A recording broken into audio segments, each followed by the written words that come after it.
Welcome back, brothers, to Amalur. Tonight we're diving into Lord of the Lost Primarch of the 2nd Legion. As always, before we get to the madness, be sure to like and comment any videos and topics you want to see in the future. Be sure to subscribe for the Emperor. Now, I thank you guys for the support. You have been killing it. Now, let's get to the madness. Jorah Kelly learned the true measure of his life from a casualty slate. The slate had been nailed to the inner wall of Command Dugout Ardent, beneath a cracked devotional print of the Emperor Triumphant. Its screen flickered through columns of dead regiments, destroyed armor groups, contaminated districts and trench sectors, declared no longer recoverable. The figures changed too quickly to read. Entire divisions vanished between one blink and the next. The Hecaton line contained almost 4 billion Imperial soldiers. Jorah's regiment had arrived with 100,000. After 6 weeks, fewer than 30,000 remained fit for duty. The Departamento Munitorum listed the regiment's losses as statistically insignificant. A rounding error. The words stayed with him as he stood knee-deep in a trench filled with blood, rainwater, and the liquefied remains of men pulped beneath repeated bombardments. The corpse mire pulled at his boots with every step. Fingers surfaced in the sludge. Teeth shone white among clots of blackened meat. Somewhere beneath the soup of flesh, a dead man's vox bead repeated the same broken prayer. Emperor preserve, Emperor preserve, Emperor preserve. No one bent down to silence it. The guns drowned almost everything. Basilisk batteries crouched behind the second defense line, their Earthshaker cannons firing without pause.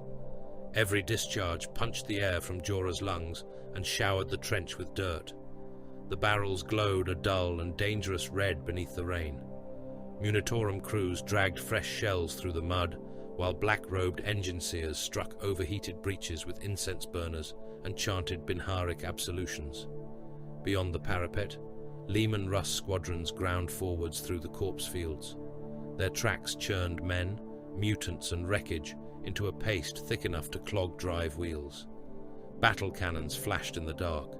Heavy bolters hammered from sponsons, stitching explosive shells across advancing rebel infantry.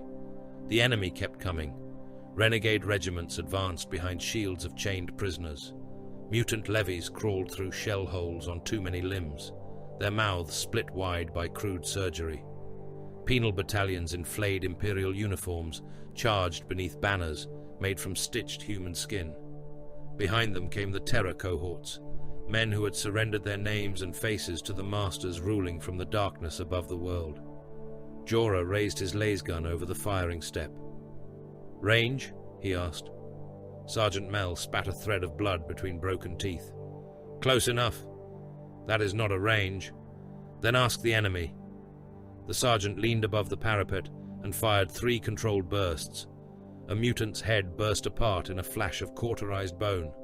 Another folded over with its chest burning from within. The third kept running until an auto-cannon shell struck its hip and tore the lower half of its body away. The torso landed inside the trench. It seized Jorah's boot with a hand ending in hooked nails. Jorah screamed and fired downwards. The lasbolt entered beneath the mutant's eye. The back of its skull exploded across his greaves in a spray of hot brain matter and bone slivers. Its fingers continued tightening for several seconds after death. Mel kicked the hand loose. "Save your charge pack." Jorah looked at the sergeant. Mel had been born on a prison world and sentenced to the Hecaton front for murdering an overseer. He had survived 9 years of campaigns, 3 penal regiments, and 1 execution detail.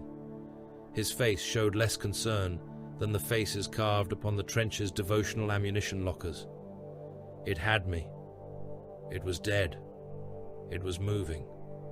Most things move after death here. The sky darkened. It did not happen slowly. One moment, artillery flashes illuminated clouds the color of old bruises. The next, a black disk passed before the system's pale sun. Darkness fell across the continent with mechanical precision. Every lumen along the Hecaton line ignited at once. Then every lumen died. Men began shouting. "Stand fast!" Mel barked. "Eyes to the front." the Vox network filled with static.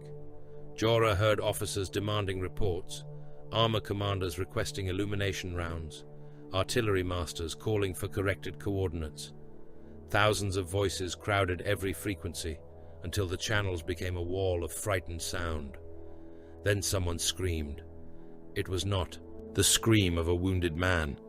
Jorah knew those. It was not the blunt cry of sudden pain or the choking moan of someone trying to hold his organs inside his body. This scream lasted. It rose and fell with the rhythm of deliberate cutting. Between each ragged breath came a wet, sawing sound. A second voice joined it, then a third. The screams replaced every command frequency. They poured from trench speakers, helmet beads, tank Vox units, and artillery command systems. Some were officers, some were commissars. Jorah heard one of them attempting to recite the litany of defiance, while something peeled the flesh from his face. The words became sobbing. A voice spoke over him. It was cultured, calm, and filled with quiet amusement. Soldiers of the false emperor, look behind you. Mel lifted his shotgun. Do not. Men turned anyway. Black shapes descended from the false eclipse. They fell too quickly to be aircraft, and too slowly to be ordnance. Their jump packs burned blue as they plunged through the smoke, armored figures with winged helms and strips of skin fluttering from their plate. Lightning crawled across midnight blue ceramite. Red lenses burned in skull-faced masks. Raptors. The first struck the command spire behind Jorah's sector. The traitor Astartes landed feet first upon Colonel Ferran and drove him through the roof of the observation platform. The impact tore the colonel in half. His pelvis and legs remained above, while the rest of him vanished into the command deck. The raptor emerged carrying the colonel's spine. Others came down around him. One impaled a major upon the spire's antenna array. Another dragged a commissar into the air by his throat, rising high enough for half the trench line to see him. The commissar fired his bolt pistol until the magazine emptied. The raptor laughed, broke both his arms, and dropped him into the turning blades of an air filtration turbine. The screaming on the Vox ceased. The calm voice returned. Your commanders are dead. Your artillery fires upon your own reserves. Your armor has been ordered to withdraw. The men behind you are already running. Jorah looked towards the rear. Shapes were moving in the darkness. Thousands of them. Then tens of thousands. Soldiers abandoned the second line, shoving one another aside in their haste to reach the transport roads. Officers fired into the deserters. The deserters fired back. Chimera carriers reversed through infantry columns, crushing men beneath their tracks. A fuel bowser overturned and ruptured, covering a mass of fleeing troops in burning promethium. The enemy had not breached the trenches. The Hecaton line was collapsing anyway. Sergeant Mel struck Jorah across the mouth with the stock of his shotgun. Front. Jorah tasted blood. They are behind us. They want you to believe they are everywhere. Are they not? Mel fired past Jorah's shoulder. The shotgun blast pulped the face of a prisoner who had tried to climb from the trench. No, a few hundred monsters are making billions of men murder themselves. Far above the broken world, Varkor Neil listened to the panic. He sat upon a throne constructed from the command seats of defeated Imperial vessels.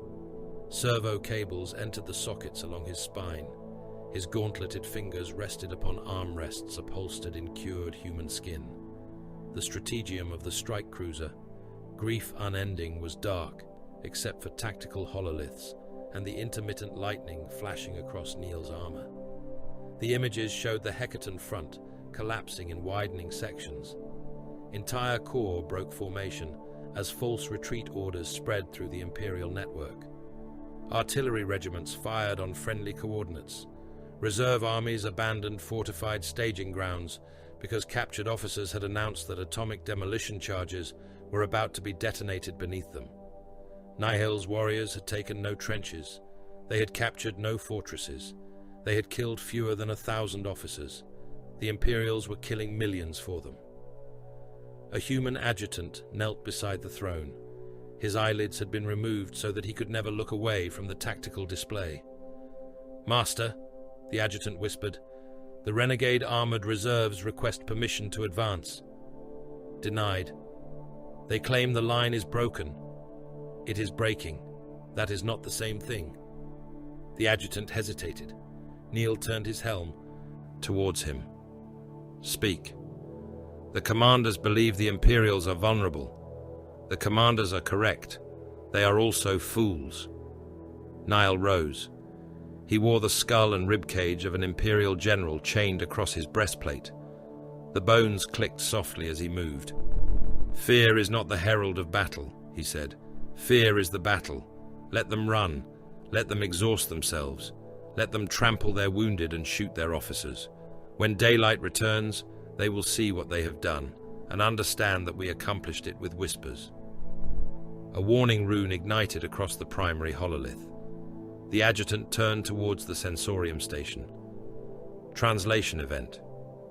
Imperial? Unknown. The hololith expanded.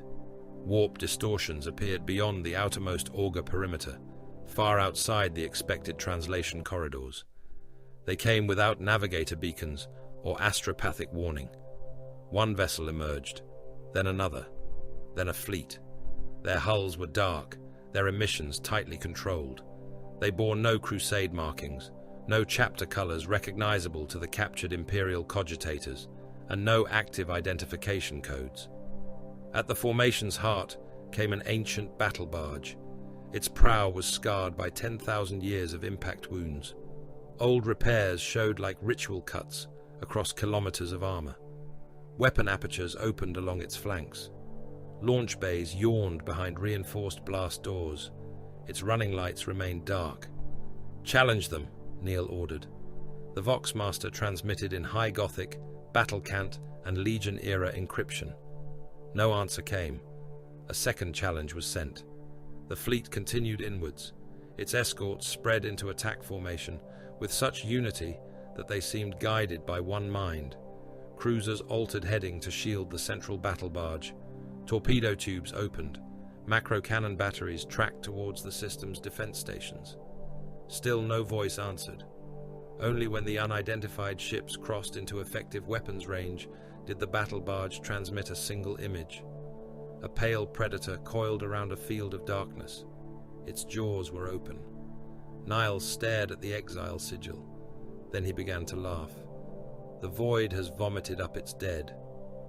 The first boarding claws struck the Nikkor before the Imperial fleet understood the Carcharodons had arrived.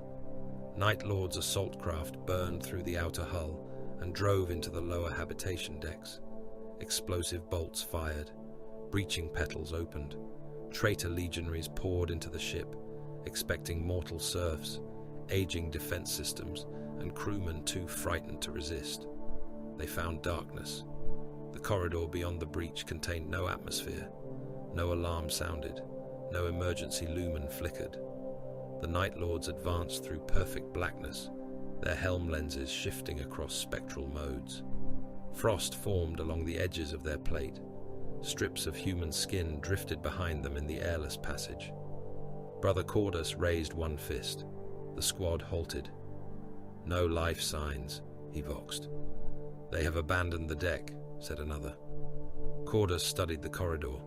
Bulkhead doors stood open ahead of them.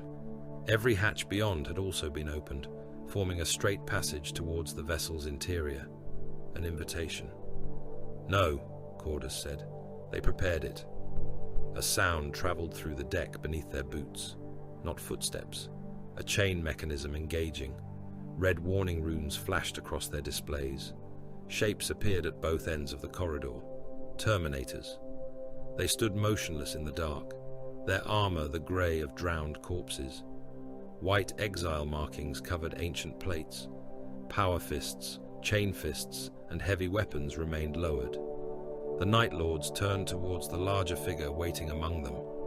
Tyberos was monstrous even beside the Red Brethren. His tactical dreadnought armor had been reforged and expanded to contain his immense frame. Layered plates enclosed him like the hide of an abyssal beast. He wore no ostentatious trophy rack, no cloak, and no marks of triumph. His armor carried only old scars, ritual sigils, and the signs of wars no living Imperial archive remembered. Cordus aimed his combi bolter. "Shade Lord." Tyberos did not answer. The weapons mounted to his gauntlets awakened. Lightning crawled across the curved claws of Hunger and Slake. Beneath them, chain teeth began to turn, slow at first, then faster, until the vibration traveled through the deck. For an instant, the electrical glare illuminated Tyberos's face behind the open jaws of his helm. Corpse-pale flesh, black eyes, teeth filed into points. Cordus fired. Tyberos moved. He crossed the distance before the first mass-reactive shell detonated against his shoulder. Hunger passed through Cordus's forearm, severing bolter, ceramite, and bone. Slake struck beneath the traitor's breastplate. The chain teeth bit through armor, ribs, and both hearts, then climbed into the chest cavity. Cordus convulsed as the gauntlet opened him from sternum to throat. Tyberos ripped the weapon free. Blood and fragments of lung froze into glittering clouds in the airless corridor. The Night Lords charged. The Red Brethren met them without a battle cry. A chain fist entered one traitor's abdomen and emerged through his spine. A power fist closed around another warrior's helm, crushing ceramite inward until broken lenses, skull fragments, and brain tissue jetted through the gorget seal. Stormbolter fire detonated inside knees, elbows, and groins, breaking the attackers into pieces before the Terminators advanced to finish them. Tyberos killed with greater economy. Hunger removed a head and one shoulder in a single cut. Slake caught a Night Lord across the hip and soared upwards, splitting him diagonally through the pelvis, intestine, and ribcage. A third traitor attempted to grapple him. Tyberos drove his helm into the warrior's faceplate. The impact collapsed the skull. He caught the falling body, pushed both gauntlets through its chest, and tore it apart. The two halves struck opposite walls. A wounded Night Lord crawled towards the breach. Tyberos stepped upon his leg. Armor cracked. The bone beneath burst through the rear of the greave. The traitor looked back. "What are you?" Tyberos lowered Hunger beside his head. His voice was quiet enough that the external vox almost failed to carry it. "You entered the wrong darkness." The chain teeth descended. Inquisitor Malchior Drive arrived aboard the Nicor 3 hours later. His stormtroopers marched around him in sealed carapace armor, hellguns held across their chests. A Mechanicus Genitor followed upon 6 articulated limbs, his crimson robes dragging over deck plates still stained with frozen Night Lord's blood. No honor guard received them. Baal Shah waited alone at the end of the embarkation vault. His grey armor bore old damage and fresh gore. A hooked blade hung at his side. "Your seal has been verified," he said. Drive lowered the rosette. "Then take me to your chapter master." "You are already in his presence." Tyberos emerged from the darkness behind him. The stormtroopers turned. Weapons rose before discipline forced them down again. Dryav had interrogated demon hosts, condemned planetary governors, and watched an entire hive burn under cyclonic bombardment. He had believed fear to be a weakness disciplined men could master. Standing before Tyberos, he understood fear as an animal truth. The Shade Lord's armor had been washed, but blood remained inside the teeth of Hunger and Slake. Drave presented a sealed. An excavation has been discovered beneath the moon Carcharis. The rebels call it the Ossuary Noctis. Its oldest systems predate the second founding. Tyberos said nothing. The records contain biological designators associated with the Legiones Astartes. Some are damaged. Others have been deliberately erased. Silence. Drave became aware of how loudly the Genitor's limbs clicked against the deck. "Those records may identify the source of your gene seed." Tyberos's black eyes remained upon him. Drave felt the truth arrive too late. He had believed he was bringing the Carcharodons an answer. He had brought them evidence. Takahurangi entered without announcement. The pale nomad's armor was carved with exile marks, and oceanic spirals. His psychic hood rose behind his shaven head. He took the shard from Drive and held it between both hands. The chamber darkened. Takahurangi's body went rigid. Blood ran from his nose. He saw warriors standing beneath a starless sky. Their armor was soot black, their faces pale beneath old scars. Behind them towered a giant whose features had been cut from memory as if by a blade. A command rolled across an age that had been murdered and rewritten. Go beyond the light. Hunt what waits there. Take what is. Required. Return only when called. Behind the unseen giant stood another presence, greater and more terrible, but every attempt to perceive it tore holes through the vision. Names had been excised. Heraldry shifted. A raven's wing became a hooked jaw. Black armor became grey. One bloodline flowed over another until neither remained pure. Takahurangi released the shard. It struck the deck. Someone has awakened the blood beneath the blood. Tyberos did not ask him to explain. Prepare the chapter, he said. Nomad predation. The order moved through the Nikor without fanfare. Strike forces altered readiness. Armories opened. Serfs dragged bolter crates and fuel cells towards launch bays. Tech Marines awakened ancient engines beneath clouds of incense. Boarding torpedoes were armed. Thunderhawks descended from restraint gantries, while Void Brothers gathered in absolute silence.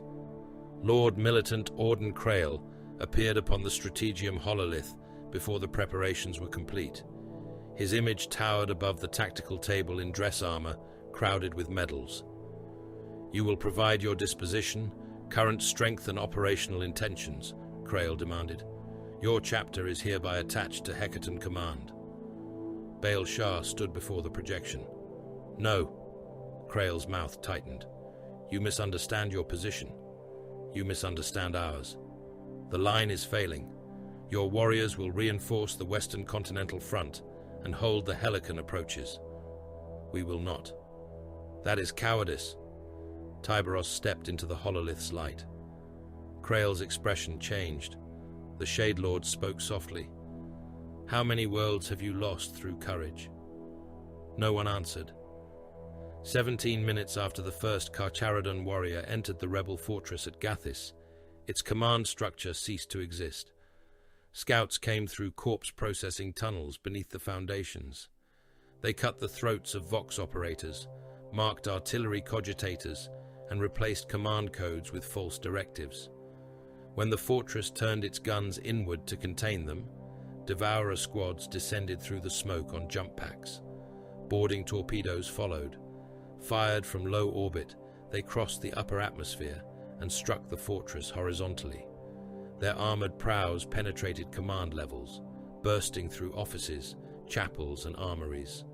Men became red vapor beneath the impact. Bulkheads folded through bodies. Severed limbs tumbled through corridors, filled with burning parchment and molten steel. Jorah Keel survived because he lay beneath his dead. His penal squad had been ordered to defend the command vault.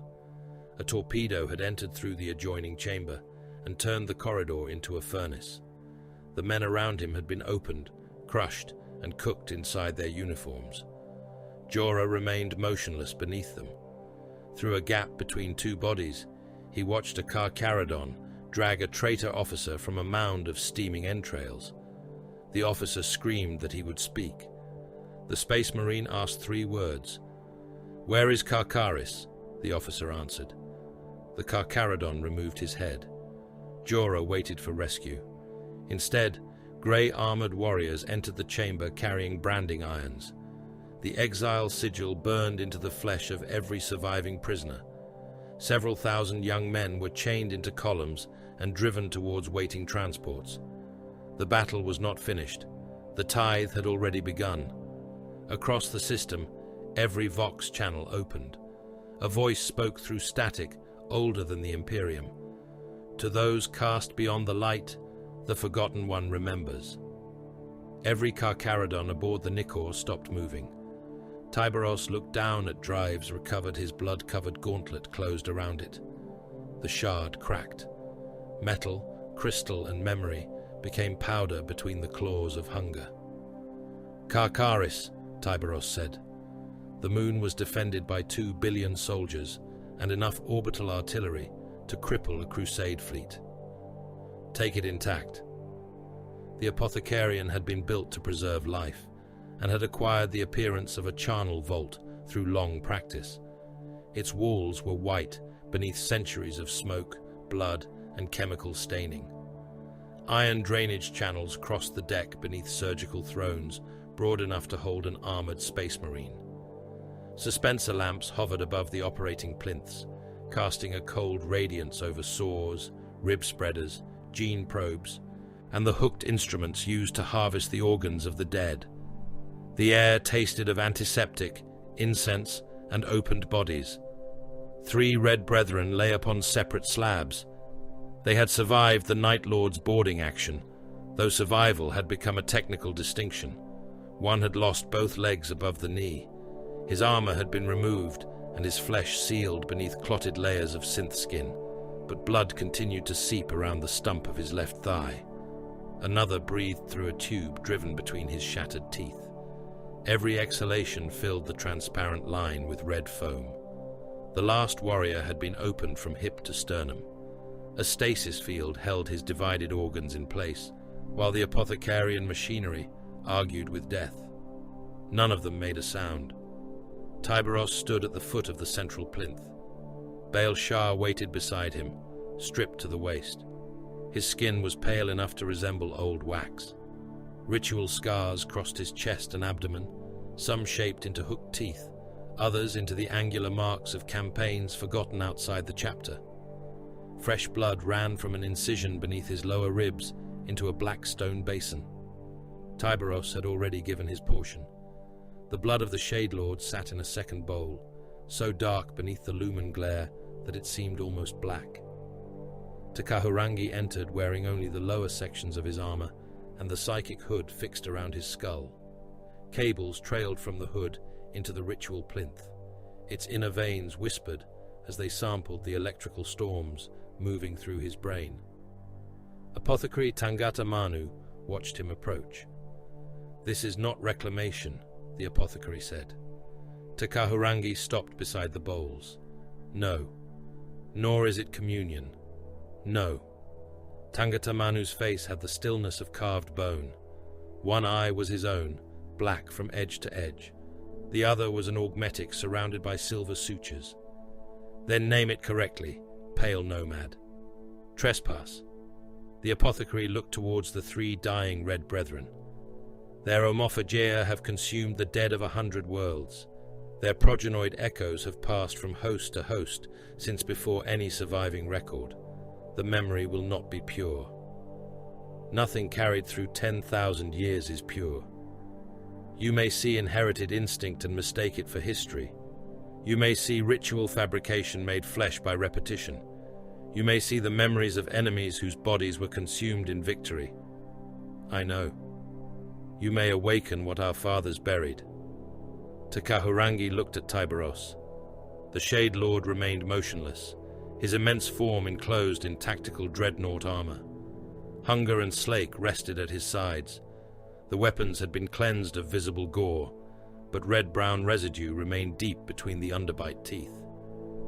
"That is why we are here," Takahurangi said.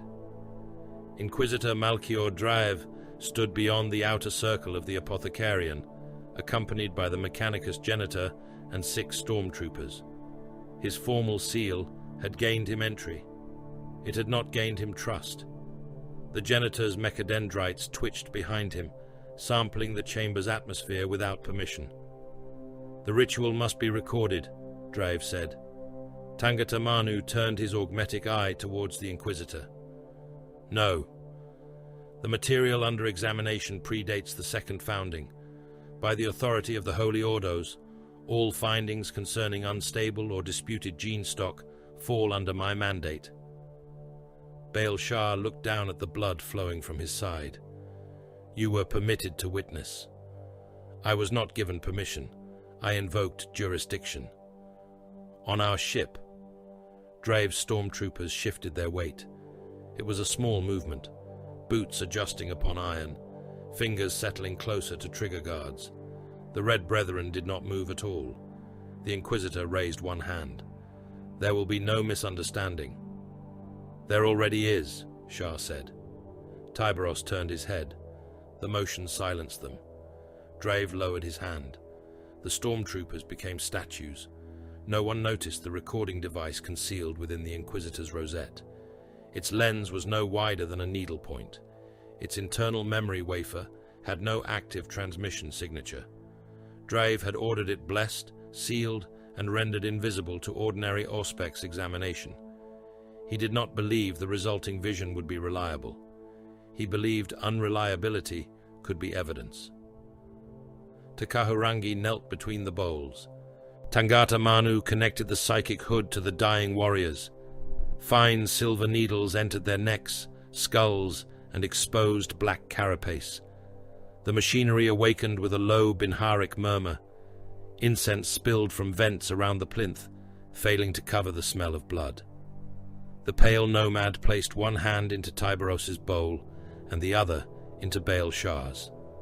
Warmth entered his palms. The blood felt alive, not merely cellular, not merely charged with the abnormal chemistry of the Adeptus Astartes. It carried pressure, movement, and a predatory awareness that had no place in mortal physiology. He closed his eyes. "Begin." Tangata Manu opened the arterial feeds of the dying Red Brethren. Their blood entered the same black channels. The world broke. Takahurangi stood beneath a sky poisoned by industry. The air was yellow with furnace smoke. Towering hab blocks rose from a plain of slag and ash, their lower levels buried beneath the accumulated refuse of generations. Searchlights moved across walls studded with gun emplacements. Chains descended from transit platforms, each carrying cages packed with human beings. The warriors around him wore soot-black armor, not grey, not yet. They bore the markings of the 19th Legion, though the heraldry was older than the raven sigils recognized by the Imperium. Some displayed hooked wings, others carried talons painted in the red of fresh wounds. Their armor was scarred by compliance actions fought before the Great Crusade possessed a name. They moved through the conquered city without triumph. Human auxiliaries followed in their wake, dragging ammunition carts through ankle-deep blood. The soldiers wore respirators and patched void coats. Many were wounded. None received treatment. A mortal officer approached the Legion commander. "Shade Lord, the Western Labor districts continue to resist." The commander's face was hidden behind a helm of blunt black plate. Population? 9 million registered, perhaps 2 million more beneath the census level. Viable workers? 6 million. Combat capable? 3 million. Destroy one district. The officer hesitated. "Which district, Lord?" "The nearest. There are loyal populations inside." The Shade Lord looked at him. "Then the others will understand the price of proximity." The order passed through the Legion ranks. Macro charges were placed beneath the western habitation towers. The mortal inhabitants were not evacuated. Neither were the compliant labor battalions stationed in the lower levels. The towers fell before nightfall. Millions died beneath collapsing ferrocrete. Dust rolled across the city in walls thick enough to smother men inside sealed masks. The survivors watched from neighboring districts as hab spires descended through one another, crushing families, workshops and shrines into compacted layers of meat and stone. The rebellion ended before dawn. Takahurangi felt no outrage from the warriors in black, only confirmation. Fear had shortened the campaign. A shorter campaign preserved Legion lives. Preserved Legion lives conquered more worlds. The arithmetic required no prayer. The vision carried him onwards. He saw the Terran legionaries drawn from subterranean prisons, slaver dynasties and sink cities where children learned to kill before they learned their names. They understood obedience as the absence of alternatives. They understood mercy as a weakness displayed by men protected from consequence. They conducted decapitation strikes against planetary rulers, but they did not stop with rulers. They killed bloodlines. They destroyed household guards, administrators, heirs, confessors, archivists, and anyone capable of rebuilding the old order. Their compliance actions left governments intact only when the government submitted quickly enough to remain useful. A pale nomad walked among their companies. The title belonged to a warrior carrying a psychic staff made from dark metal. His armor was inscribed with spirals and predator marks. He read the thoughts of prisoners, identified hidden resistance cells, and entered the memories of dying enemies through blood and flesh. The title was ancient, older than the Carcharodons, older than their exile. The memory shifted. A fleet moved through the void without escort from the main Crusade armadas.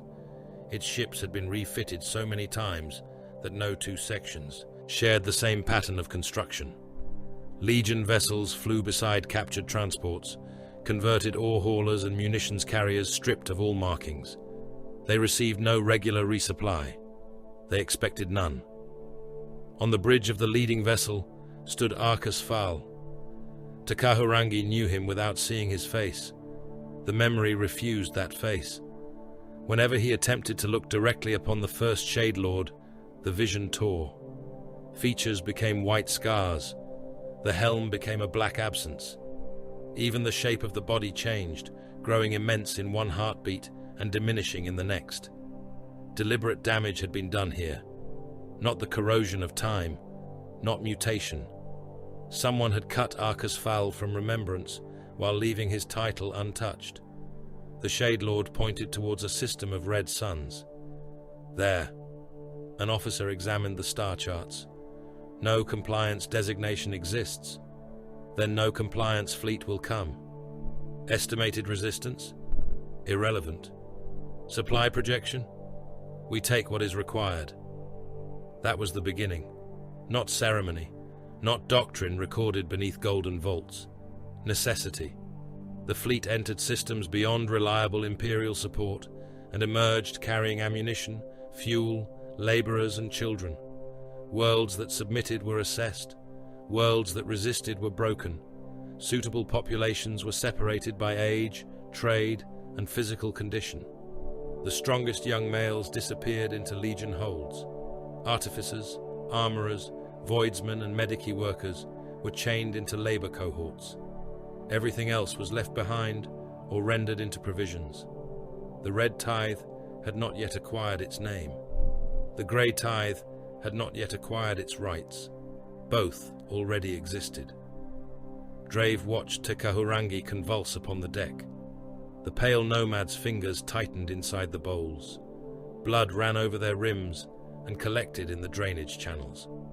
His psychic hood emitted a rising whine. The three dying red brethren began to breathe in unison. Drave glanced at the janitor. The machine priest's ocular array had widened. "Readings?" the Inquisitor asked. The janitor answered in a whisper of machine code before translating. Genetic resonance exceeds predicted tolerances. Shared neurological activity is present between all subjects. Impossible. The term is devotional rather than analytical. Is it happening? Yes. Then record it. Tangata Manu looked towards them. Drav did not look away. The vision changed again. A giant descended from fire. The Raven Lord returned to his legion. Takahurangi saw black wings spread across banners. He saw warriors born beneath another sky take command of warriors born on terror. He saw old captains kneel because obedience had been bred into their bones. Some knelt willingly. Some knelt because the Emperor's son stood before them. Others did not kneel until ordered. The new Primarch walked through the conquered holds of the predation fleet. He saw chained laborers. He saw mortal auxiliaries marked for expenditure. He saw aspirants caged among ammunition crates, selected from worlds that had never been offered the protection of imperial law.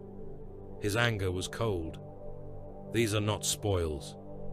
The Terran commander beside him answered without shame. They are resources. They are human. So are the corpses beneath every compliant city. You were made to liberate mankind. We were made to conquer it. The memory fractured around the words. Korak stood there. Arcus Fal stood there. Another figure stood there. At times, all three occupied the same silhouette. Takahurangi saw Terran veterans stripped of command. He saw companies broken apart and redistributed. He saw old traditions condemned as barbarism by warriors who had learned war beneath different stars. Some accepted the judgment. Others obeyed while preserving hatred in silence. A final group gathered aboard ancient ships at the edge of the fleet. Their armor bore no bright heraldry. Their holds contained enough ammunition for one campaign and enough food for less. The Raven Lord addressed them, or Arcus Fal did, or the order came from a throne far more distant. The memory would not hold still. Go. The word became thunder. The warriors did not ask where. Beyond the light, the stars vanished. Takahurangi stood upon a deck, open to a void without constellations. Before him towered the Forgotten One. The figure's face was a wound in reality. Every attempt to perceive it drove pain through the pale nomad's skull. His secondary heart faltered in the distant apothecarian. Blood burst from his nose and ears. Tangata Manu barked an order to reduce the psychic induction. Tyberos raised one gauntlet. The apothecary stopped. The Forgotten One spoke. You will hunt where law cannot reach. The voice belonged to a Primarch. The voice belonged to a Legion Master. The voice belonged to every commander who had ever sent warriors into darkness and denied them the right to return. You will destroy the traitor, the renegade, and the alien. Rows of black-armored warriors listened. You will take what is required to continue the hunt. Behind the Forgotten One stood a greater presence. Radiance outlined a human shape without revealing it. Takahurangi could not look upon that presence at all. Void Father. The title entered his mind with the certainty of blood memory. Not the Forgotten One. Another. The Master, above the Master. You will return only when summoned. The Forgotten One raised a relic wrapped in black cloth. You will preserve what the Void Father has entrusted to you. One warrior asked the question that had survived 10,000 years. Until when? The answer came from a faceless giant beneath a dead sky. Until there is nothing left to hunt. The fleet departed. No remembrances chronicled the departure. No triumphal bells sounded. There were no crowds, no banners, and no promises of return. The Imperium expanded in one direction. The exiles went in another. Their first nomad predation began in the Seric system. An alien empire had enslaved the human population across 4 inhabited worlds. Its orbital stations formed a linked defense web. Civilian traffic crossed between them in dense, predictable streams. The exiles entered without heraldry. They killed the civilian traffic first. Cargo vessels, pilgrim barges, slave transports and fuel carriers vanished beneath silent lance strikes. Debris filled the established translation routes. Distress calls spread through the system, forcing every Xenos station to open its communication arrays. Legion infiltrators used the transmissions to identify command nodes. Reconnaissance craft blinded the outer Auspex stations. Mortal auxiliaries boarded the nearest defense platform and died in their thousands, keeping its garrison occupied while the Legion destroyed its reactor from within. The exiles did not conquer the system. They wounded it. Then they withdrew. The alien rulers celebrated. They broadcast images of shattered Legion craft and human prisoners flayed beneath victory pylons. Their fleets concentrated around the inner worlds, certain the attackers would return along the same approach corridors. Months passed. The exiles returned through a route hidden behind the system's dead outer planet. They struck the leadership. Arcus Fal's warriors entered the Xenos command citadel before its fleets understood they were under attack. They slaughtered the ruling caste, destroyed the synaptic relay chambers, and left the defense armadas without central direction. The alien forces turned upon one another. Human uprisings began across all 4 worlds. The exiles descended into the chaos. They did not liberate the survivors. They selected them. Workers marched into holds beneath armed guard. Children were examined by Legion apothecaries. Those judged viable were taken. Those who resisted were killed. Those too weak to serve were abandoned among the ruins of their former masters. The first predation ended with an empire dead and the exile fleet replenished. No world remembered the warriors as saviors. The memory accelerated. Years became decades. Decades became centuries measured in implantation cycles and damaged hulls. The first changes appeared in the apothecarian records. Skin pigmentation faded. Eyes darkened until sclera and iris became indistinguishable. Keratin growths formed along forearms, shoulders, and the spine. Teeth sharpened. Some warriors developed an ability to remain motionless for unnatural lengths of time. Others displayed aggression during gene harvesting and flesh consumption. The apothecaries did not call it corruption. They called it adaptation. One dying legionary lay upon a surgical table aboard a ship whose name had been erased from every surviving record. His abdomen had been destroyed by alien fire. His progenoid glands remained intact. The attending apothecary studied the readings. Irregular. A captain stood beside him. Viable? Possibly. Then harvest. Mutation is present. We have no replacement stock. The next host may degrade further. The next host will exist. The glands were removed. They were implanted. Survival defeated caution. Generation after generation, the same choice was made. Drave saw Tekahurangi's expression change. The pale nomad's lips drew back from his teeth. His black eyes remained closed, yet they moved beneath the lids, as if tracking something within the vision. The Inquisitor whispered to the janitor. The anomalies could be environmental. Confirmed. Or introduced. Confirmed. Foreign gene stock? Plausible. The machine priest's mechadendrites trembled. Insufficient data. There is always sufficient data for judgment. That statement is doctrinally incompatible with analysis. The vision brought a casket into the exile fleet. It was carried by 6 warriors. The container was long enough to hold a body and broad enough to contain gene vaults. Its armor had been scorched until no original heraldry remained. The locks were ancient, fitted with multiple biological readers. One reader accepted 19th Legion command blood. Another illuminated beneath an unknown code. A third answered to a cipher Tekahurangi recognized only as belonging to another legion. He reached for the casket. The memory cracked. For an instant, he saw rows of gene flasks suspended within frozen vapor. Then he saw weapons. Then the preserved body of a warrior. Then nothing but darkness. Drav stepped closer to the ritual circle. Mixture, he said. Tekahurangi's eyes opened. They were filled with blood. Possibility. The casket recognized multiple legions. It may have contained enemy progenoids, or viable implantation stock, or battlefield salvage, or proof. Proof requires certainty. Certainty is what guilty men demand before accepting suspicion. Tyberos turned towards Drive. The Inquisitor fell silent. The Shade Lord's voice was barely louder than the hum of the stasis fields. There will be no debate, the Central Red Brother screamed. The sound emerged through clenched teeth as his entire body arched against the plinth. Restraints snapped.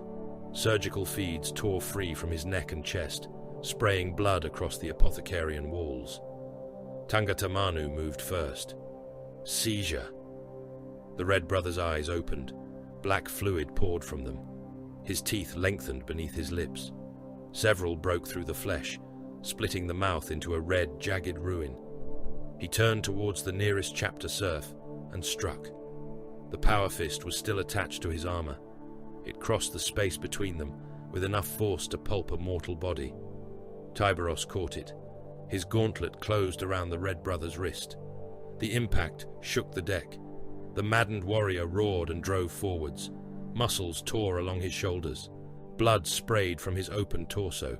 He no longer saw his lord, his brothers, or the chapter markings around him. He saw only prey. Tyberos twisted. The arm came free at the shoulder. Cables snapped. Bone tore through muscle. The power fist struck the deck, still opening and closing as severed nerves fired inside the gauntlet.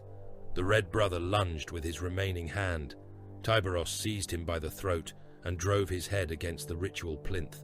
Once, the skull cracked. Twice, the face collapsed. A third impact burst the back of the warrior's head. Brain matter spread across the black stone, mixing with blood gathered from the chapter's oldest living sons. Tyberos released the corpse. No anger marked his face. No prayer followed the death. Tangata Manu examined the ruined body. "The blindness," he said. A serf approached with a slate. The warrior's name was entered among the lost. Nothing more. Takahurangi had not left the vision.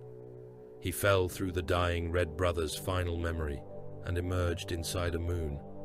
Ancient machines cut chambers beneath dead stone. Legion serfs sealed gene tallies within adamantine vaults.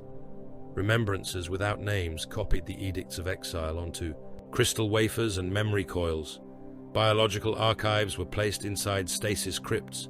The ossuary noctis, not a tomb, an external memory, a place to preserve what the fleet could not risk carrying. Gene records, predation routes, command ciphers, the original edicts, a safeguard against annihilation, a safeguard against forgetting. Workers sealed the final chamber. A symbol appeared upon the door, a hooked wing. Then another mark burned across it, a winged skull surrounded by lightning, the sigil of the 8th Legion. The ossuary opened from within. Something in the darkness recognized the blood outside it. Takahurangi tore himself free. He collapsed beside the bowls. Blood streamed from his eyes, nose, and mouth. His hands clawed at the deck until his fingernails split. Tangata Manu reached for him. The pale nomad seized the apothecary's wrist. They did not merely find it. Tyberos looked down at him. Takahurangi forced the words through blood-filled lungs. The ossuary found them. Silence filled the apothecarian. Far beyond the hull of the Nikor, Karkaris turned through the void beneath the protection of its guns and armies. Takahurangi looked towards the moon, as though stone, distance, and armor glass were no barrier at all. Something inside recognizes the sons of the 8th. Tyberos glanced at the dead Red Brother, the shattered plinth, and the blood of the chapter mingling in the drainage channels. Then he looked towards Drive. The Inquisitor felt the hidden recorder inside his rosette become heavier than a loaded bolt pistol. "Seal the apothecarian," Tyberos said. Tangata Manu bowed his head. And the witnesses? The Shade Lord's black gaze remained upon Drive. They remain useful. For the first time since boarding the Nikor, Malchior Drive wished the giant had ordered his death instead. Charon's dew turned beneath the guns of the Nikor like a rusted shackle chained to the corpse of a world. The penal moon possessed no seas, no forests, and no unbroken horizon.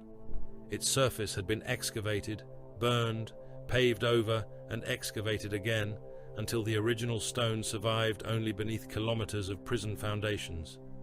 Manufactoria covered the equatorial belt. Labor compounds filled the northern wastes. Mine heads descended into the moon's iron-rich mantle, each surrounded by barracks blocks, execution courts, and crematoria whose chimneys never ceased breathing. More than 900 million prisoners lived there. Most had been born within its walls. Their fathers had labored in the mines. Their grandfathers had died in the manufactoria. Their offenses had become hereditary obligations entered into munitorum ledgers so old that the inked names of the original condemned had faded into brown ghosts. The moon supplied shells, promethium containers, track links, ration tins, and replacement barrels to the Hecaton front. It also guarded the inner route to Karkaris. Baal Shah studied its orbital image from the strategium of the Nikor. Defense platforms surrounded the moon in 3 uneven rings. Monitor vessels held station above the primary dockyards. Surface batteries occupied fortified crater rims, their overlapping fields of fire protecting the prison complexes and the transit corridors leading deeper into the system. Karkaris cannot be taken while Karen's Dew remains armed, Shah said. The hololith cast corpse light across his armor. His helm was mag-locked to his thigh, revealing skin without color and eyes without visible white. Lord Prefect Halvek appeared as a flickering projection opposite him. The administrator's image was swollen by layers of ceremonial robes, chain seals, and devotional plates. The moon remains imperial territory. It remains disputed territory. Its governor has not renounced the throne. Its defense commander has. Unconfirmed. His guns fired upon our reconnaissance craft. Halvek's jowls trembled. Your vessel entered restricted orbital space without transmitting recognized clearance codes. Then his loyalty is attached to protocol rather than survival. The administrator drew himself upright. The population of Karen's Dew is the lawful property of the Departamento Munitorum. Its labor quotas have already been allocated for the next 2 centuries. Its conscript reserves are assigned to Hecaton Command. You possess no authority to requisition them. Shah looked towards the moon. We invoke the ancient tithe. Halvek's expression changed. You cannot. It has been invoked. Those prisoners are imperial assets. The dead possess nothing. Shah's black gaze returned to the projection. The living will soon be dead. The transmission ended before Halvek could answer. Throughout the lower decks of the Nikor, restraint locks disengaged. Armory serfs opened sealed racks. Scout companies descended towards launch bays. Apothecaries prepared examination theaters, surgical pits, and gene screening stations. Shackles were counted. Branding furnaces were lit. The chapter had not yet conquered Karen's Dew. The harvest began regardless. Jorah Kale was delivered to the moon in chains. The prisoners taken from Gathis had spent 2 days inside the hold of a Karkaradon transport without food, light, or explanation. Men died standing because there had been no room to fall. Their corpses remained wedged among the living until the vessel docked within the prison moon's outer industrial ring. When the doors opened, armed serfs drove the survivors into processing Concourse 9.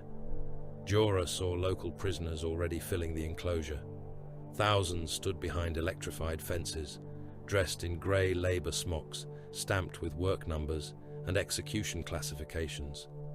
Some were broad from years spent hauling ore carts.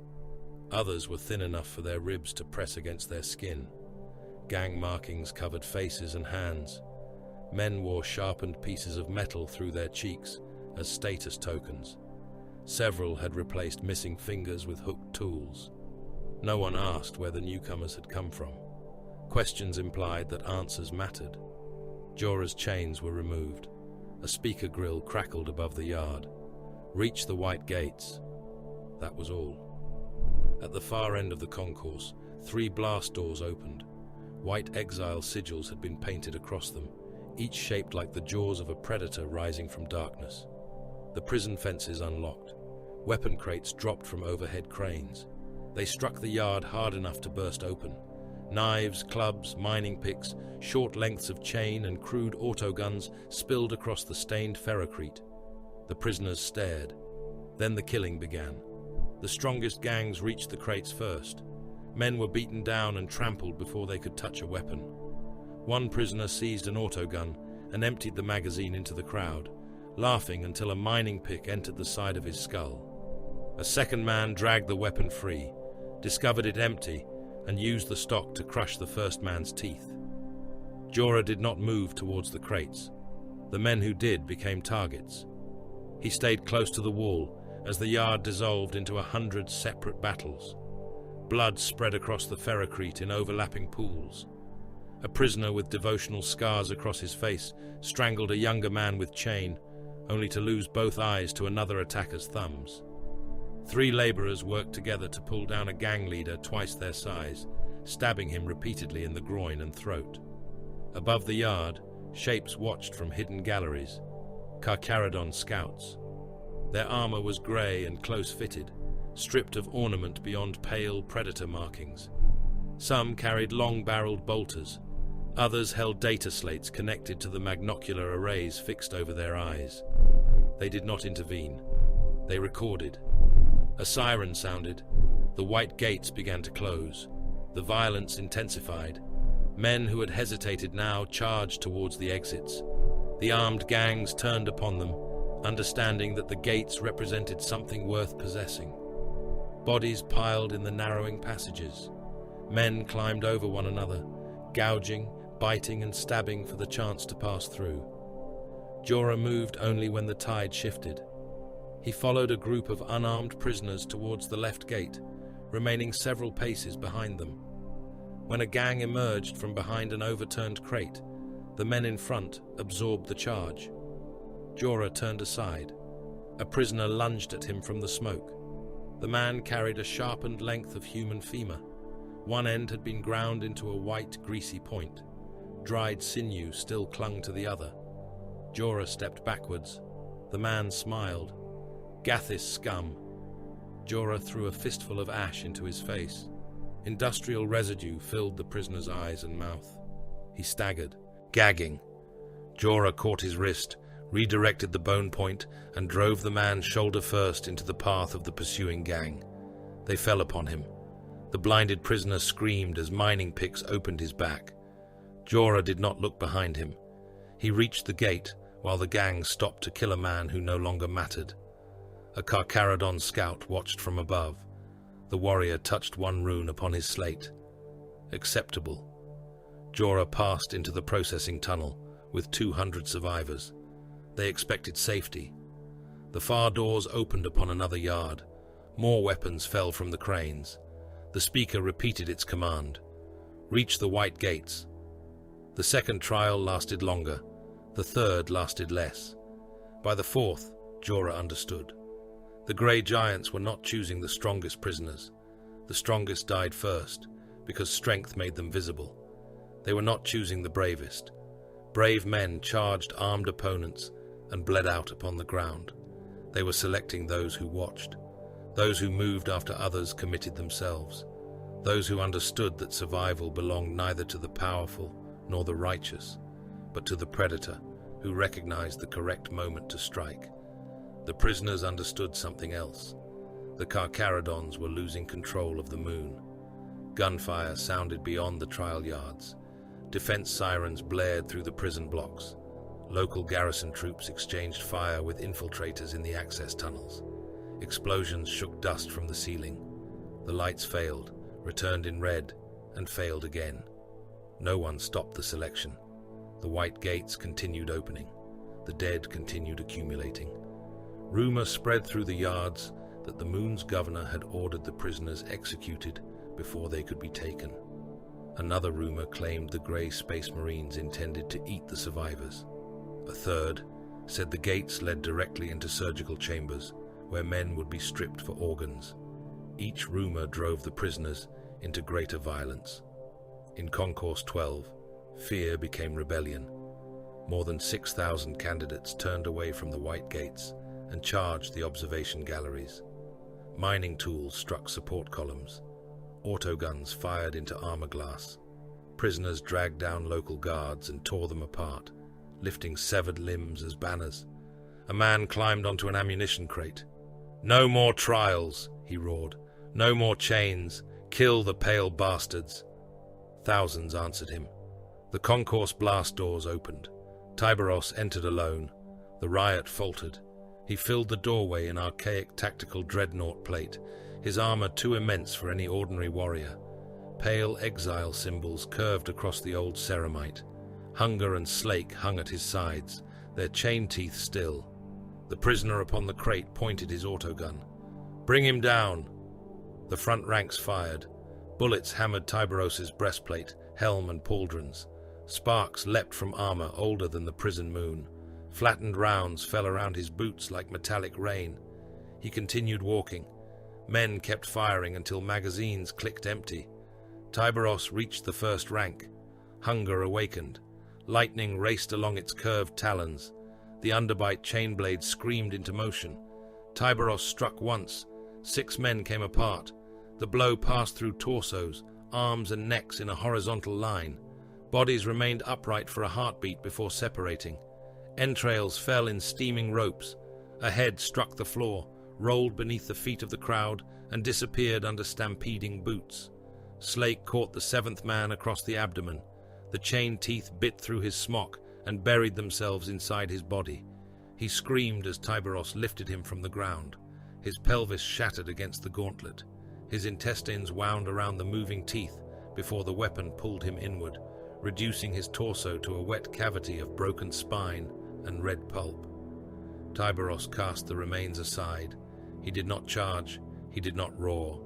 He walked towards the front rank. The prisoners broke. Those nearest him turned first. They collided with those behind. Men fell. Hundreds climbed over them. The riot became a crush of bodies forced against sealed gates and reinforced walls. Tyberos killed no more. He did not need to. The prisoners killed one another in their haste to escape him. Chests collapsed beneath boots. Necks broke against railings. Men suffocated while standing upright, trapped so tightly that their lungs could no longer expand. Tyberos stopped amid the butchered front rank. Blood dripped from hunger and Slake. Jorah watched from the edge of the concourse. Indiscriminate slaughter would have made the Shade Lord easier to understand. A berserk killer was only another danger. It could be avoided, redirected, or waited out. Tyberos had chosen 7 men. 7 deaths had broken 6,000. His restraint was worse than rage. The surviving candidates were processed beneath armed guard. The youngest was separated first. Their mouths were examined. Their limbs were measured. Apothecaries pressed Auspex needles into their necks and read the chemical responses of their blood. Others were sorted by trade. Armorers to the black chains. Void workers to the blue. Medici orderlies to the white. Machinists, reactor technicians, loaders and foundry hands to the grey. Every useful man was marked. Those too old for implantation but strong enough to labor were chained into service columns. Those wounded beyond productive recovery were given captured autoguns and sent to hold the eastern defense tunnels. They were not expected to survive. Inquisitor Drive watched from an elevated processing platform. Below him, chapter serfs branded prisoners with the exile sigil. Flesh hissed beneath heated iron. Men screamed until their voices failed. "This is slavery," Drive said. Baal Shah stood beside him. "It is tithe. A tithe is sanctioned. It was sanctioned before your order existed." "By whom?" "The Forgotten One." Drive watched a laborer dragged from his family cohort. The man's sons were taken towards gene testing while he was chained to an armory detail. The Imperium has laws governing the disposition of its subjects. The Imperium owns every life beneath the Emperor's light. Ownership and obligation are not the same. Shah looked at him. "Your Imperium uses softer words." The examination theatres had been erected inside the prison manufactoria. Jorah was strapped naked to an iron table. The apothecary above him wore a white helm stained dark around the respirator grill. Servo arms extended from his backpack, each carrying a different instrument. No anesthetic was offered. A saw touched Jorah's hip. The blade screamed. Pain obliterated the chamber.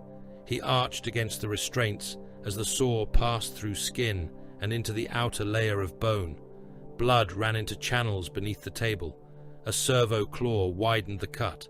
Another instrument entered the exposed marrow. Jorah screamed until there was no breath left.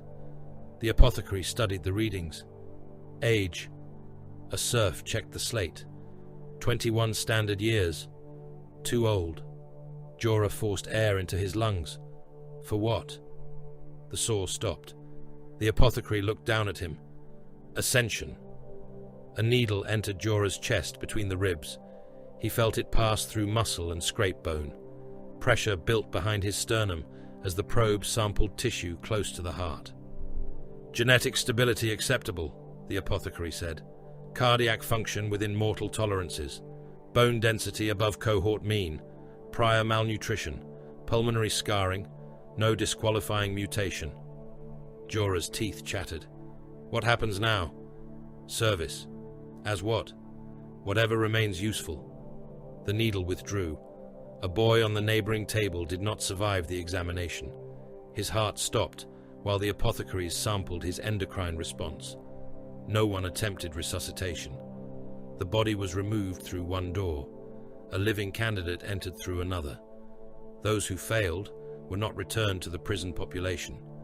Some were taken to servitor foundries.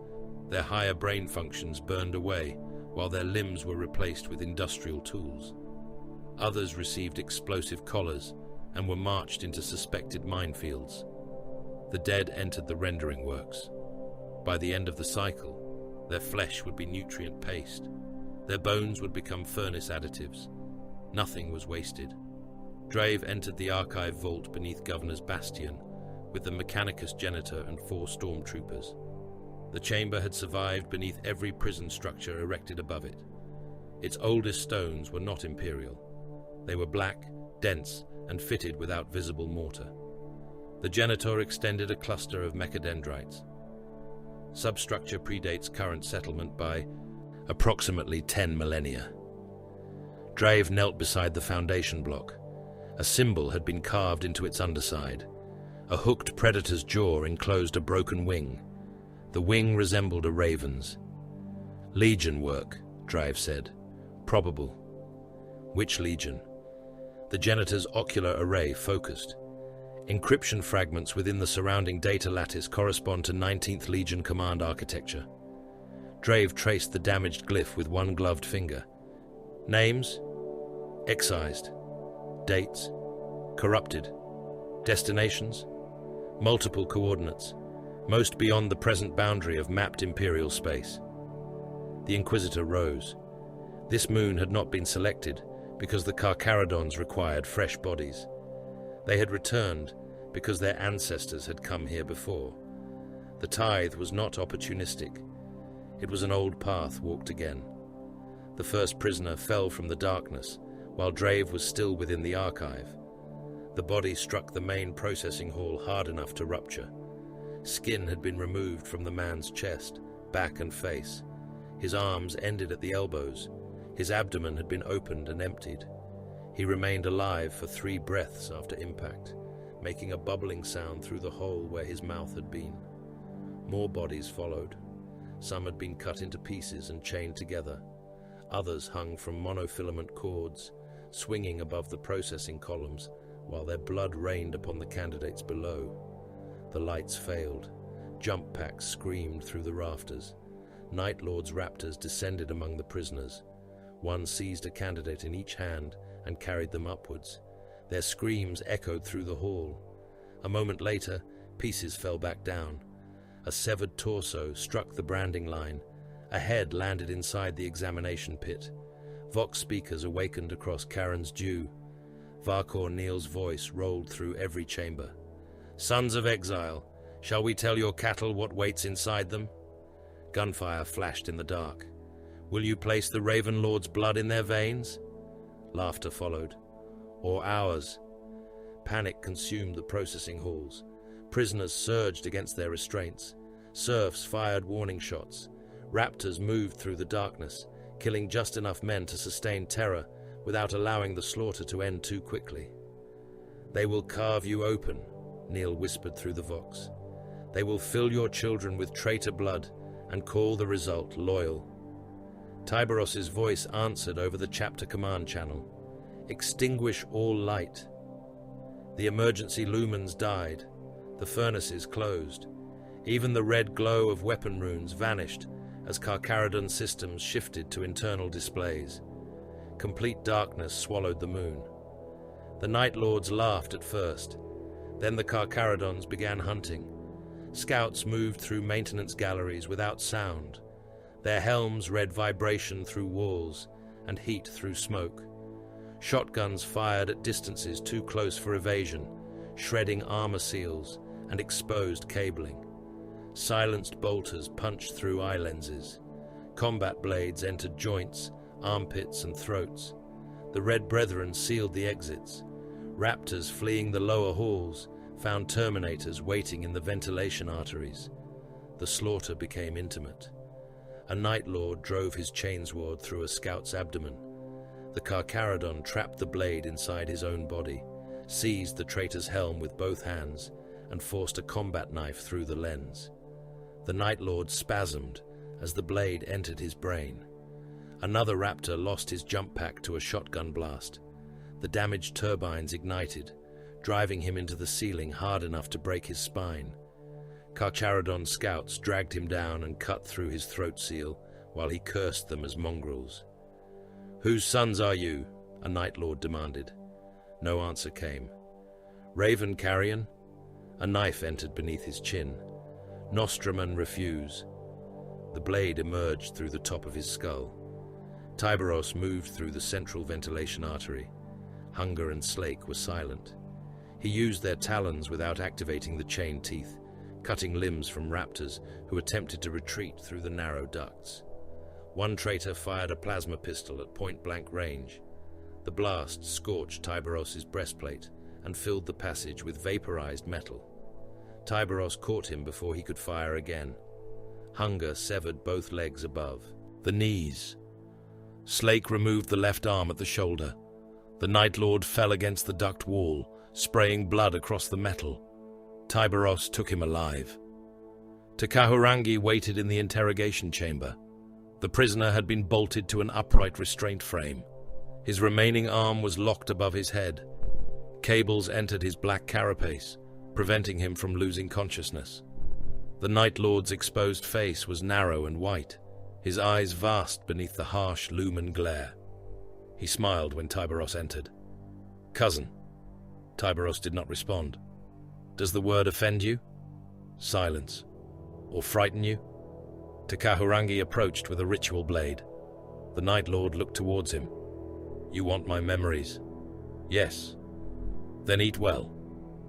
The pale nomad cut through the prisoner's scalp. He peeled skin back from the skull and removed a section of bone with a surgical saw.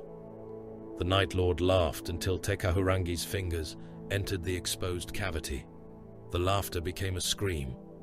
Takahurangi removed a portion of cerebral tissue. Steam rose from it. He placed the flesh in his mouth. The Omophageia awakened. Memory struck him.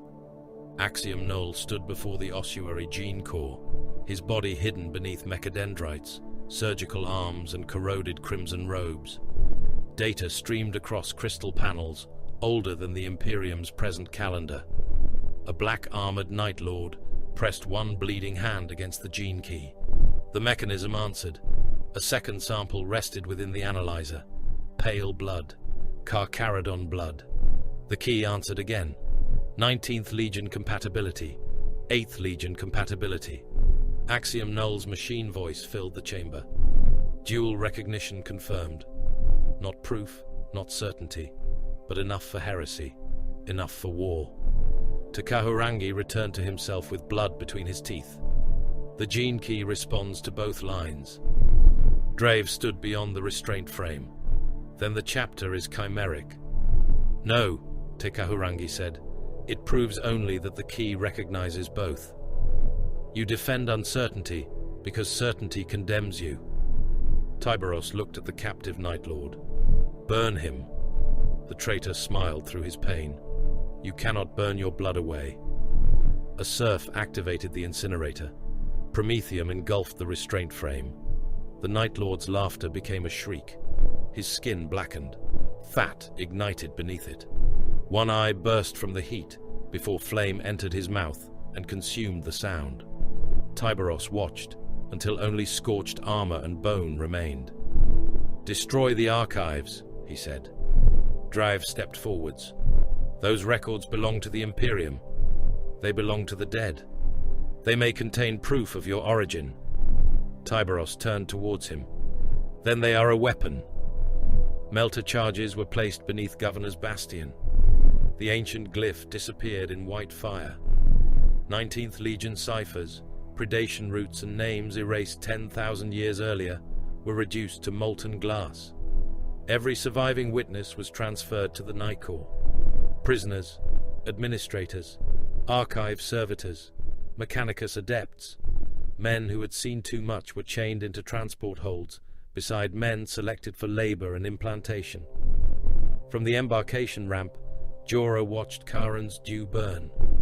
The Karkarodons stripped the moon of recruits, armorers, weapons, fuel, and memory. The dead entered rendering vats. The living entered chains. The past entered fire. Jorah understood then that the chapter did not conquer worlds. It consumed them. Behind him, the gates of the Nicor closed. Ahead, somewhere beyond the hull, Karkaris waited beneath the guns of 2 billion defenders. The Red Tithe was complete. The hunt had only begun. The Night Lord's memory tasted of copper, ashes, and old hatred. Takahurangi knelt before the incinerator, while the prisoner's remains blackened upon the restraint frame. Promethium rolled over fractured ceramite and exposed bone. Fat hissed within the flames. What remained of the traitor's single hand tightened into a claw as heat shrank the tendons. The pale nomad still held a fragment of the warrior's mind behind his eyes. He felt the memory resisting digestion. The Omophageia could extract instinct, sensation, and fractured recollection from consumed flesh, but a warrior of the Legiones Astartes carried centuries within every cell.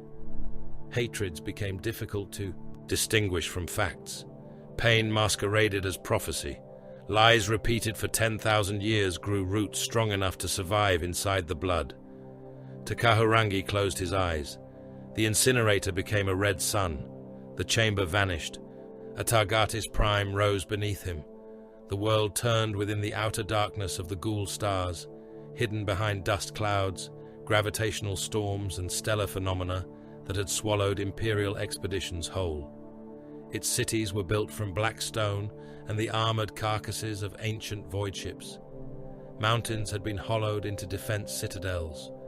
Orbital batteries protruded from the upper atmosphere like spearheads driven through the world's skin.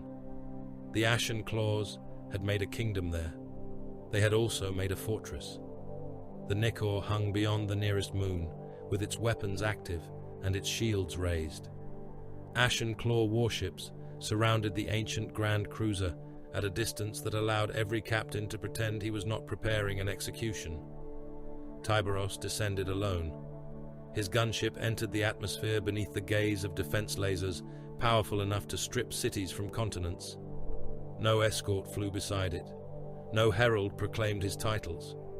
The Thunderhawk crossed the jagged horizon and landed within a fortress whose walls had been razed during the Great Crusade. Ashen Claws waited upon the landing platform.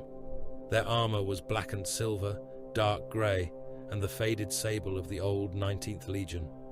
Trophy teeth hung from chains around their gorgets. Enemy blades had been broken and riveted across their pauldrons. Some bore the raptor of the Emperor's first wars, an honor older than most of the Imperium's sainted bloodlines. None saluted.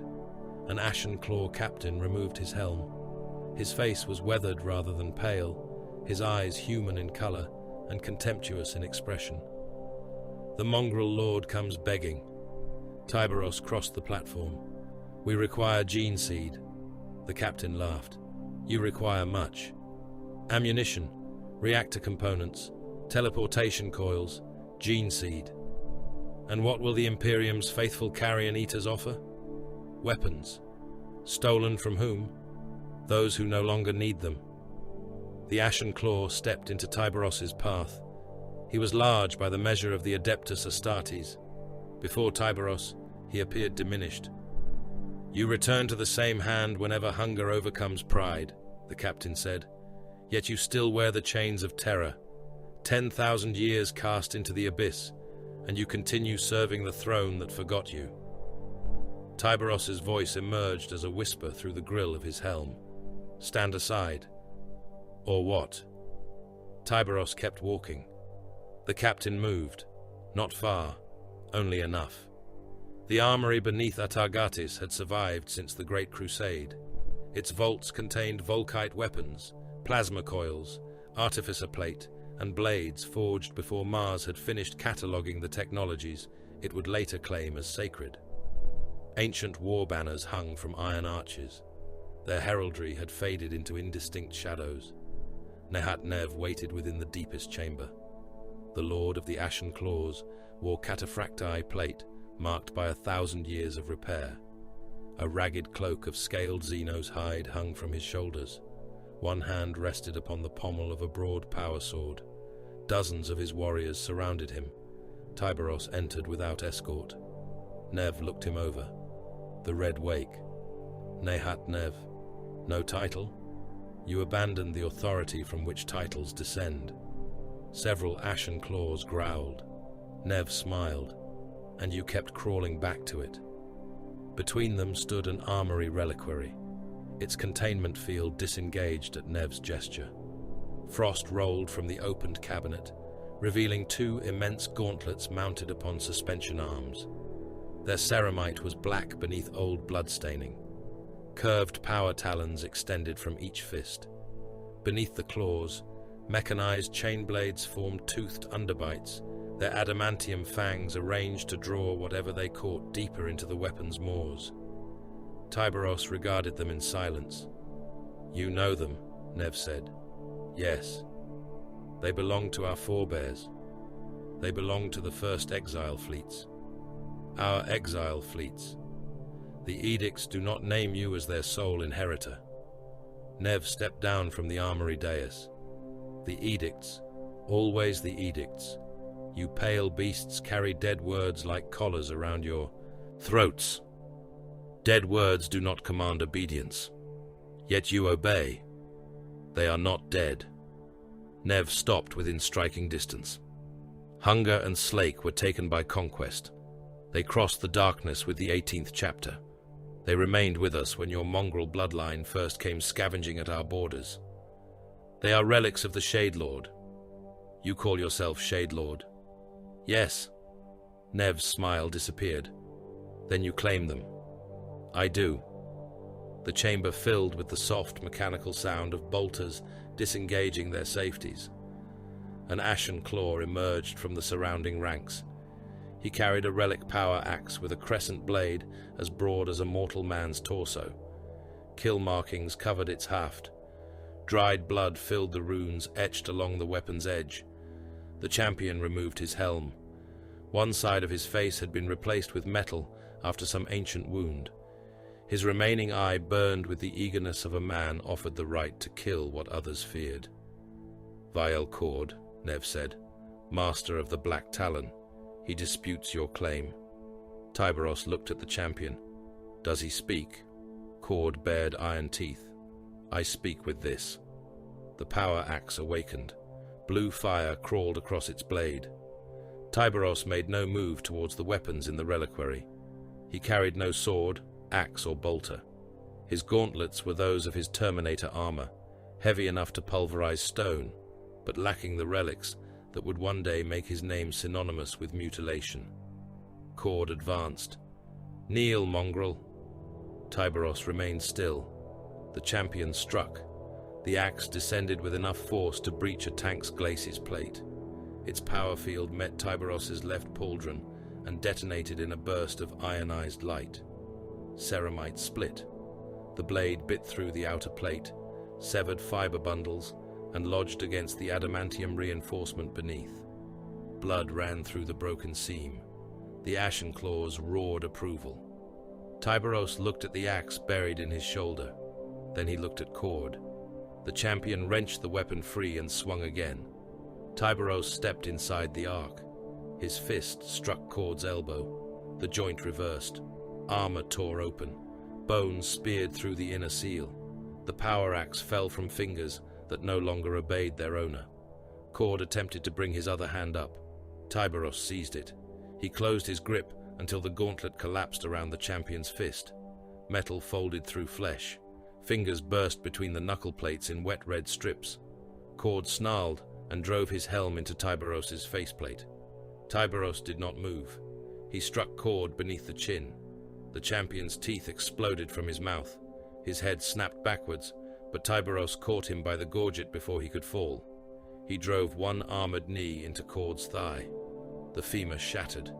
A spear of pale bone punched through the rear of the leg. Blood flooded down the champion's greave. Cord sagged. Tyberos held him upright. He placed one gauntlet around the Ashen Claw's throat and began to squeeze, slowly. Cord's remaining eye widened. He tried to breathe. His crushed hand struck uselessly against Tyberos's wrist. The gorget bent inwards. Blood filled the champion's mouth. He coughed it across Tyberos's helm. The spray ran down the Red Wake's faceplate in branching lines. Tyberos did not crush the neck completely. He narrowed Cord's airway until every attempted breath drew blood into the lungs. The champion drowned while standing before his lord, trapped between life and death by the exact pressure of Tyberos's fingers. Nev watched. Cord's struggles weakened. Blood bubbled from his nose. His eye lost focus. The last sound he made was a wet rattle beneath the groaning ceramite of his gorget. Tyberos released him.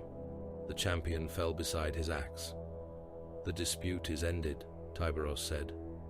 Nev looked at the corpse. "You were not offered ownership. I was challenged. You were offered the right to state your claim. I stated it." Tyberos crossed to the reliquary. The suspension arms lowered. Armory mechanisms opened the vambrace seals of his tactical dreadnought plate. Hunger locked around his right hand. Slake enclosed his left. Power couplings engaged one after another, feeding the relics from the suit's ancient reactor. The gauntlets awakened. Lightning crawled across the talons. The chain teeth began to turn. Ashen claws raised their bolters. Dozens of targeting beams settled across Tyberos's armor. Shells loaded into firing chambers. The chamber could have killed him. Even his immense plate could not endure concentrated fire forever. Tyberos flexed his hands. Hunger and Slake growled.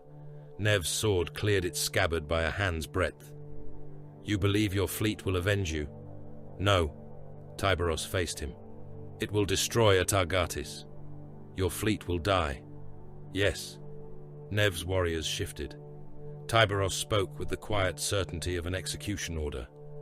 "Your orbital bastions will kill the Nikor. Our plasma destructor will breach your capital shield before it dies. Our escorts will strike your dockyards. Our surviving warriors will descend into your cities. Atargatis will remain yours." He paused. "There will be nothing living upon it." Nev's sword remained half-drawn. "You call that victory?" "No." "Then what do you call it?" "Retention." For a long moment, only Hunger and Slake spoke. Nev lowered his weapon. Tyberos walked from the armory, carrying relics that had not been given, inherited or won beneath any code of honor. He possessed them. That was enough. The memory twisted. Centuries collapsed into a heartbeat. Piety the Fifth burned beneath a living sky. The shrine world's cathedrals had been constructed from white stone and the bones of martyrs. Now their towers leaned beneath the weight of organic bombardment. Spore clouds covered the heavens. Winged bioforms moved through them in swarms dense enough to conceal the sun. The Tyranids had consumed the outer districts. Their digestion pools filled plazas once reserved for pilgrim processions.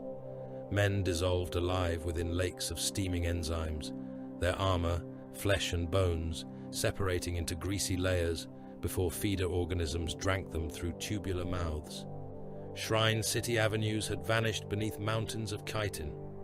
Hormagaunts poured over the dead in waves, hooked limbs finding purchase in ruptured abdomens and shattered armor.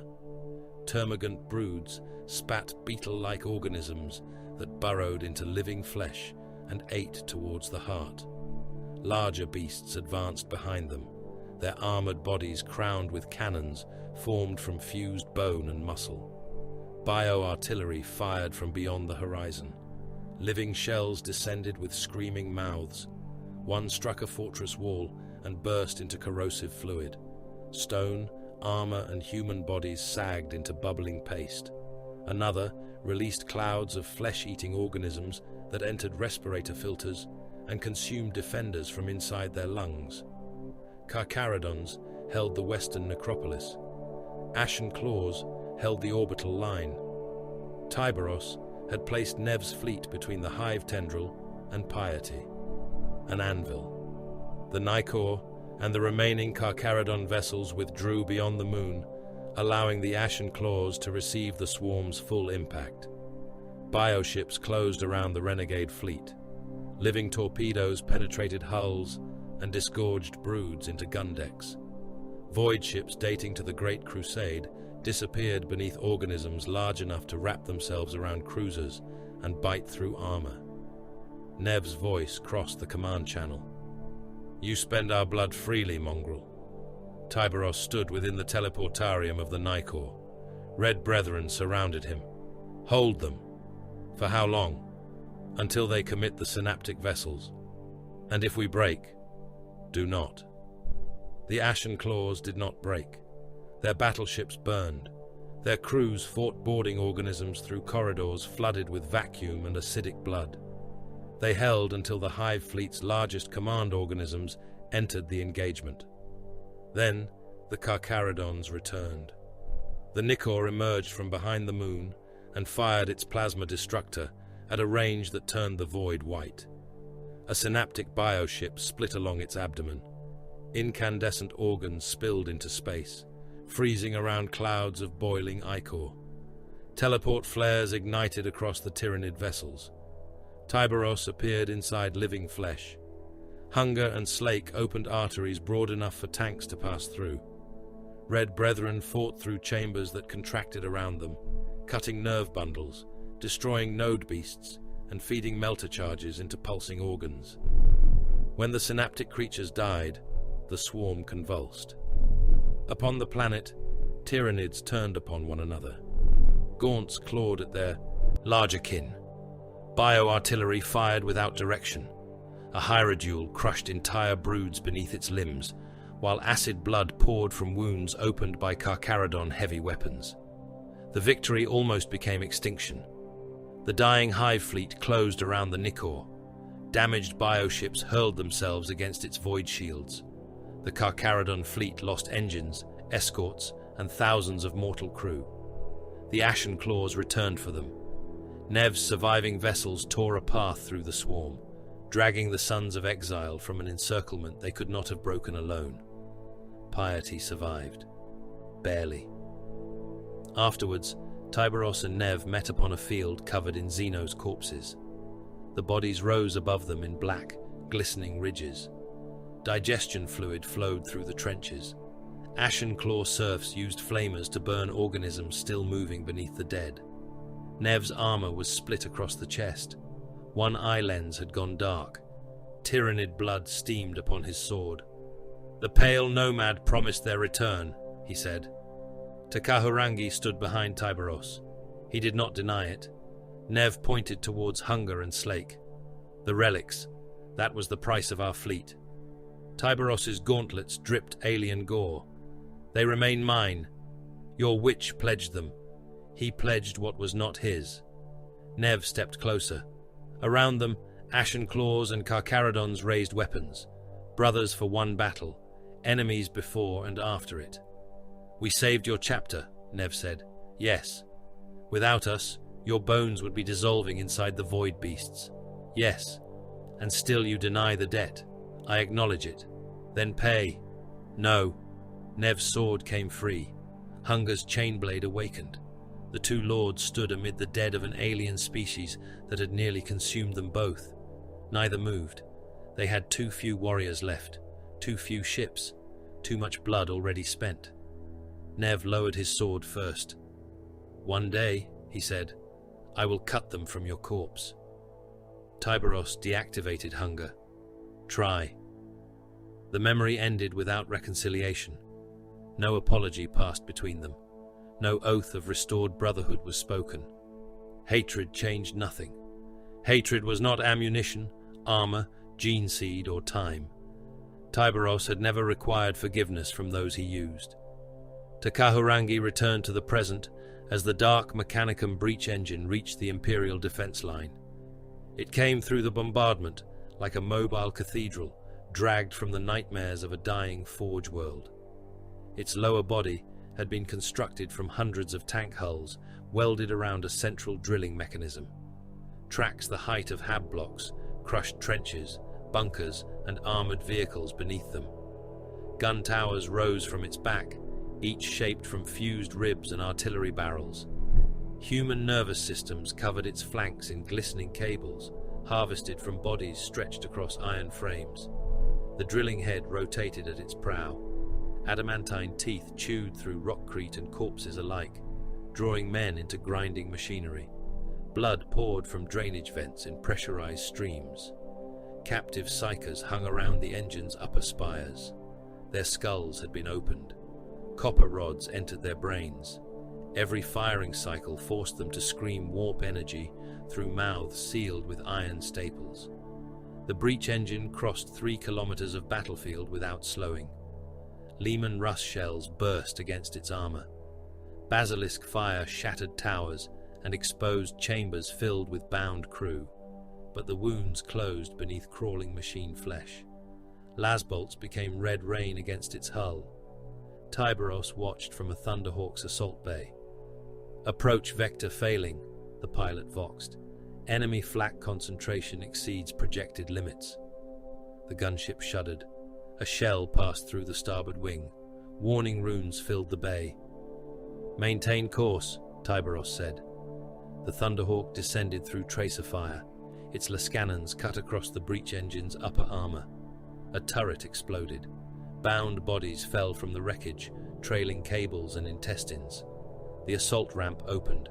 Wind and ash entered the bay. Tyberos stepped into the void. He struck the engine's back hard enough to crater its armor. Hunger and slake ignited. He cut through the outer hull while the machine moved beneath him. Power talons peeled adamantine apart. Chain teeth devoured cabling, bone and plates stamped with corrupted mechanicus. Prayers. Tyberos entered the breach engine. The interior was alive. Walls contracted around him. Human faces opened within the metal and screamed warnings to one another. Bound crewmen hung in sockets along the passage, their limbs amputated and replaced by control cables. Their eyes rolled towards Tyberos as he passed. Hunger tore one from the wall. The crewman's spine came with him, unraveled into wires and dripping nerve tissue. Tyberos moved deeper. The living furnace filled the engine's center. Boiling amniotic fluid reached his knees. Bodies floated within it, cooked until skin slid from muscle. Psychers thrashed beneath the surface, chained around a pulsing reactor sac. The demon manifested above them. Its jaw opened across the entire chamber. Rows of iron teeth formed from gears, knives, and screaming human skulls. Warp fire burned within its throat. Its essence began withdrawing towards the slake entered its mouth. The demon bit down. The gauntlet's chainblade activated.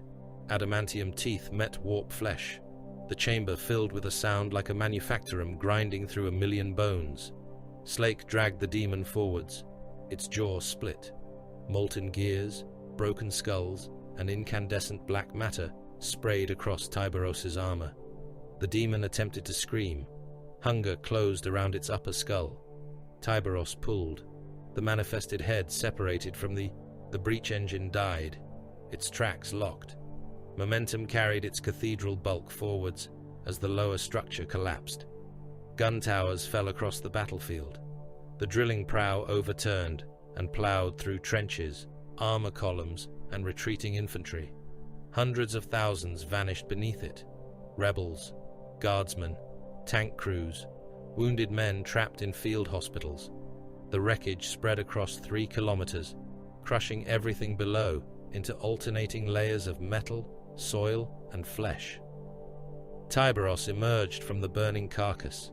Flame covered his armor. One shoulder plate glowed red. Hunger held the engine's severed control cortex, a pulsing mass of brain tissue, cogitator crystal, and brass cabling. The cortex opened an eye. Axiom null spoke through a mouth formed in its surface. The ashen claws harvested the sons of Nostramo. Static crackled through every open vox channel. They broke the fortress moon Tenebor.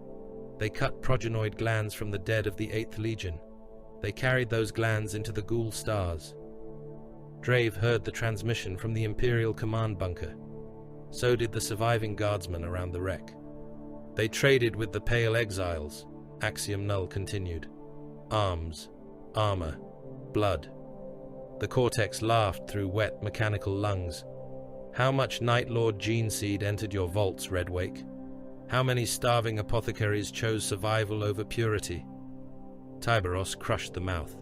The eye remained open. The ossuary remembers. The control cortex pulsed in hunger's grasp. And now the Imperium remembers with it. Silence followed.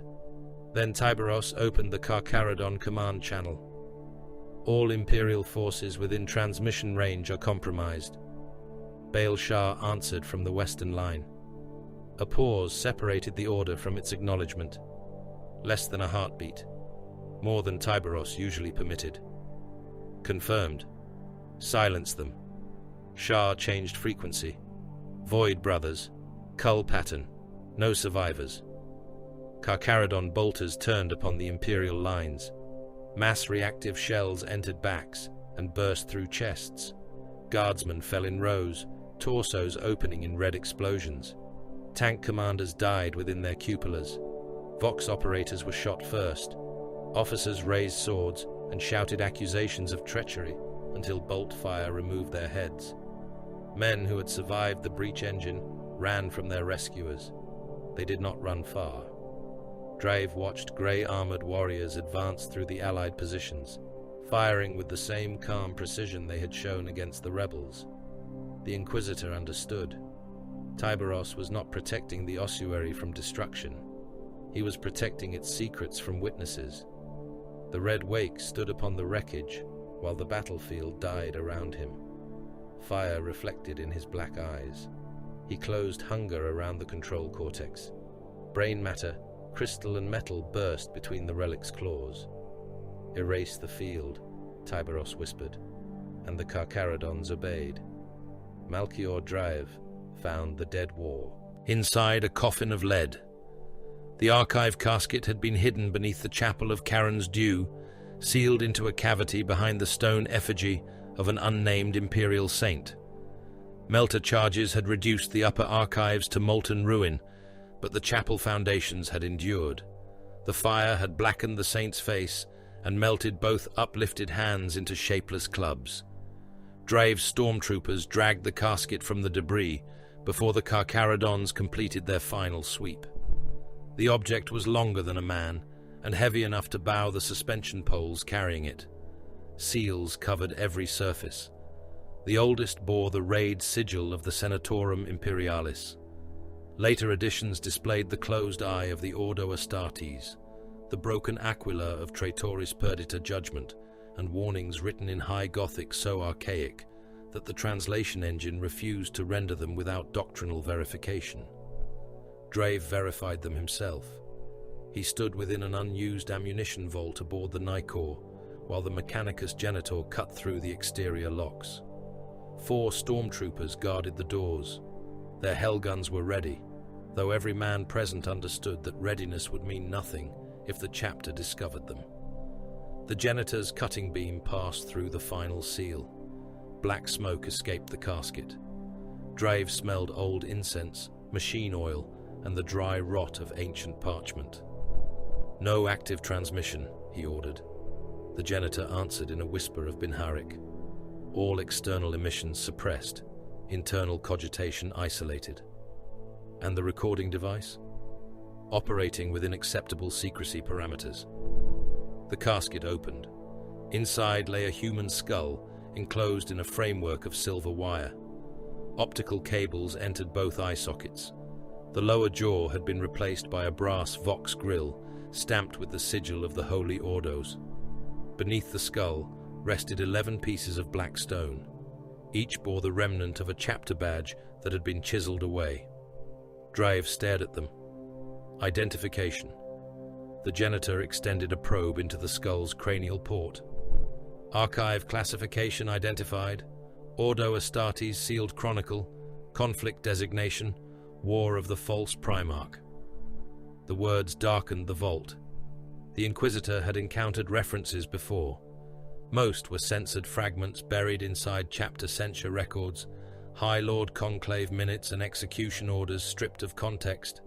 A war in the 33rd millennium, 11 chapters condemned, 5 chapters unleashed to destroy them, 8 decades of slaughter reduced to a handful of lines in authorized histories.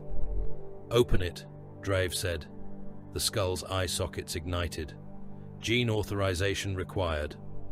Drave placed his thumb against the reader. A needle entered the flesh and tasted his blood. The brass jaw opened. "Authority acknowledged.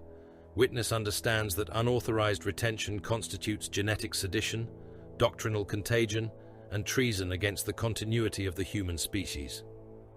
"I understand." "Witness accepts preemptive termination should contamination be suspected." "I accept." "Witness accepts posthumous damnation."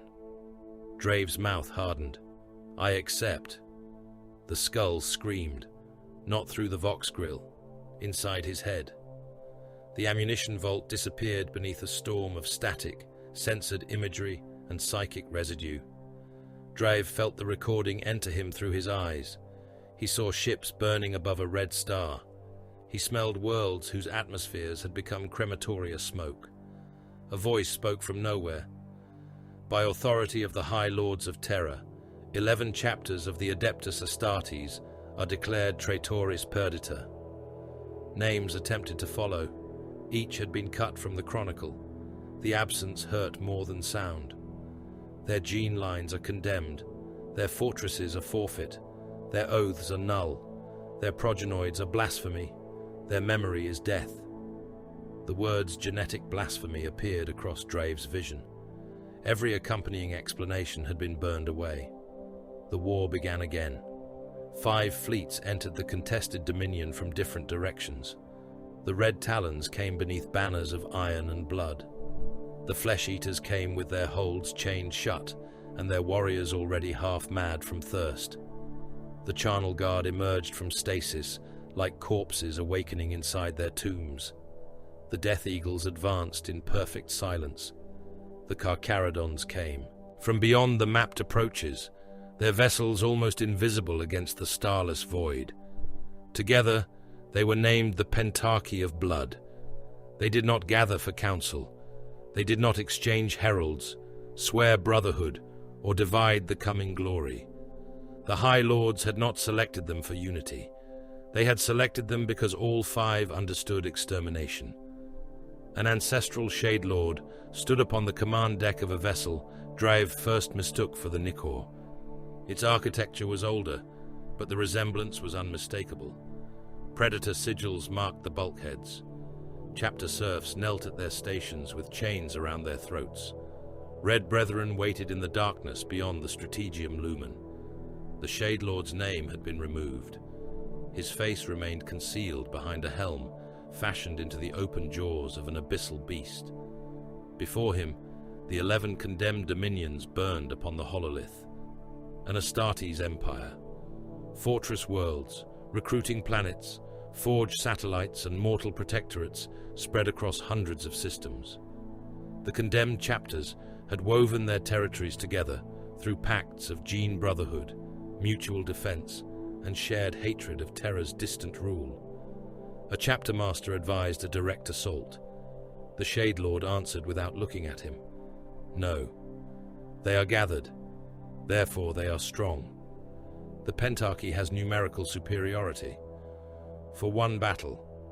The Shade Lord touched the hololith. 11 chapter sigils separated. "Make them afraid of one another." The Carcharodons began with the astropaths. Kill teams entered choir citadels through water reclamation shafts and ventilation towers. Mortal sentries died without seeing their killers. Astropaths were taken alive, their tongues removed, and their hands nailed to their thrones so they could neither speak nor flee. False messages followed. One condemned chapter received word that its nearest ally had negotiated absolution from Terra. Another was warned that its gene vault coordinates had been surrendered to the Pentarchy. A third heard the dying voice of a trusted chapter master confessing that the false Primarch had selected only one bloodline to survive the war. The voice was fabricated. The fear was not. Mutual defense fleets withdrew towards home systems. Shared bastions closed their docks. Ships challenged one another with increasingly complex recognition codes until the delays left whole regions undefended. The Pentarchy entered the gaps. Billions of mortals lived beneath the condemned chapter's protection. They had worshipped the Adeptus Astartes as warrior saints. They believed transhuman loyalty was stronger than fear, pride, or suspicion. They learned otherwise. The first protectorate died when its orbital habitats were ruptured. Carcharodon boarding craft penetrated the outer rings, placed charges beside atmospheric regulators, and withdrew. The structures opened like gutted bodies. Cities emptied into vacuum through wounds kilometers wide. Men, vehicles, and hab towers turned together in the blackness. Children froze within their fathers' arms. The bodies formed pale rings around the world. The Carcharodons transmitted images of the destruction to a neighboring condemned chapter, using the codes of one of its allies. Suspicion became accusation. Accusation became bolter fire. The Pentarchy watched Astartes kill Astartes and entered the war only after both sides had bled.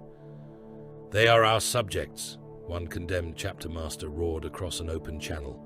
"You punish mankind for our defiance." The ancestral Shade Lord listened from his throne. "No," he said, "we remove what sustains you." The Second Protectorate possessed a fortress monastery built around a freshwater ocean contained beneath its polar ice. Carcharodon scouts infiltrated through geothermal pumping stations. They opened sealed chem vaults and fed industrial toxins into the monastery's water reserves. The poison was not designed to kill quickly. It caused blindness, organ failure, and hemorrhaging across several weeks. The chapter's serfs sickened first, then its aspirants, then the chapter's mortal households and armory clans. The Space Marines endured longer, but every warrior became a carrier. The defenders opened their gates in search of uncontaminated water. The flesh-eaters were waiting outside. Drives saw red-armored giants descend upon plague-thinned refugees. Chain weapons tore through the crowds. Bolt shells detonated among men too weak to run. The loyal executioners climbed a rampart built from corpses and entered the fortress beneath a rain of poisoned blood. The Carcharodons did not join the assault. They had already achieved their objective. Another world surrounded its fortress with minefields extensive enough to stop an armored crusade. The Carcharodons emptied the labor camps. Hundreds of thousands of prisoners were fitted with explosive collars and driven towards the defensive belt. Some prayed to the Emperor. Some cursed the chapter that forced them forwards. Others attempted to turn back. Carcharodon serfs shot the first retreating ranks. The population marched. Mines burst beneath bare feet. Bodies disappeared in eruptions of dirt and meat. Men carrying planks and scrap metal threw them across craters, only to trigger secondary charges hidden below the first layer. The minefields consumed the population until paths appeared through them. Red Brethren teleported into the cleared corridors. Their orders did not concern the fortress commander. They did not seek armories, reactor chambers, or command thrones. They entered the Apothecarian. The defenders met them among gene vaults filled with the inheritance of centuries. Terminator armor smashed surgical plinths aside. Stormbolter shells burst against the walls and showered the chambers with preserved organs. A condemned apothecary fired his Narthetium's laser cutter into a Red Brother's helm. The beam burned through one eye lens.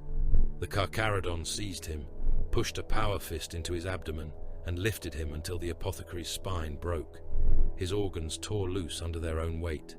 The Red Brother dropped the corpse. Then he fired upon the progenoid vaults. Glass cylinders burst. Gene seeds splashed across the deck. Flamers followed. The defenders screamed louder for the destruction of their genetic legacy than they had for their dying brothers. Drave felt the logic beneath the massacre. The Pentarchy had not been sent merely to kill 11 chapters. It had been sent to make certain they could never return. The archive shifted. Censored casualty totals moved across his vision. 5 billion dead, then 30 billion. Then the numbers vanished beneath a seal, proclaiming them irrelevant to the judgment. Worlds passed between hands. Mortal armies fought beneath the banners of masters they would never see. Entire regiments defected when told that their protecting chapter had betrayed the false Primarch. Others remained loyal and were exterminated beside their gene-forged lords. The war consumed generations. The Emperor remained silent. The High Lords issued commandments from terror. The Condemned called their leader a son of the Emperor returned from erasure. The Pentarchy called him Target. The Chronicle called him False. No name survived. His followers' last dominion circled a swollen blue star. Mantle stabilizers restrained the planet's violent tectonic activity. Without them, the world's crust would fracture under gravitational stress. The final Condemned chapter master appeared upon the Vox. His armor had been split open. One arm was missing. Blood covered the throne around him. Behind him, the walls of his command bastion shook beneath orbital bombardment. "You know why they sent you," he said. The ancestral Shade Lord watched without expression. "You think we were chosen for rebellion? You think our blood was judged false because Terra declared it so?" The Condemned Lord laughed. Blood ran between his teeth. "The High Lords fear proof. The Emperor made more bloodlines than the Imperium admits, more sons than the priests remember. Our father was..." The Chronicle cut the name away. The deletion struck Drave like a blade driven through the ear. He fell to one knee within the forgotten ammunition vault. Blood ran from his nose. The janitor caught him with a mechadendrite before he struck the deck. The memory continued. "And you are his executioners, because you carry the same crime." The Shade Lord looked towards his helm display. Fire. Far beneath the planetary surface, Carcharodon infiltrators activated charges around the mantle stabilizers. The first generator failed. Tectonic pressure shifted. A continent split from coast to coast. Cities vanished into openings that reached down towards incandescent rock. Oceans poured into the wounds, flashing into steam and tearing the atmosphere apart. The second stabilizer died. Mountain ranges folded. Fortress monasteries slid from their foundations. Towers broke in half, while battle brothers still fought upon their walls. Billions disappeared beneath landslides, boiling seas and clouds of molten debris. The fleets continued fighting above the planet. Lance beams crossed the void. Torpedoes struck vessels already tumbling through the fragments of dead orbital habitats. Boarding claws locked ships together, while the world beneath them destroyed itself. The Condemned chapter master remained upon the Vox until the command bastion collapsed. The last image showed him buried beneath his own throne as fire entered the chamber. The Shade Lord watched his death. "Blood does not absolve betrayal," he said. The Carcharodons descended into the dying world. Beneath the Condemned fortress lay a gene sanctum protected from tectonic collapse by gravitic anchors. The ancestral Shade Lord entered with the Red Brethren, while the world's mantle roared beyond the walls. The gene sanctum contained the dead chapter's inheritance. Hundreds of progenoid samples floated inside stasis columns. Gene slates recorded implantation histories stretching back to the chapter's founding. At the chamber's center stood a reliquary marked with a Primarch designation. The designation could not be read, not because of damage. The archive itself refused to show it. A Carcharodon apothecary approached the reliquary. His armor was patched. His narthecium bore the marks of repeated repair. Gene seed containers hung empty from his belt. "Shade Lord, destroy it." The apothecary looked at the preserved samples. "Our own vaults are failing. Destroy it. The campaign has cost us more than 300 brothers. Our viable reserves cannot replace a tenth of them. Irrelevant. This stock is stable." The Shade Lord turned. "It is condemned." By terror, by command. The apothecary removed one sample from the reliquary. The fluid inside was clear. The organ suspended within showed no visible corruption. It may preserve the chapter. The Shade Lord crossed the chamber. He caught the apothecary by the throat. The warrior did not resist immediately. Shock held him still for the fraction of a second required.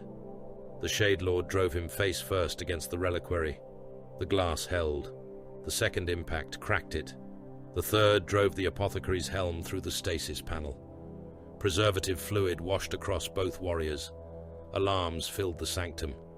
The Shade Lord pulled the apothecary back. Half the warrior's face remained inside his broken helm. One eye hung against his cheek. His jaw had torn loose on one side. "Chapter survival," the Shade Lord whispered, "is not the command." He pushed his combat blade beneath the apothecary's gorget. The point entered the mouth, passed through the skull, and emerged from the crown of the helm. The Shade Lord released the corpse. Then he ordered the Red Brethren to burn every sample. Fire consumed the sanctuary, while the planet died around it. Drive tore himself from the chronicle. He lay upon the deck of the ammunition vault, with the janitor's cables still buried in the archive skull. His stormtroopers had formed a circle around him, weapons aimed towards the sealed doors. The skull continued whispering. Pentarchy judgment complete. 11 gene lines annulled. All contradictory records transferred to Terra or destroyed. The eye sockets faded. The brass jaw closed. Drave wiped blood from his mouth. Every time. The janitor tilted his hooded head. Clarification required. Every time forbidden Primarch evidence appears, they come. Drave rose unsteadily. They destroy the witnesses. They burn the progenoids. They annihilate the archive, even when it could save their own chapter. Correlation does not demonstrate a pointed purpose. No. The Inquisitor looked at the 11 defaced stones. But it suggests why the High Lords chose them. Not merely because the Carcharodons were brutal. Not merely because they were willing to massacre populations and destroy homeworlds. They possessed something rarer than cruelty. They possessed no faith in the sanctity of their own blood. Their ancestry was already a wound. They could burn the genealogies of others without believing Primarch descent made a warrior holy. Perhaps the High Lords had chosen them because their origin was uncertain. Perhaps the Carcharodons had volunteered because every destroyed archive concealed their own crime. Varkor Neil reached the same conclusion and gave it to the Reach as scripture. His broadcasts infected the Imperial Voxnets before the Carcharodons left Karen's dew. Renegade preachers appeared across the Hab worlds, wearing shark jaws carved from human ribs. They proclaimed that a forgotten son of the Emperor had returned during the 33rd millennium, and that Terra had murdered every chapter that recognized him. 11 brotherhoods knew the truth, the preachers cried. 5 executioners drowned it in blood. Mutant armies painted broken exile symbols across their tanks. Penal regiments turned their guns upon their commissars. 3 Imperial infantry divisions abandoned the Hecaton front after receiving forged genealogies claiming their home worlds had once served the hidden Primarch. The lie spread because the Imperium had burned the truth. Lord Militant Krail attempted to issue a denial. His censors found nothing they were permitted to deny. The War of the False Primarch officially existed only as a victory whose enemy could not be named. Every closed archive became evidence for the rebels. Every execution of a preacher gave his message another martyr. Niall's voice entered the trenches. Ask the grey killers whose blood stains their hands. Ask why they fear the ossuary. Ask whom they murdered before they came for you. Tyberos listened to one transmission. Source, he said. Baal Shah marked a moon upon the Strategium hololith. It orbited the gas giant Nemoth. Antenna forests covered its surface. At the center stood a Vox cathedral, whose transmission spires reached into the upper atmosphere. Rebel Broadcast Nexus, Shah said. Void shields encompass the cathedral and primary reactors. Surface garrison exceeds 20 million. Night Lord's presence confirmed. Take the voice. The assault began without bombardment. Carcharodon scouts entered through coolant conduits beneath the antenna fields. They severed local command links, killed relay operators, and replaced the broadcast scheduling codes. The Vox Cathedral continued transmitting. Niall's sermon crossed the reach, while grey-armoured killers moved beneath his priests. Devourer squads descended upon the external antennae. Jump packs turned the night into blue fire. Assault marines struck maintenance gantries and transmission platforms, cutting through defenders with chain blades and bolt pistols. Bodies fell for kilometers before striking the lower structures as broken red rain. The rebels turned their guns upwards. That was when the Red Brethren teleported inside. The transmission vault filled with white light and displaced air. Terminators emerged among screaming adepts. Storm bolters opened fire. Mass reactive shells entered bodies and detonated inside them. Men burst across control consoles. Severed hands continued depressing activation runes while their owners collapsed in pieces. The Carcharodons did not silence the transmitters. They increased the gain. Every death crossed the nadir reach. Listeners heard bolters hammering within the cathedral. They heard chain blades labor through bone. They heard rebel priests pleading with warriors who never answered them. The sermon became a massacre. Tyberos had not opposed the lie with truth. He answered it with approach. Kahu entered the central transmission vault, carrying a double-headed power axe. The Night Lord's Atramenta champion waited among overturned control thrones. His Terminator armor was midnight blue, beneath lightning marks and strips of dried skin. A chain fist hung from his right arm. "Another silent cousin," the Night Lord said. Kahu advanced. "Did the sharks cut out your tongues when they mixed your blood?" Kahu struck. The axe met the chain fist between them. Power fields erupted. Control panels shattered beneath the impact. A mortal operator standing too close became a cloud of blood and bone fragments. The Atramentar drove Kahu backwards through a cogitator bank. Metal folded around the Carcharodon's armor. The Night Lord laughed and thrust his chain fist towards Kahu's chest. Kahu turned. The weapon entered his side. Its adamantium teeth chewed through ceramite, black carapace, and abdominal muscle. Blood sprayed across the Atramenta's helm. Loops of intestine caught in the rotating chain and vanished into the mechanism. Kahu locked his arm against his body. Broken armor plates closed around the chain fist. The Night Lord pulled. The weapon remained trapped inside Kahu. The Carcharodon released his axe with one hand, seized the Atramenta's wrist, and dragged him closer. "Cousin," the traitor whispered. Kahu answered at last. "No." He raised the axe. The blade passed through the Night Lord's gorget. The head left the armor in a burst of sparks and blood. It struck the transmission altar and rolled across the activation keys, leaving a broad red smear. The decapitated body remained attached to Kahu by the embedded chain fist. Kahu tore the weapon sideways. Half his abdomen opened. Entrails fell against his thigh plate. One of his attendants moved to support him. Kahu struck the hand away. "The cause." "Reaper, you require extraction." "The cause." He remained standing while melter charges were placed against every databank. Only after the final archive became molten slag did he allow the apothecaries to approach. One fragment survived. Drave's genitor found it embedded inside the dead Atramenta's helm. A crystal sliver, shielded from the melter fire by layers of ceramite and skull. The machine priest inserted it into a portable analyzer. Gene sequences moved across the display. "Primary compatibility established," the janitor said. 19th Legion derivation strongly indicated. Drave leaned closer. "Carcharodon." "Probable." A second pattern appeared beneath the first. Irregular. Broken. Secondary sequences non-conforming. 8th Legion? Undetermined. Another Primarch line? Undetermined. Mutation?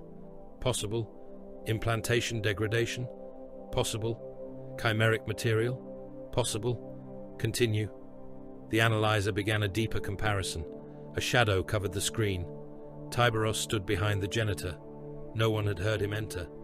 The machine priest's mechadendrites froze. The Shade Lord looked at the surviving fragment, then at the analyzer.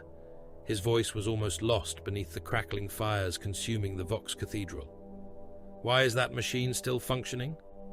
The janitor had no answer. Neither did Draev. Tyberos raised hunger. The transmission across the reach ended with the sound of adamantium claws closing through metal.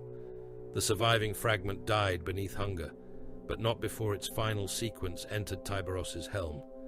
The data was damaged, incomplete, and polluted by the Night Lord's interference. 19th Legion markers coiled across the display in pale streams. Beneath them moved secondary patterns without recognized ancestry, the sequences opening and closing like teeth, glimpsed below black water. Tyberos watched them for less than a heartbeat. Then the Vox Cathedral vanished. He remembered the Golgothan wastes. The memory came without pain. Tyberos did not experience the past as Te Kahurangi did, drowning in inherited lives and contradictory blood. He remembered only what his own eyes had witnessed: weapon ranges, command failures, the measured expenditure of lives, and the point at which restraint became wasteful. The Badab War had already poisoned a region of space before the Karkaradons entered it. Lugt Huron's rebellion had divided brother from brother. Chapters that had once sworn beside one another now traded torpedoes across the void. Imperial commanders disputed precedence while worlds burned around them. The Maelstrom Zone filled with private wars, old grievances, and strategic necessities disguised as honor. The Karkaradons arrived without invitation. Their fleet translated from the warp beyond the sanctioned approach routes, emerging among the dust clouds and tumbling stones of the Golgothan wastes. The Nikor came first, its ancient hull scarred, dark and silent. Predation vessels followed in dispersed formation. Escorts took station around the battle barge without transmitting recognition codes. Loyalist augurs found them and immediately armed. Weapons batteries turned towards the newcomers. Torpedo tubes opened. Attack craft launched from nearby vessels and circled at a cautious distance, their pilots unable to identify the old patterns of armor and weaponry carried by the silent fleet. Challenges filled the void. Unknown vessels, reduce power, and declare allegiance. No answer. This is Loyalist battle space, under the authority of the Legate Inquisitorial. Identify or be fired upon. The Karkaradons advanced. A Red Scorpion strike cruiser locked its lance batteries upon the Nikor. Firehawk's interceptors moved across the battle barge's prow. Marines' errant vessels adjusted formation to enclose the fleet within converging arcs of fire. The Karkaradons did not slow. Only when the Nikor entered range to answer every weapon pointed towards it did the battle barge transmit its exile sigil. Silence followed. An ancient predator, jaws open against the dark. Some commanders recognized the mark. Most did not. The Nikor transmitted a second image. A wax seal burned around a command authority, granted by the High Lords of Terror generations earlier, its validation codes old enough to force modern cogitators into recursive prayer. The Loyalist guns remained trained. Tyberos boarded their command vessel anyway. He entered the council chamber, wearing tactical dreadnought armor. Hunger and Slake hung at his sides, their teeth still. The deck trembled beneath every step. Veteran officers watched him approach. Chapter masters, ship lords, inquisitorial representatives and campaign strategists stood around a hololithic projection of the Badab sector. No one offered a hand in greeting. Tyberos offered none. The council chamber contained warriors capable of ordering the destruction of worlds. Men who had broken heretic kingdoms, survived demon incursions, and commanded brotherhoods of the Adeptus Astartes, stared at the Shade Lord as though the void had admitted one of its native beasts. A senior loyalist commander spoke first. You arrive without petition, herald, or declared purpose. Tyberos stopped beside the hololith. War. That purpose belongs to every vessel in this region. Then why does the rebellion endure? Several officers reached for anger. They restrained it, because Tyberos had not spoken loudly enough to challenge them in the manner they understood. His voice was almost a whisper. Men accustomed to being obeyed leaned closer to hear him. A chapter master in crimson armor regarded the exile fleet's sigils hovering above the display. Do you serve Huron? No. Do you serve the throne? Yes. Your manner does not resemble service. Tyberos looked at him. Your war does not resemble victory. The insult was spoken too softly to answer with fury. It remained between them, cold and exact. The campaign hololith expanded. The Endymion cluster glowed upon its edge. Mantis warriors' strongholds lay among fertile worlds, orbital stations, pilgrim routes, and industrial colonies. Their fleets avoided major engagements. Their strike forces appeared, inflicted losses, and vanished into protected territories whose populations remained loyal to them. Tyberos raised one claw towards the cluster. We will take Endymion. Independent command is not granted, said the loyalist strategist. It is required. Your fleet strength is unverified. Verification changes nothing. The Mantis warriors know those systems. They use concealed routes and local support. Every civilian vessel may carry intelligence for them. Yes. The strategist waited. Then how do you intend to distinguish collaborator from subject? We will not. The chamber stilled. Another officer spoke. Civilian protections remain in force. The Mantis warriors draw strength from those populations. They are imperial citizens. They are enemy infrastructure. The phrase entered the council without hatred or emphasis. Tyberos did not condemn the people of Endymion. He did not call them traitors. He offered no theological justification for what would follow. He defined them. That was worse. You propose mass punishment, the strategist said. No. Tyberos indicated the Mantis warrior positions. We propose deprivation. Remove repair capacity. Remove food. Remove intelligence. Remove the populations they will expose themselves to defend. Billions may die. Then the secessionists will come quickly. No one in the chamber denied the military logic. They objected to its nakedness. The Imperium practiced the same arithmetic behind litanies, seals, and proclamations of necessity. Tyberos required none of them. He did not ask anyone to believe the dead deserved what he intended to do. He needed only the dead to produce a result. Authority over the Endymion cluster was granted before the council ended. The Carcharodons prosecuted the war as a harvest of obligations. They did not seek the strongest bastions first. They attacked the places that made the bastions possible. Orbital shipyards were shattered without boarding actions. The Nicor fired upon construction rings until unfinished vessels, repair docks, and thousands of workers fell into the gravity wells below. Fuel depots detonated in chains of white light visible across entire systems. Agricultural continents burned. Carcharodon strike cruisers entered low orbit and fired into crop belts, irrigation engines, and storage arcologies. Firestorms crossed plains for thousands of kilometers. Smoke covered the sky.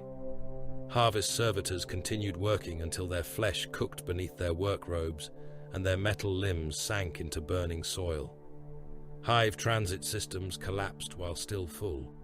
Scouts entered mag rail control chambers, killed the operators, and overrode emergency systems. Trains traveling beneath mountain ranges accelerated beyond safe tolerance. Passenger carriages struck sealed junctions at supersonic velocity, compacting thousands of bodies into layers of bone, metal, and clothing. On another world, Carcharodon saboteurs opened the lower gates of an oceanic hive. Seawater entered habitation levels before the warning sirens sounded. Pressure doors closed between districts, trapping millions beneath rising black water. Families climbed maintenance towers. Workers cut through ceilings with industrial tools. The air disappeared. The Mantis warriors emerged from concealment to aid them. That was the point. The Carcharodons withdrew whenever the secessionists refused battle. They returned whenever the Mantis warriors answered a distress signal. One world became the pattern by which the others were broken. Its name had been expunged from later histories, but Tyberos remembered its seas. They had been green before the fires. Its population lived around equatorial purifier cities whose towers drew salt water from the oceans and returned drinking water through continental pipelines. The Carcharodons destroyed the purifiers. Lance strikes cut the towers in half. Broken superstructures fell into coastal districts. Reactor contaminants entered the sea. Reservoirs ran dry within days. Tyberos allowed the world to beg. Distress signals crossed the cluster. Images accompanied them. Men crushing one another around empty cisterns, children licking condensation from ventilation grills, priests opening their wrists over congregation cups. The Carcharodons transmitted coordinates for relief landings, safe corridors, uncontested ports, clear orbital approaches. The Mantis warriors came. Hospital vessels entered first, followed by water carriers, escort frigates, and 2 strike cruisers. Their commanders scanned the approaches for traps and found none. The Nicor and its escorts had withdrawn beyond the system's outer moons. Relief craft descended. Millions gathered beneath them. Then the moons moved. Carcharodon vessels emerged from behind their mass shadows, reactors already at combat output. Boarding torpedoes launched before the Mantis warriors could raise full shields. Armored projectiles crossed the void and struck relief vessels carrying tanks of purified water. One carrier burst open in orbit. Water and bodies expanded into frozen clouds around the wreck. The Mantis warrior strike cruisers turned to meet the ambush. The Carcharodons descended upon the refugees. Devourer squads fell from the cloud cover, jump packs burning through smoke and dust. They landed among the crowds around the relief zones. Bolt pistols opened fire. Mass reactive shells passed through one body and detonated inside another. Men came apart in wet bursts. Refugees ran beneath descending gunships and were crushed by landing gear. Chain blades tore open those who reached the Mantis warrior cordons. The secessionists could not fire freely. Civilians surrounded them. The Carcharodons did. A Mantis warrior squad formed a shield around a water convoy. Green-armored battle brothers fired in disciplined bursts, killing. Devourers without striking the mortals between them. The Carcharodons drove the refugees towards the defenders. Panic became a weapon. Men clawed at Astartes' armor, begging for protection. Others attempted to climb onto the transports. Mantis warriors lost firing lanes beneath the press of bodies. Devourers struck from above. Chainswords entered shoulders, skulls, and spinal columns. A descending Carcharodon landed upon 3 men, crushing them beneath his boots, then drove a power blade through a Mantis warrior's chest. Millions died beneath the crossfire. The ground around the relief ports became a red marsh of burst water tanks, mud, and human remains. The living slipped upon exposed organs while trying to flee. Bodies blocked the landing ramps. Gunships burned above them, raining molten armor into the crowd.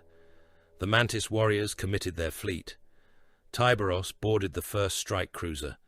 The assault torpedo struck amidships and entered 3 decks before stopping. Explosive petals opened. Red Brethren advanced into disciplined bolter fire. Mantis warriors had fortified the approach corridor. Breacher shields locked together. Bolters rested across their upper rims. Behind them stood warriors with plasma guns and melter weapons prepared for Terminator armor. The first volley struck the Red Brethren. Shells detonated against ancient plate. One Terminator lost half his helm and continued walking with blood pouring from the remains of his face. A plasma bolt struck another in the chest, burning through ceramite and cooking the warrior inside his armor. Tyberos moved behind them. He used his own brothers as mobile cover, not from cowardice, from expenditure. The Red Brethren existed to bring the Shade Lord into killing range. They knew it. They advanced without protest, absorbing fire that would otherwise slow him. The corridor narrowed. A red brother fell. Tyberos stepped over him before the body completed its collapse. The Mantis warriors closed ranks. A warrior bearing a storm shield held the center. The shield's power field flared beneath stormbolter impacts. Tyberos accelerated. His bulk should have made speed impossible. Instead, his movement possessed the suddenness of an abyssal predator erupting from still water. The shield-bearer began to turn. Hunger struck before the movement finished. The lightning claws entered the storm shield's field. Energy burst across the corridor. The relic gauntlet drove through the shield, splitting it from rim to grip and carrying the fragments into the bearer's arm. Bone exploded inside the vambrace. The Mantis warrior struck with his power sword. Tyberos had already moved beyond the angle. Slake entered beneath the warrior's breastplate. The chain teeth bit into his abdomen. They tore through fused ribs and caught upon the lower spine. Tyberos pulled the marine towards him. The Mantis warrior attempted to raise his ruined shield arm. Tyberos drove his helm into the secessionist's faceplate. Ceramite cracked. The second impact crushed the face behind it. The third drove broken armor through the skull and forced brain matter from the gorget vents. Tyberos released the corpse. He was already moving towards the next target. His speed was not frenzy. Every action had begun before the opponent's response. Every blow placed him beyond the next weapon's effective arc. He did not overpower movement. He removed the time required to make it. The boarding action reached the bridge after 43 minutes. Mantis warriors lay in pieces along the approach corridors. Some had died protecting mortal crew. Others had attempted to scuttle the vessel before capture. Carcharodon tech marines cut through the bridge blast doors, while Red Brethren held the passage. Tyberos entered through molten metal. The Mantis warrior captain fought until hunger removed his sword arm, and Slake opened his chest from hip to collar. He remained alive. Apothecaries sealed the ruined torso long enough for questioning. The captain lay upon the bridge deck surrounded by his dead. His lower body was missing. Blood pooled around the exposed organs, held within a field of congealing foam. Tyberos stood over him. The Mantis warrior looked up through a cracked helm lens. Butchers. Tyberos did not deny it. Will your chapter continue defending the Endymion worlds? The captain coughed. Blood struck the inside of his faceplate. Until the last brother. Tyberos turned towards the tactical display. All of them? Every world under our protection. Tyberos looked back. Thank you. The captain understood. Hatred overcame pain for one final moment.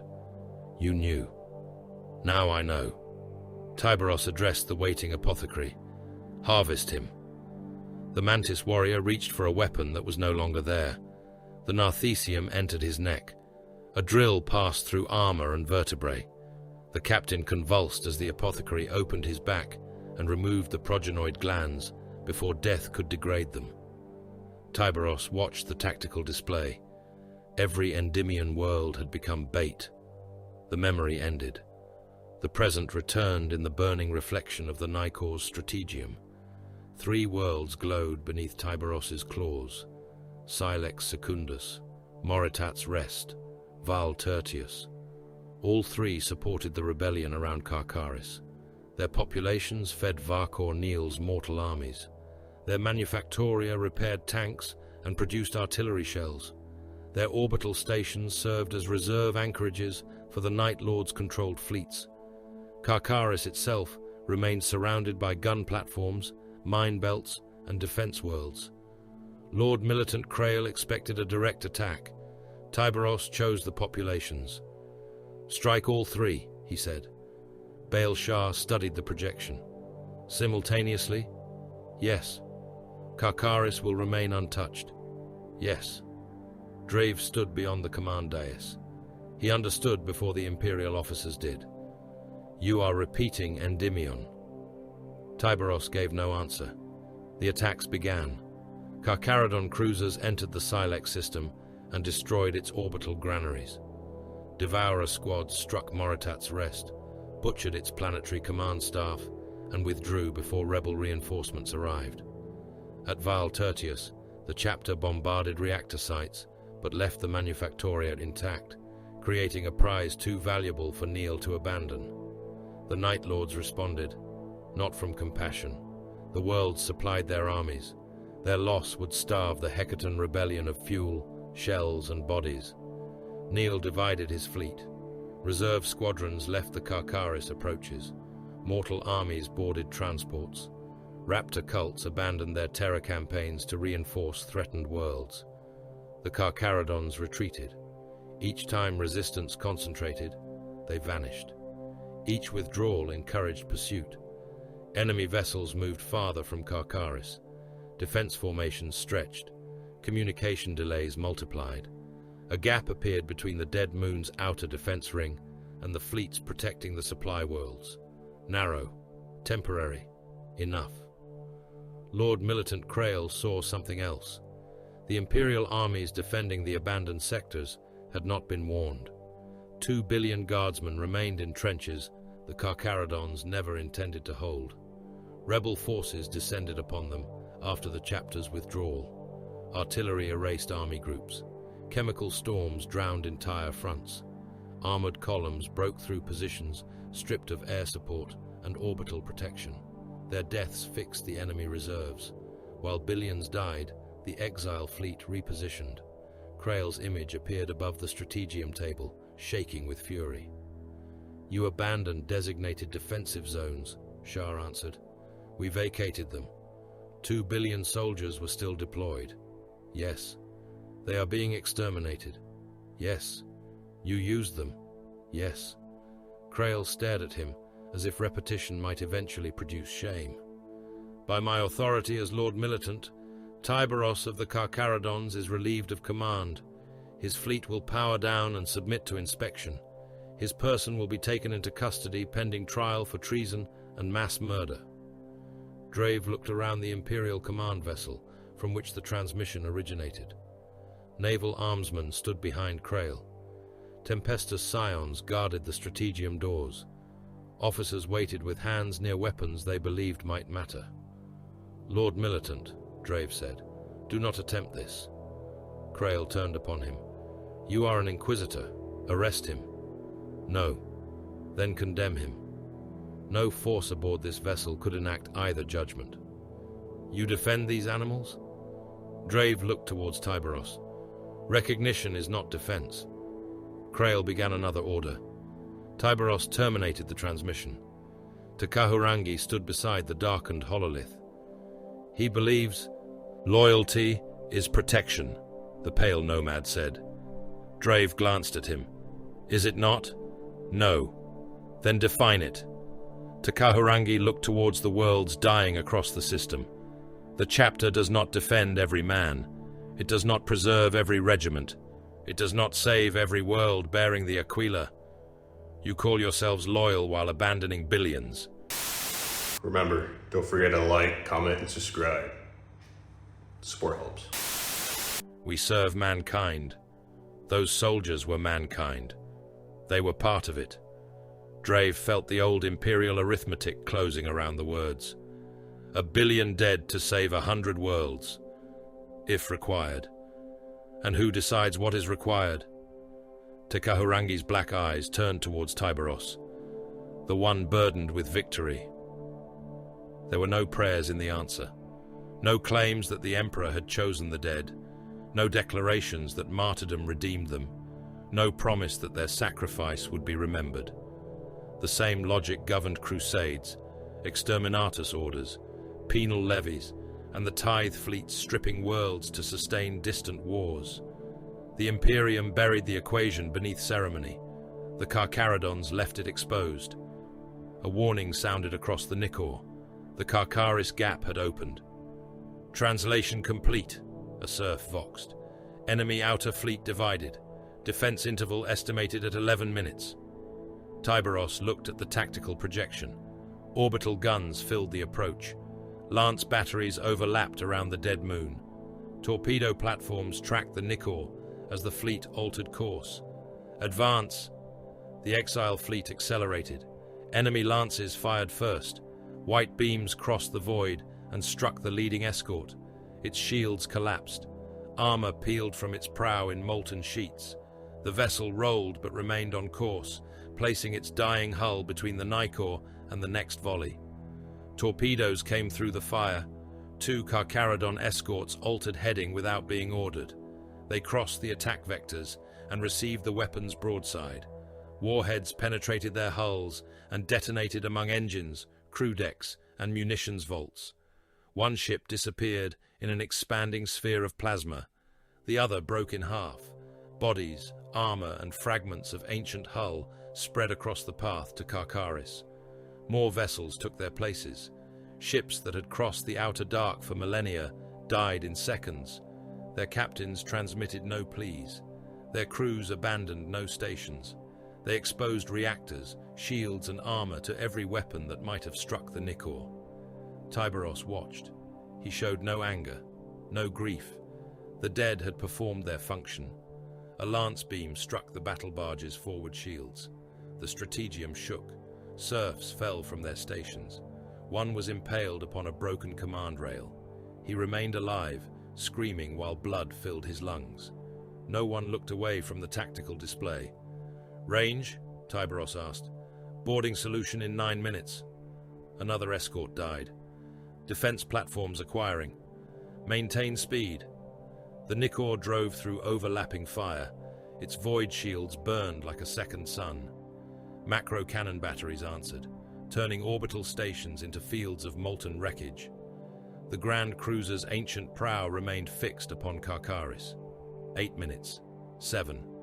The moon filled the viewing screens. Gun platforms opened around it. Torpedoes inbound. "Let them come," Tyberos said. The last surviving escort moved ahead of the Nicor. Its captain transmitted a single pulse in the exile cant. Debt accepted. The torpedoes struck. The escort vanished. Beyond its death, Carcharis waited. 11 minutes had been purchased. The Nicor entered boarding range with 23 seconds remaining. Tyberos rose from the command throne. Hunger and Slake awakened. "Open the moon." Badab Primaris died from beneath. Long before the first Loyalist battle barge entered its firing lanes, long before the Star Phantoms descended through the poisoned atmosphere, and long before the Tyrant's defenders understood that the end had come, the Carcharodons were already inside the world. They arrived in fragments. A maintenance servitor whose cranial housing concealed a Carcharodon cipher engine. A refugee procession carrying plague-swelled corpses through the lower transit districts. A damaged ore barge granted emergency berth beneath the southern hive shield. A procession of corpse carts pushed by starving men in ash-stained robes. The carts contained the dead. They also contained melter charges, Auspex beacons, radphage capsules, and enough shaped explosives to open the armored heart of a hive reactor. The Carcharodons had begun their work months before the final assault.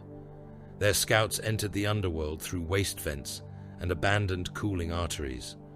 They crawled through tunnels where heat stripped paint from their armor, and industrial toxins burned mortal lungs into blackened sacks. They moved without speech, guided by old schematics, stolen maintenance codes, and the testimony of prisoners who had ceased being useful once they had spoken. Badab Primaris was a world built upon containment. Its hives rose from tectonic fault lines restrained by geothermal stabilizers. Plasma reactors buried beneath the continental crust fed shield networks, manufactoria, and defense lasers. Transit arteries threaded through the planetary foundations, carrying soldiers, ammunition, and laborers beneath cities too heavily fortified for surface movement. Every strength possessed a failure point. The scouts marked them. They replaced reactor servitor directives one line at a time, altering emergency responses so gradually that the machine spirits registered no corruption. Pressure thresholds changed. Cooling cycles lengthened.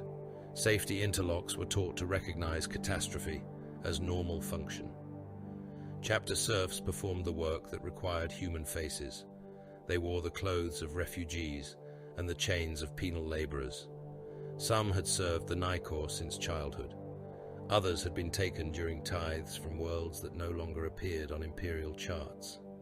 They pushed corpse carts through inspection stations, while secessionist sentries stabbed the bodies with bayonets. The dead did not react. Neither did the melter charges hidden inside their opened rib cages. One serf carried a detonator within his own abdomen. The mechanism had been sealed beneath the muscle wall, leaving only an activation stud embedded behind his sternum. If captured, he had been ordered to press it. He had asked what radius the blast would possess. The Carcharodon who armed him had answered with silence. That had been enough. When the command finally came, Badab Primaris had already been hollowed. Tyberos stood in the teleportarium of the Nicor while the world turned beneath him. The final assault filled the void. Loyalist vessels advanced through clouds of wreckage. Lance beams crossed the dark in blinding lines. Torpedoes vanished into defense screens and returned as expanding spheres of fire. The planet's orbital batteries fired until recoil split their foundations and their crews drowned in coolant. The Star Phantoms prosecuted the central attack. The Carcharodons had been assigned the tyrant's primary infrastructure. A lesser commander might have interpreted the order as permission to destroy manufactoria, void docks, and power grids. Tyberos understood infrastructure differently. A hive population produced soldiers. A transit artery moved them. A reactor sustained them. A stabilizer preserved the ground beneath their feet. All were part of the same machine. All could be broken. Baal Shah stood beside the command throne, watching activation runes change from amber to red. All cells report ready. Losses? 4 infiltration teams compromised, 11 serfs captured, 3 detonations premature. Effect? Within tolerance. Tyberos regarded the planet. Begin. The first plasma reactor failed beneath Hive Caladris. Its control servitors received contradictory commands and opened the magnetic containment chambers, while the core remained at full output. The plasma expanded. The reactor did not explode immediately. It ate. White fire passed through the first containment wall, then the second. Maintenance crews vanished before alarm tones finished sounding. Their bodies became shadows burned into ferrocrete. Armor, bone, and tools turned to vapor in the same instant. The core breached the lower hive. A sun was born beneath the city. Foundation pylons liquefied. Habitation towers sank through their own supports. Tens of millions of people felt the deck tilt beneath them and began running without knowing where safety lay. There was none. Transit carriages accelerated through collapsing tunnels. Some struck broken rails and folded into themselves, compacting thousands of passengers into layers of flesh and steel. Others entered molten sections of track and vanished inside the glow. The hive's lower districts ceased transmitting. The upper districts followed. Across the planet, other charges awakened. Geothermal stabilizers detonated in sequence. Tectonic strains shifted beneath continental plates, restrained for centuries by machinery and prayer. Fault lines tore open beneath manufactoria, barracks, and shrine districts. The ground split. Buildings fell into wounds glowing with magma. Men clung to devotional statues as streets broke apart beneath them. Entire refugee columns slid into chasms, bodies piling upon bodies until the lower ranks burst under the weight. Those at the top continued screaming, while the opening closed and crushed them into red paste between moving walls of stone. Hive shields failed. Orbital fire descended. Loyalist batteries struck defense districts already collapsing from below. Towers vanished beneath lance impacts. Munitions vaults detonated. Shockwaves carried severed limbs, armor fragments and molten glass across kilometers of ruined habitation. Billions fled through tunnels designed to carry millions. They killed one another before the world could finish the work. Men stampeded over children and wounded soldiers. Secessionist troops fired into crowds blocking military routes. Priests climbed onto emergency platforms and demanded order in the tyrant's name until falling masonry pulped them against the walls. The Carcharodons listened to the distressed traffic. No one spoke. Tyberos watched casualty projections expand across the strategium display. The numbers ceased representing individuals. They became regions. Hive sectors darkened one after another. Resistance collapsed with them. The teleportarium activated. Cold light consumed Tyberos and the Red Brethren. They reappeared inside a fortress as the world cracked open. The chamber twisted around them. Gravity fluctuated with the failure of the planetary stabilizers. Blood rose from the deck in spherical droplets. Broken bodies drifted against the ceiling, then fell again hard enough to split skulls against the stone. The fortress had been built around a command vault containing the tyrant's strategic archives. Tyberos intended to take them before the mantle swallowed the structure. Secessionist space marines guarded the approach. The first squad fired as the teleport flare died. Bolt shells struck the Red Brethren at close range.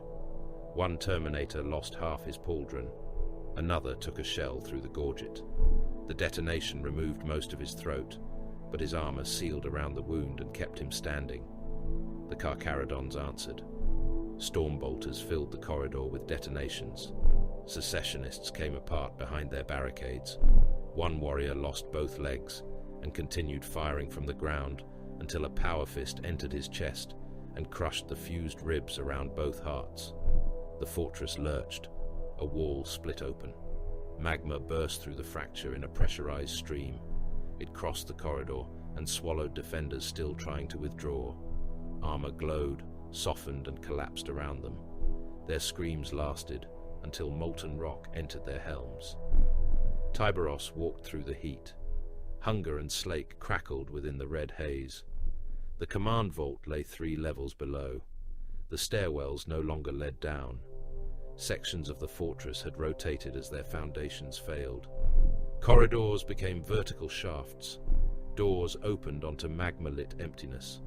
Astartes fought, while the structure descended towards the mantle in pieces.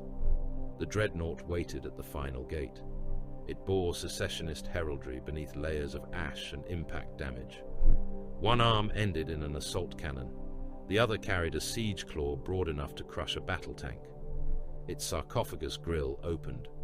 A voice older than the rebellion growled through damaged speakers. "Exile!" Tyberos advanced. The assault cannon fired. The first burst struck a Red Brother and tore through his thigh joint. The Terminator fell.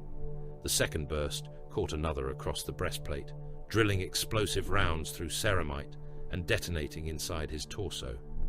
Tyberos used the falling body as cover. He stepped behind it before the dreadnought adjusted aim. The dead Red Brother absorbed the next burst. Shells opened his armor and churned the corpse within into blood and armor fragments. Tyberos emerged from behind him. The dreadnought swung its siege claw. Tyberos ducked beneath the strike. The claw passed over his helm and entered the wall. Stone collapsed around the trapped weapon. Hunger cut through the elbow joint. Power talons severed armor pistons, cables, and the interred warrior's remaining nerve connections. The siege claw fell away. The dreadnought brought its assault cannon down. Slake bit into the weapon housing. The underbite chain teeth screamed through the rotating barrels.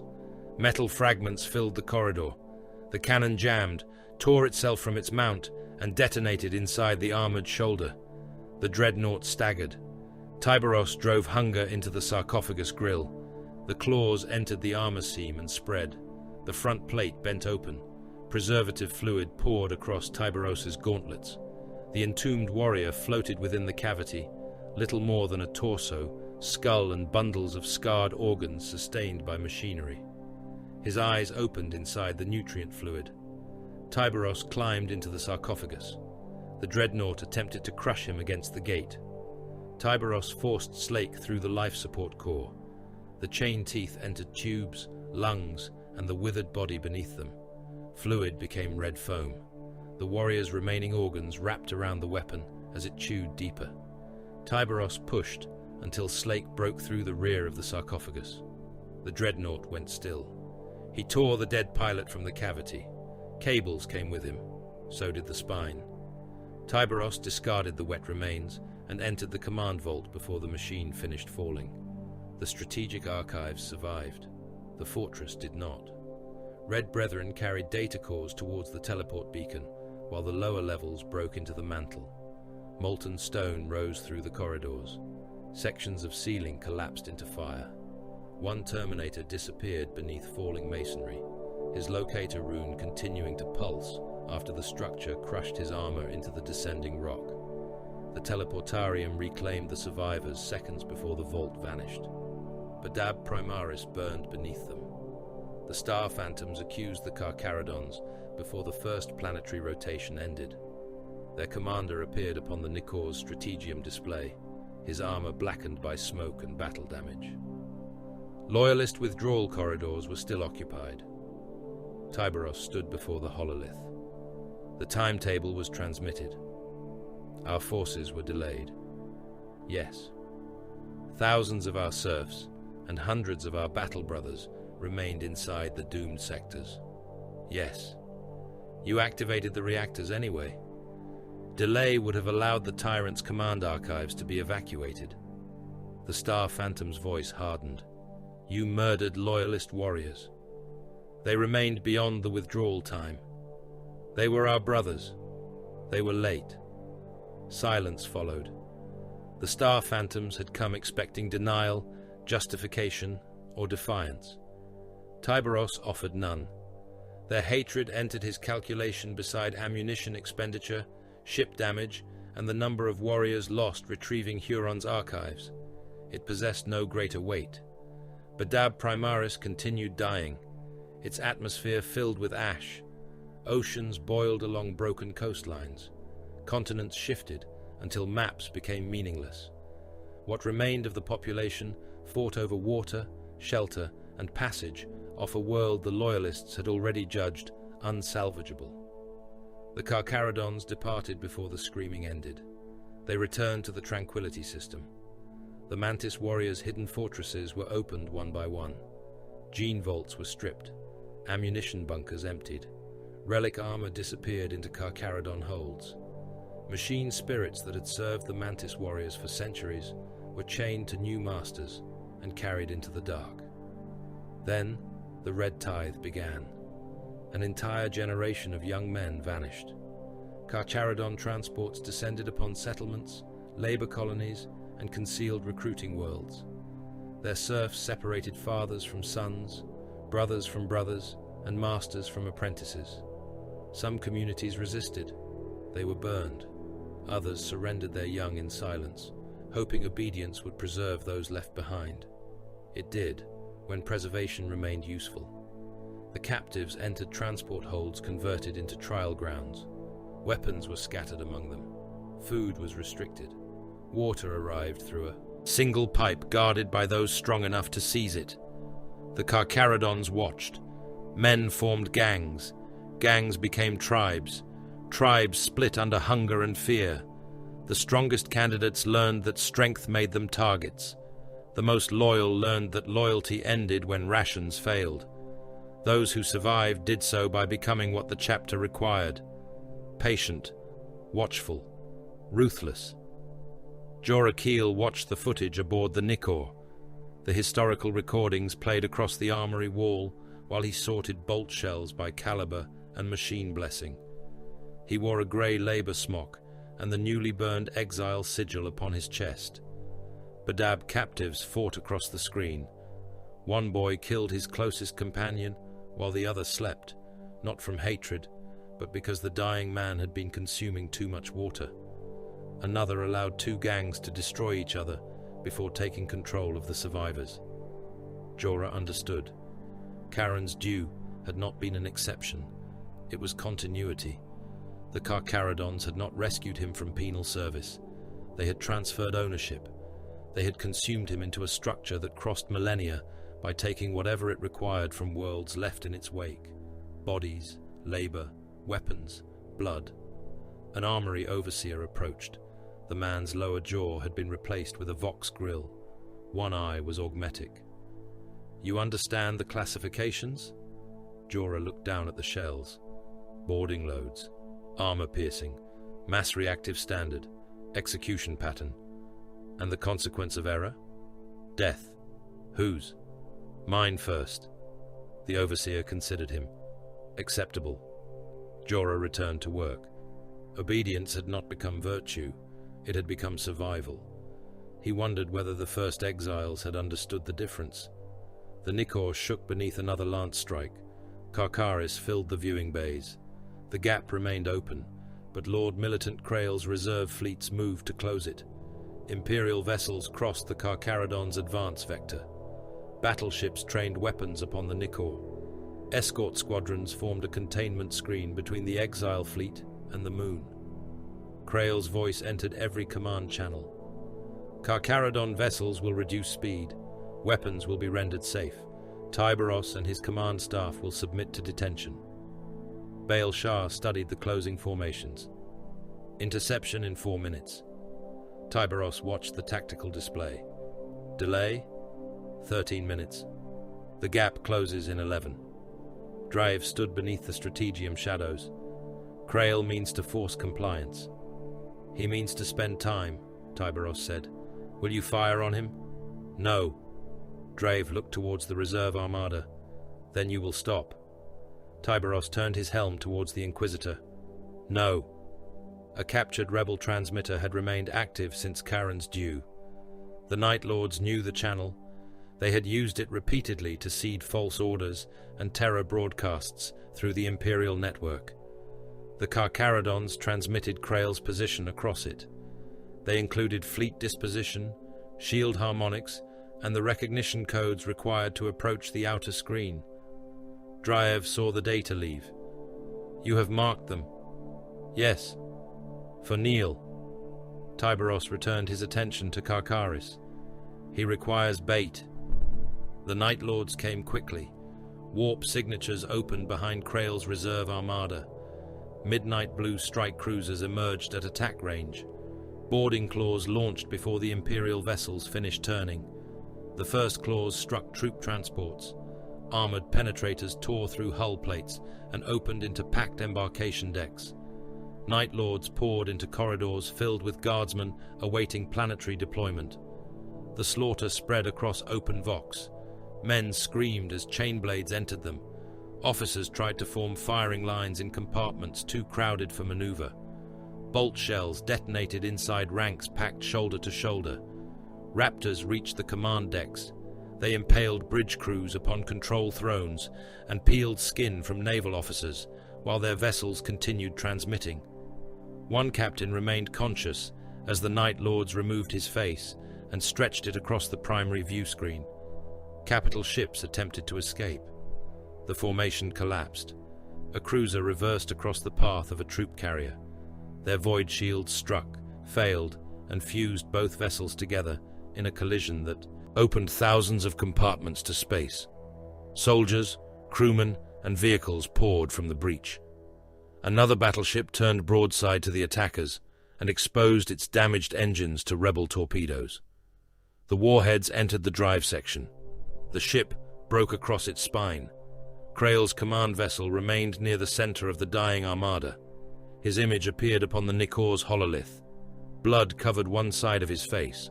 Gunfire sounded beyond the strategium doors. You did this. Tyberos stood in silence. You transmitted our position. No answer. We are Imperial forces. Yes. Then aid us.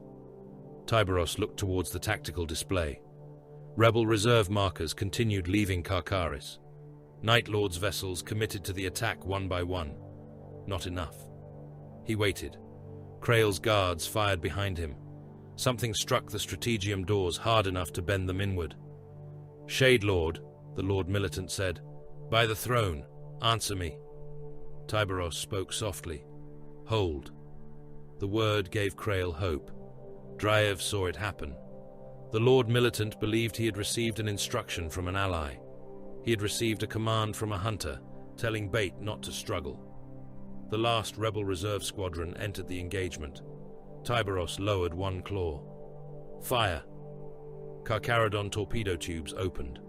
The salvo had been concealed among the wreckage preceding the Nicor, its drives cold and its warheads silent. Guidance systems awakened. Plasma torpedoes entered the rebel formation from behind. The first struck a Night Lord's cruiser amidships. Its void shields were oriented towards Krail's ships. The warhead penetrated the rear armor and detonated inside the reactor chambers. The cruiser became light. The next torpedoes struck vessels attempting to turn. Plasma consumed engines, launch bays, and command decks. Rebel ships collided with one another while still burning. Krail's armada lay between the Night Lords and the Carcharodons. The Imperial vessels received the debris, secondary explosions, and uncontrolled fire from both sides. The command ship's bridge doors burst open. Midnight blue Terminators entered. Krail drew his sidearm. The transmission ended before he fired. Drive watched the dead hololith. He believed you abandoned him. Tyberos turned towards Karkaris. He was never with us. The Nikor crossed the final distance. Orbital batteries fired from the moon's defense grid. Lances struck the battle barge's failing shields. Warning runes filled the strategium. Crew compartments decompressed. Fires spread through the lower decks. The plasma destructor charged. Its containment systems shrieked beneath stresses no sane engine seer would permit. Tech priests chained themselves to control stations and chanted final rites to the weapons machine spirit. Range closed. Too near for safety, near enough for certainty. Fire, Tyberos said. The Nikor answered. Plasma crossed the void like the judgment of a dead sun. The beam struck Karkaris' orbital grid. Void shields collapsed across half the moon's defended hemisphere. Platforms vanished inside expanding white fire. Others broke from their anchors and fell towards the atmosphere, molten and spinning. Defense towers became meteors. They struck the moon below, turning fortress districts into burning craters. The breach opened. Boarding torpedoes launched from the Nikor and its surviving escorts. Thunderhawks descended behind them. Assault rams crossed the debris field with armor glowing. Teleport signatures multiplied across the dark. Billions waited below. Soldiers, mutants, heretics, and slaves packed the fortress moon. Gun lines stretched across continents. Tank armies occupied crater plains. Underground bastions reached towards the mantle. Tyberos entered the teleportarium. Red Brethren gathered around him. Baal Shah's voice came through the command channel. Estimated time until planetary rotation carries the ossuary beneath the surviving defense grid. 21 hours. Tyberos flexed hunger and slake. The chain teeth began to turn. We reach it before then. Projected losses? The teleportarium filled with cold light. Tyberos looked down upon Karkaris through the targeting hololith. Whatever the moon possesses. Karkaris died in layers. In the void, fleets bled fire across the dark. More than 300 warships fought above the moon. Their formations stretched between shattered defense rings and the burning wreckage of orbital fortresses.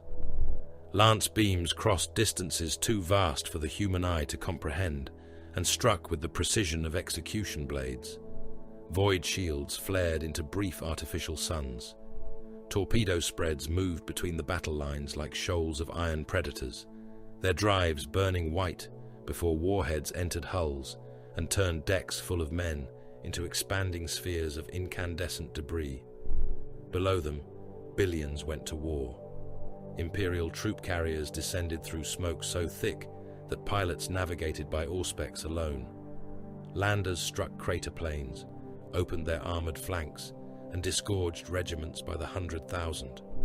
Infantry advanced beneath banners, already blackened by ash.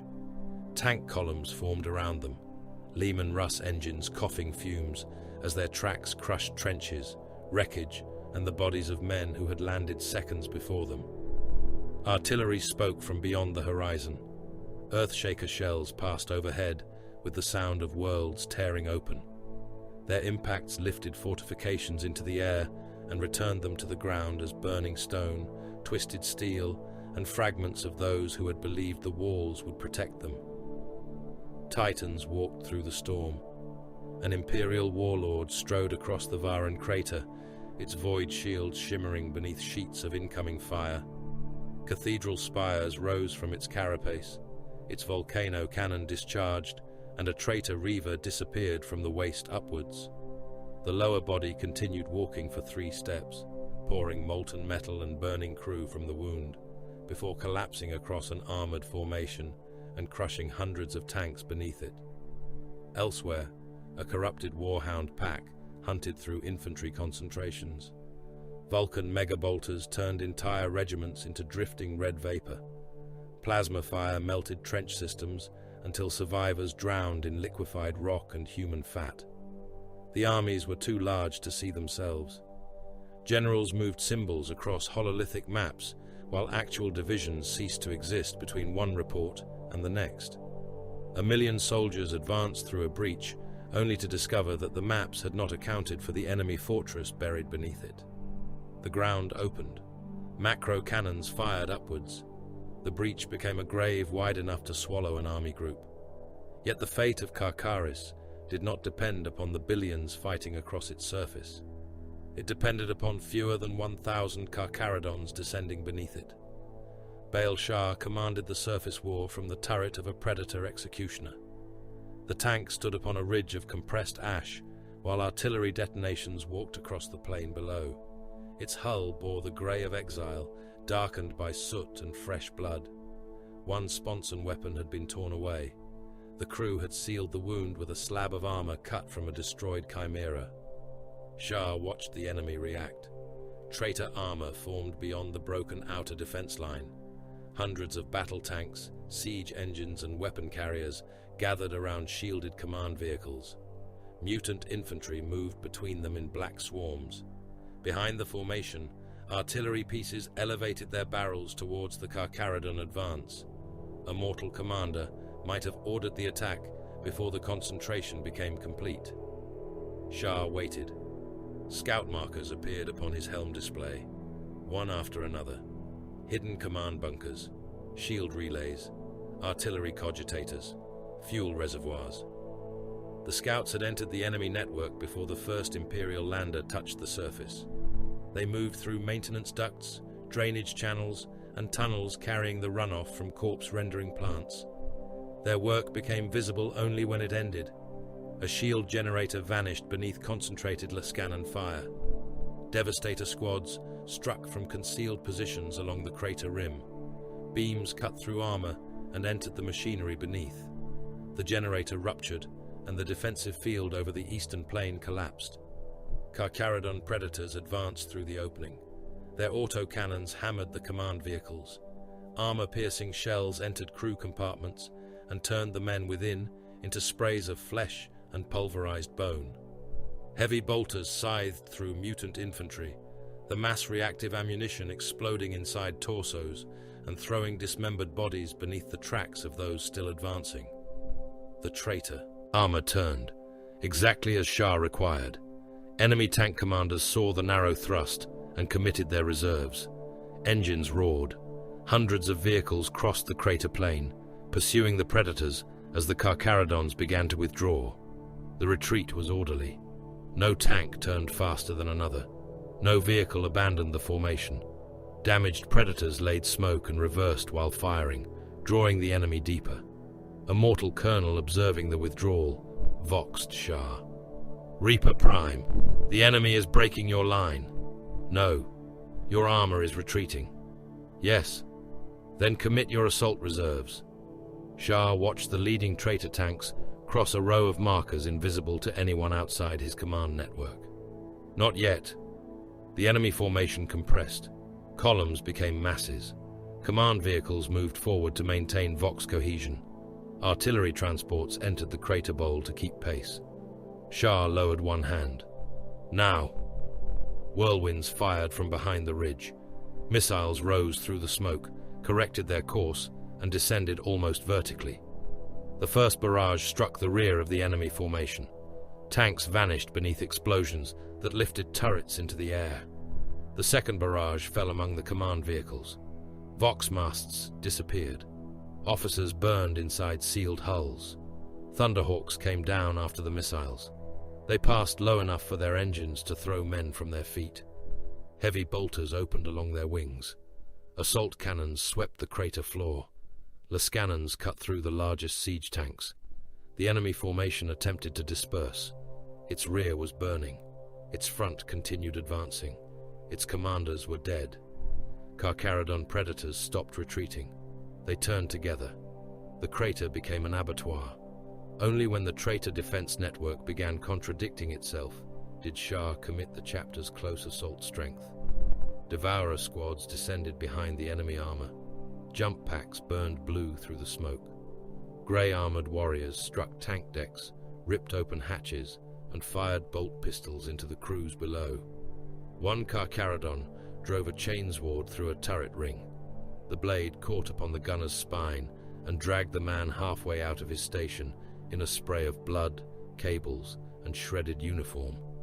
Another Marine landed upon a command tank and tore the commander's upper body from the cupola.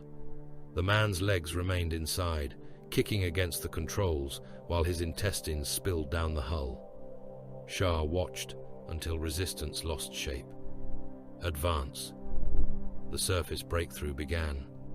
Far beneath it, Tyberos entered the ossuary Noctis. The first corridor had been built for warriors larger than modern space marines. Its ceiling arched high above the Red Brethren. Legion-era reinforcement ribs crossed the stone. Old lumen strips remained embedded within the walls, though no light came from them. Sealed vaults lined both sides of the passage. Their doors bore gene sigils damaged by chisels, fire, and deliberate excision. Some still displayed the broken geometry of the 19th Legion. Others carried only scars where symbols had once existed. The Night Lords had decorated the corridor. Carcharodons hung from stasis hooks between the vaults. Their armor had been removed.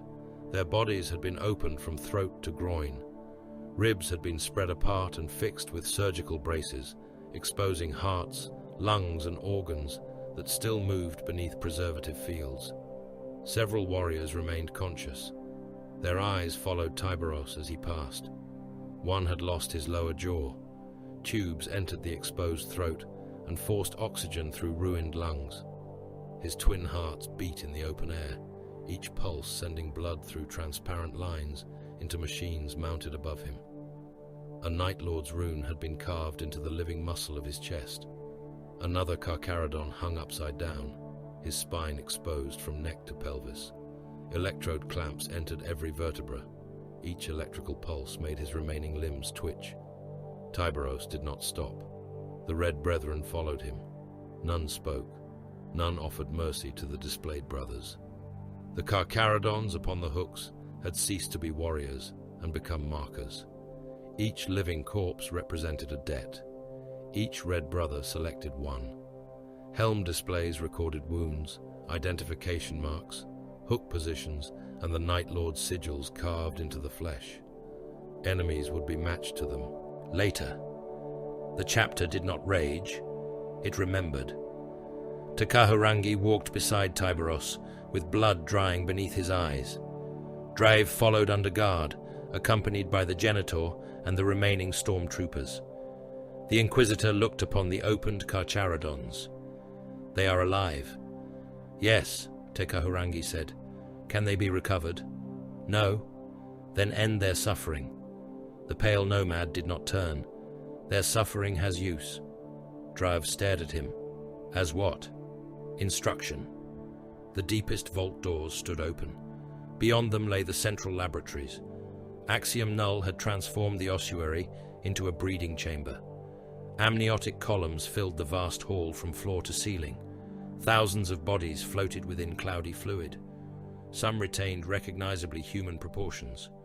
Others had become swollen conglomerations of muscle, organs, and failed implantation. One aspirant possessed 3 fused rib cages. Hearts pulsed beneath translucent skin, each beating at a different rhythm. His head had split along the jaw to accommodate rows of teeth growing from the palate and throat. Another had the corpse-pale complexion of the Raven Guard gene line. Black veins spread beneath his skin. His eyes were entirely dark, matching the void black gaze of the Carcharodons. Several displayed the wide pupils and altered sensory structures associated with the sons of Nostramo. Their ears had grown into layered fans of cartilage. Their eyelids had been cut away to expose black, light-starved eyes that rolled towards every movement in the chamber. One giant hung curled within a column, broad enough to contain a dreadnought sarcophagus. Redundant arms protruded from its shoulders and ribs. Half had no hands. The rest ended in clawed masses of keratin and exposed bone. It opened its mouth. No sound escaped the fluid. Pain conduits ran from every column into the cogitator arrays surrounding the central altar. Axiom Null had connected agony to computation. Every spasming nerve, every rejected organ, and every implanted body fighting its own mutation became part of the decryption engine. The laboratory thought through suffering. The Genitor moved closer, despite the weapons aimed towards him. "Methodology is profane," he whispered. Drave glanced at the suspended failures. "Can you extract results?" The machine priest extended his sampling arms. "With sufficient biological material. Use what remains." The Genitor cut into a broken column. Amniotic fluid spilled across the deck, carrying a malformed aspirant with it. The body struck the floor and convulsed.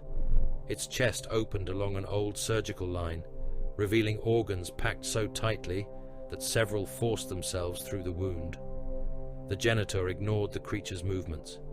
Needles entered its marrow, glandular tissue, and blackened organs. Gene scans appeared across a portable altar. Takaharangi watched. "Speak." The Genitor's Vox grill clicked. "Primary structure demonstrates unmistakable compatibility with 19th Legion-derived gene seed." Drave looked towards Tyberos. The Shade Lord remained beside the central altar. "Degree? High. Conclusive? For foundational descent, probable. For exclusive descent, no." A second pattern entered the display. "Severe degradation," the Genitor continued. "Repeated implantation, radiation exposure, chemical adaptation, unstable organ recovery. Several markers appear intentionally modified. 8th Legion, insufficient basis. 12th, insufficient basis. World Eater's contamination remains possible. Possible is not proven." Drave stepped nearer. "Foreign gene stock? Anomalous sequences exist. Then preserve the samples." The Genitor sealed 3 vials. "They must go to Terra." Tyberos turned. "They remain with the chapter." Drave raised his rosette. The stormtroopers brought their hell guns to firing readiness. "By authority of the Emperor's Holy Inquisition, all recovered genetic material is placed under seal of the Ordo Astartes." Red Brethren shifted their weapons towards the stormtroopers. No one shouted. No alarm sounded. The chamber contained only the bubbling of amniotic columns and the distant thunder of armies fighting above. Dryav held the rosette between himself and Tyberos. "This authority supersedes chapter privilege." "No. You stand within the Imperium." Tyberos looked around the ancient laboratory. "This place predates your order.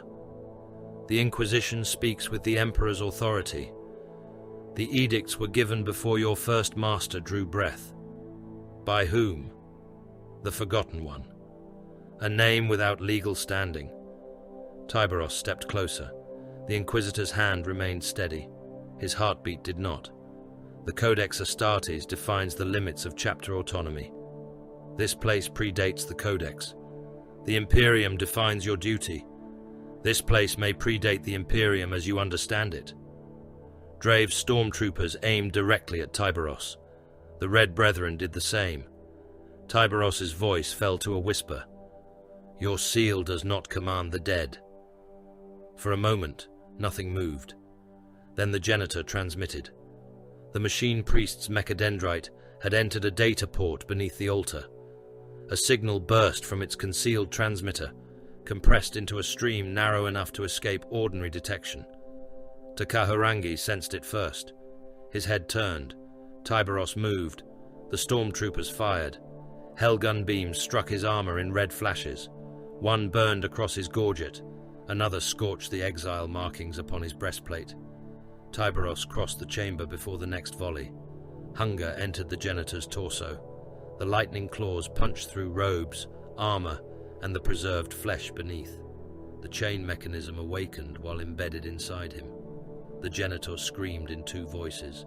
One came through the vox grill, the other came from a wet human mouth concealed beneath the robes. Rotating teeth climbed through organs, support machinery, and sealed cerebral jars. Mechadendrites thrashed. One struck Tyberos' shoulder, another stabbed at his helm and snapped against the ceramite. Tyberos lifted the genitor from the deck. The machine priest's lower limbs continued walking in the air. Slake cut across the abdomen. Cables, intestines, and nutrient tubes burst from the wound. A glass cylinder tumbled free and shattered upon the altar, releasing a section of preserved brain into the gene samples. The stormtroopers hesitated. That killed them. Red Brethren opened fire. Storm bolter shells entered carapace armor and detonated inside mortal bodies. One trooper lost both arms and most of his chest. Another burst at the waist, upper body spinning across the floor while the legs remained standing for an instant. Drave ducked behind the altar. Tyberos carried the dying genitor towards the transmission array. The machine priest remained impaled upon hunger. "Data released," it rasped. Tyberos drove the corpse into the array. Metal collapsed. The genitor's body spread across the machinery as hunger and Slake tore through both. Transmitters, brain matter and cogitator crystal became a red-black slurry beneath the claws. The signal died. Then the ossuary awakened. Axiom Null's voice came from every wall. Access violation confirmed. Ancient doors opened around the laboratory. Automata emerged. They stood taller than the Red Brethren, their bodies constructed from blackened alloy and ceramic armor. Damaged heraldry marked their chests.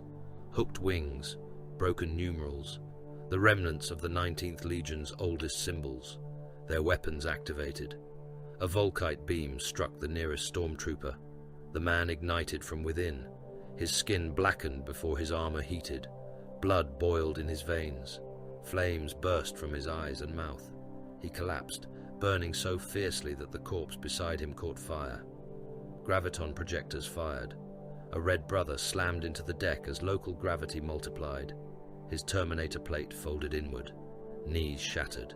Ribs broke through the black carapace.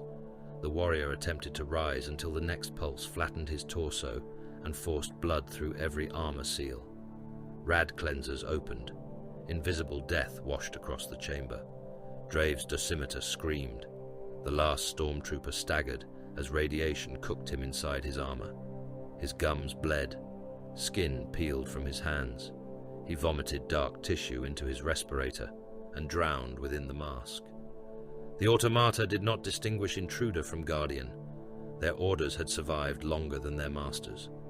Destroy all unauthorized life. The Carcharodons fired upon machines that may once have guarded their ancestors. Plasma struck ancient plate. Power. Fists met black alloy. Volkite beams cut through gene columns and turned the failed aspirants within into burning silhouettes. One automaton seized a Red Brother by the helm and drove a gravitic spike into his chest. The Terminator collapsed around the weapon. Tyberos reached it before the machine withdrew. Slake cut through the elbow. Hunger entered the automaton's head and tore free a cluster of crystal cogitators, trailing fiber-optic nerves. The machine continued fighting without its skull. Tyberos kicked it into a gene column. The glass burst. Amniotic fluid and malformed bodies poured over the automaton as the Red Brethren destroyed it with concentrated fire. The central core, Tekaharangi voxed. A column of black crystal rose from the altar. Symbols moved inside it. Not data, memory. A figure appeared behind the crystal. Varkor Neal. He had entered through a passage concealed within the laboratory wall. Midnight blue warriors surrounded him. Their armor carried fresh Carcharodon blood. Nile placed one hand upon the black column. The gene core disengaged from the altar. "You thought this was an archive," he called across the gunfire. Tyberos turned towards him. "It is a witness." The Night Lord lifted the core with the aid of a suspensor field. Built from Primarch material, command encoded, a sire echo. Takaharangi's psychic hood flared. "Do not touch it," Neil laughed. "It already touched us." The remaining automata moved between them.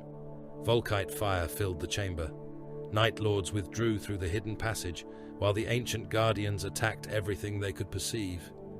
Neil's voice returned over the vox. "It recognizes Legion blood. It remembers fathers.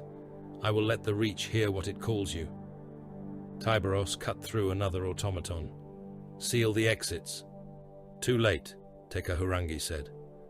The hidden passage divided beneath the ossuary into hundreds of pre-imperial tunnels. Neil's locator signals multiplied, then vanished.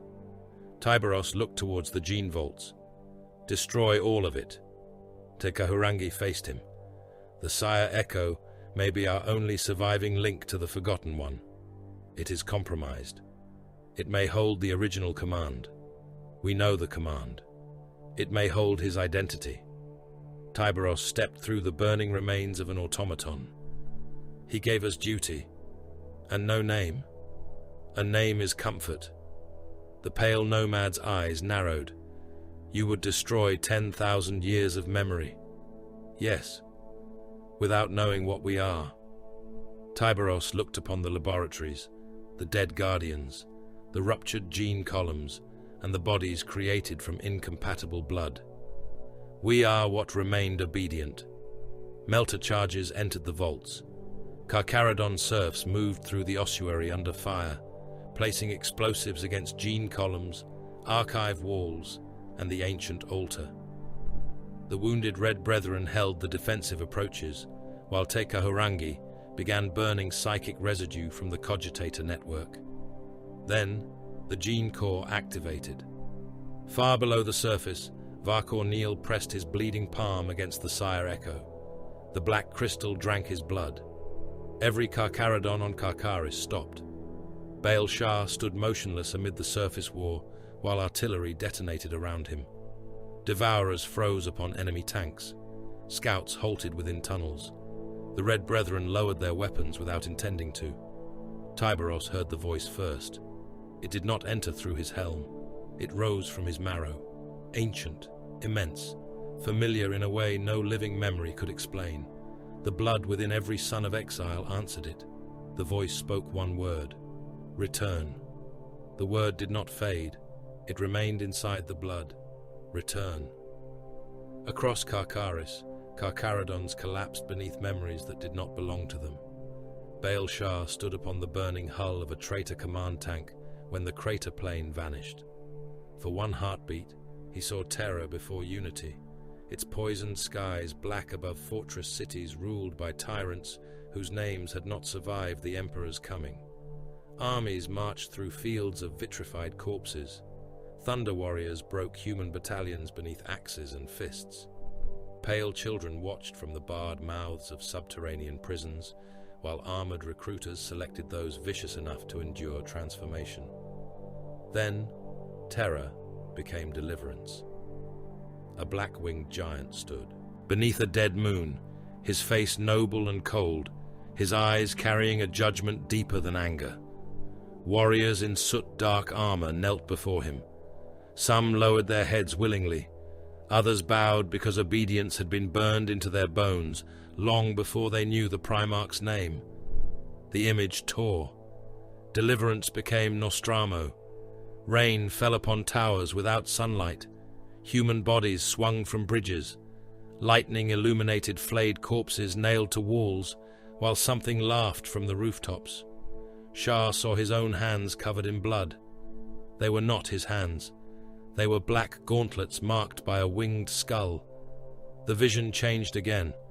A nameless fleet crossed the darkness beyond the galactic edge. No Astronomicon burned ahead of it. No stars remained behind it. Warriors stood upon observation decks and stared into a void so complete that it seemed to stare back. Shah heard screams through the chapter command channel. Some came from mortal throats. Most did not. The Reaper Prime fell to one knee. His Predator's crew writhed inside the tank below him. One serf tore out his own eyes. Another began striking his forehead against the targeting console until the bone broke and grey matter spread across the runes. Around Shah, Carcharodon warriors convulsed. One devourer fired his bolt pistol into the sky until the magazine emptied. Another drove his chainsword into the hull beneath him and screamed a name that no one recognized. A third turned upon his brothers. The Sire Echo had not given the Chapter 1 past. It had given them thousands. Memories consumed through the Amorphageia. Instincts carried inside degraded progenoids. Histories repeated until ritual had made them feel inherited. Fragments of foes eaten in victory. Scraps of alien terror, Primarch presence and void-born madness mixed together until blood could no longer distinguish origin from contamination. The same confusion touched their aggression. Restraint failed. Hunger remained.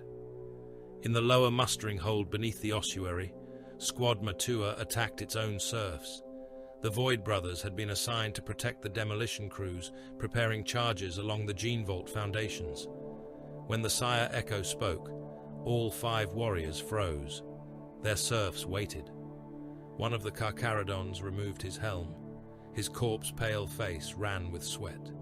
Black eyes widened until the skin around them split. He looked upon the unarmored men carrying melter charges and saw enemies wearing stolen faces. He fired first. The bolt shell entered a serf beneath the shoulder and detonated inside his chest. Ribs, lungs, and shredded cloth sprayed across the demolition column. The explosion knocked 2 men against the vault wall. The other Void Brothers followed. Bolters hammered inside the confined hold. Serfs burst apart beneath mass reactive fire. One lost his head and continued running for several paces, blood pumping from the open neck across the stone. The magazines emptied. The killing continued. A Carcharodon drew his combat blade and caught a fleeing armory worker through the spine. He ripped the knife sideways, opening the man from kidney to hip, then pushed both hands into the wound and tore him apart. Another Void Brother seized a serf by the face. His fingers entered the eye sockets. Bone cracked beneath the pressure. The warrior lifted the screaming man from the deck and bit through his exposed throat. Blood ran across the Carcharodon's chin. The serf's legs kicked against his armor until the warrior tore the head free, with his teeth still locked around the neck. Tyberos entered the hold alone. The afflicted Marines turned towards him. They did not recognize the Shade Lord. One charged with a blood-wet knife. Tyberos caught the wrist, broke the arm at the elbow, and drove hunger through the warrior's chest. The claws passed between the fused ribs. Lightning burned through both hearts. The Carcharodon sagged. Tyberos tore him from the weapon and moved towards the next. A bolt pistol fired at point-blank range. The shell struck Tyberos's breastplate and detonated. The blast scorched the exile markings but failed to slow him. Slake entered the shooter's abdomen. The chain teeth awakened inside the body. Armor split. Organs and broken sections of spine poured from the wound. Tyberos lifted the warrior until his feet left the deck, then drove him down hard enough to crack the stone beneath his helm. The remaining 3 attacked together. Tyberos killed them without anger. One lost both arms before hunger passed through his throat. Another attempted to grapple the Shade Lord and had his skull crushed between the relic gauntlets. The last continued fighting after Slake removed his lower body. He dragged himself through the blood using one hand, teeth bared, black eyes empty of reason.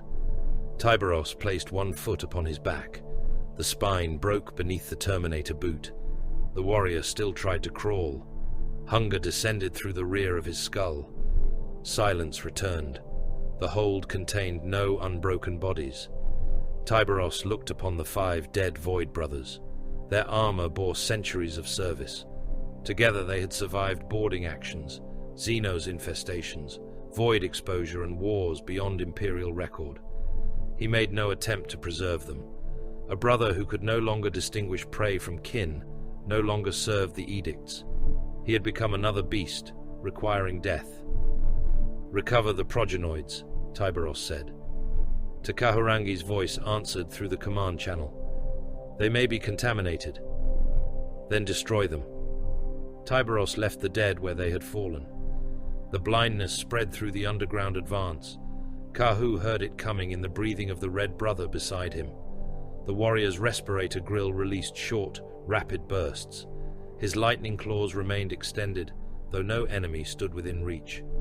Blood ran from beneath his helm seal. Kahu had barely survived the Vox Cathedral. Surgical clamps still held his abdomen closed where the Atramentor's chain fist had opened him. His primary heart functioned irregularly. The secondary organ had carried most of his circulation since the assault began. He turned towards the Red Brother. "Restrain!" The warrior lunged. Lightning claws struck Kahu's remaining side.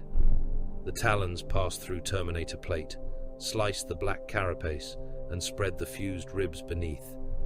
Kahu felt his secondary heart exposed to the air. One claw scored its outer wall. He did not fall. Kahu caught the corrupted warrior's weapon arm against his body. The claws remained buried inside him, trapped between broken armor plates and his own ribs. The Red Brother forced harder. The heart beneath the claws pulsed. Kahu drove his forehead into the warrior's helm. The impact staggered them both. He turned, pulling the corrupted Carcharodon into the bulkhead, and locked one arm across his throat. "Shade Lord." Tyberos came through the smoke. The afflicted Red Brother roared. His free claw opened and closed, striking sparks from the wall as he fought to turn. Kahu held him in place. "Do it." Hunger entered the warrior from the front. Slake struck from the side. Both chain mechanisms activated. The Red Brother disappeared between them. Ceramite cracked into fragments. Flesh wrapped around rotating teeth. The ribcage collapsed, feeding hearts, lungs, and spine into the weapons until the body became a churned mass of armor shards and red pulp. Kahu released what remained. The claws withdrew from his side with a wet sound. His secondary heart beat visibly inside the open chest. A chapter serf ran towards him carrying sealing foam. Kahu struck the injector from the man's hand. Later.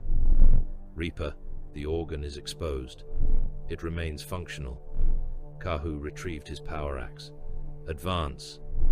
The Night Lords flooded the Vox network with laughter. "Cousins," Varkor Neal whispered across every open frequency. "Do you see us now?" Some Carcharodons answered with snarls. One challenged the Night Lords to come within reach. Another screamed that he was a son of the Raven Lord. A third roared contradictory names, invoking Korax, the Emperor, and an unknown warlord from Terra's forgotten wars in the same breath. Nile fed upon every response. "Listen to yourselves. The Imperium would burn you if it heard what lives inside your blood." A second Night Lord voice joined him. "Perhaps that is why you hide beyond the light. Perhaps that is why your fathers were exiled. Perhaps they always knew what you were." Tyberos listened while advancing through the ossuary tunnels. Then he closed the chapter to the outside universe. "Sever all external communication." Baal Shah heard the order through the command pulse. "Surface formations require coordination with Imperial armor. Sever it." "Void fleet links. All external channels." Across Carcharis, Carcharodon transmitters died. Imperial commanders lost contact with the grey-armored formations, spearheading their advance. Naval officers received no response from the Nikor. The Night Lord's accusations continued into empty channels. The chapter returned to its oldest language. Helm pulses, hand signs, predation ciphers, the measured rhythm of armor striking stone. Silence became armor. Takahurangi descended beneath consciousness. He sat in the ruined gene laboratory, with his back against the black altar. Blood covered his armor. Psychic hood cables entered the surviving cogitator ports. Around him, the ossuary burned. The sire echo was no longer present. Its wound remained. The pale nomad entered through it. He found 3 shapes fighting inside the chapter's blood. The first possessed black wings, not a raven as Imperial heraldry rendered one. It was a void predator with hooked talons, pale eyes and feathers that swallowed light. It carried the weight of the 19th Legion, of Terran companies sent ahead of the Great Crusade's main hosts, of warriors who practiced war through decapitation, terror and disappearance before Korax reshaped the Legion in his own image. The second wore flayed skin. It moved beneath perpetual night, its long hands carrying knives. Lightning flashed through the darkness around it. Its face changed between a Nostroman killer, a Night Lord's warrior, and a Carcharodon whose mouth had been opened into a predator's grin. The 8th Legion, or memories stolen from its dead, or progenoids carried through ashen claw vaults, or a symbol imposed by Axiom Null's tampering. The third shape was red. It had no face, only teeth, chains, and an axe descending again and again. The 12th Legion. Perhaps. The red shape might have been contamination. It might have represented bloodlust, implantation damage, or the memory of enemies consumed by Carcharodon warriors over thousands of years. It might have been nothing more than the blindness given form by Tekahurangi's own mind. The three shapes overlapped. Black wings became flayed skin became grey scales. The red figure stood behind both, inside both, wearing the violence they shared. Tekahurangi reached towards them. The vision fragmented beneath his touch. No single image claimed the chapter. Many histories had touched its blood. That did not mean all had created it. The pale nomad opened his eyes. "We are not a question with one answer," he whispered. Jorah Keel heard none of it. He was beneath the surface, guiding wounded Carcharodons through maintenance tunnels too narrow for full warplate. The armory overseer had given him a lumen, a schematic, and an order. Bring them to the extraction shaft. Jorah obeyed. 3 Carcharodons followed him. Their damaged armor had been removed from the torso and limbs, leaving only sections of black carapace and torn undersuit. Without their plate, they should have appeared smaller. They did not.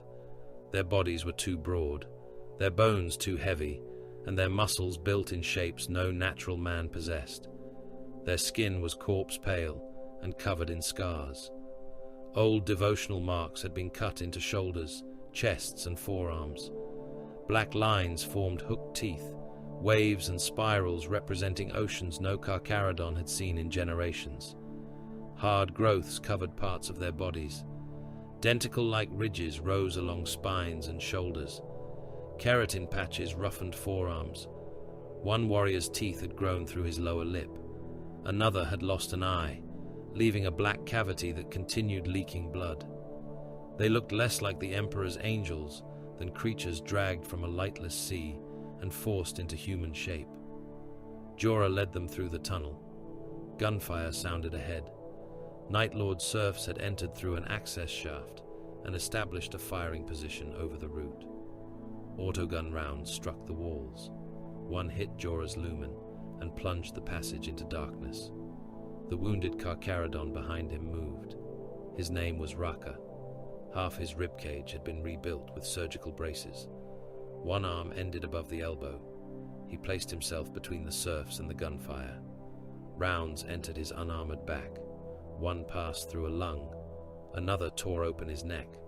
A third struck the side of his skull and removed an ear with part of the jaw beneath it. Raka remained, standing. "Move," he told Jorah.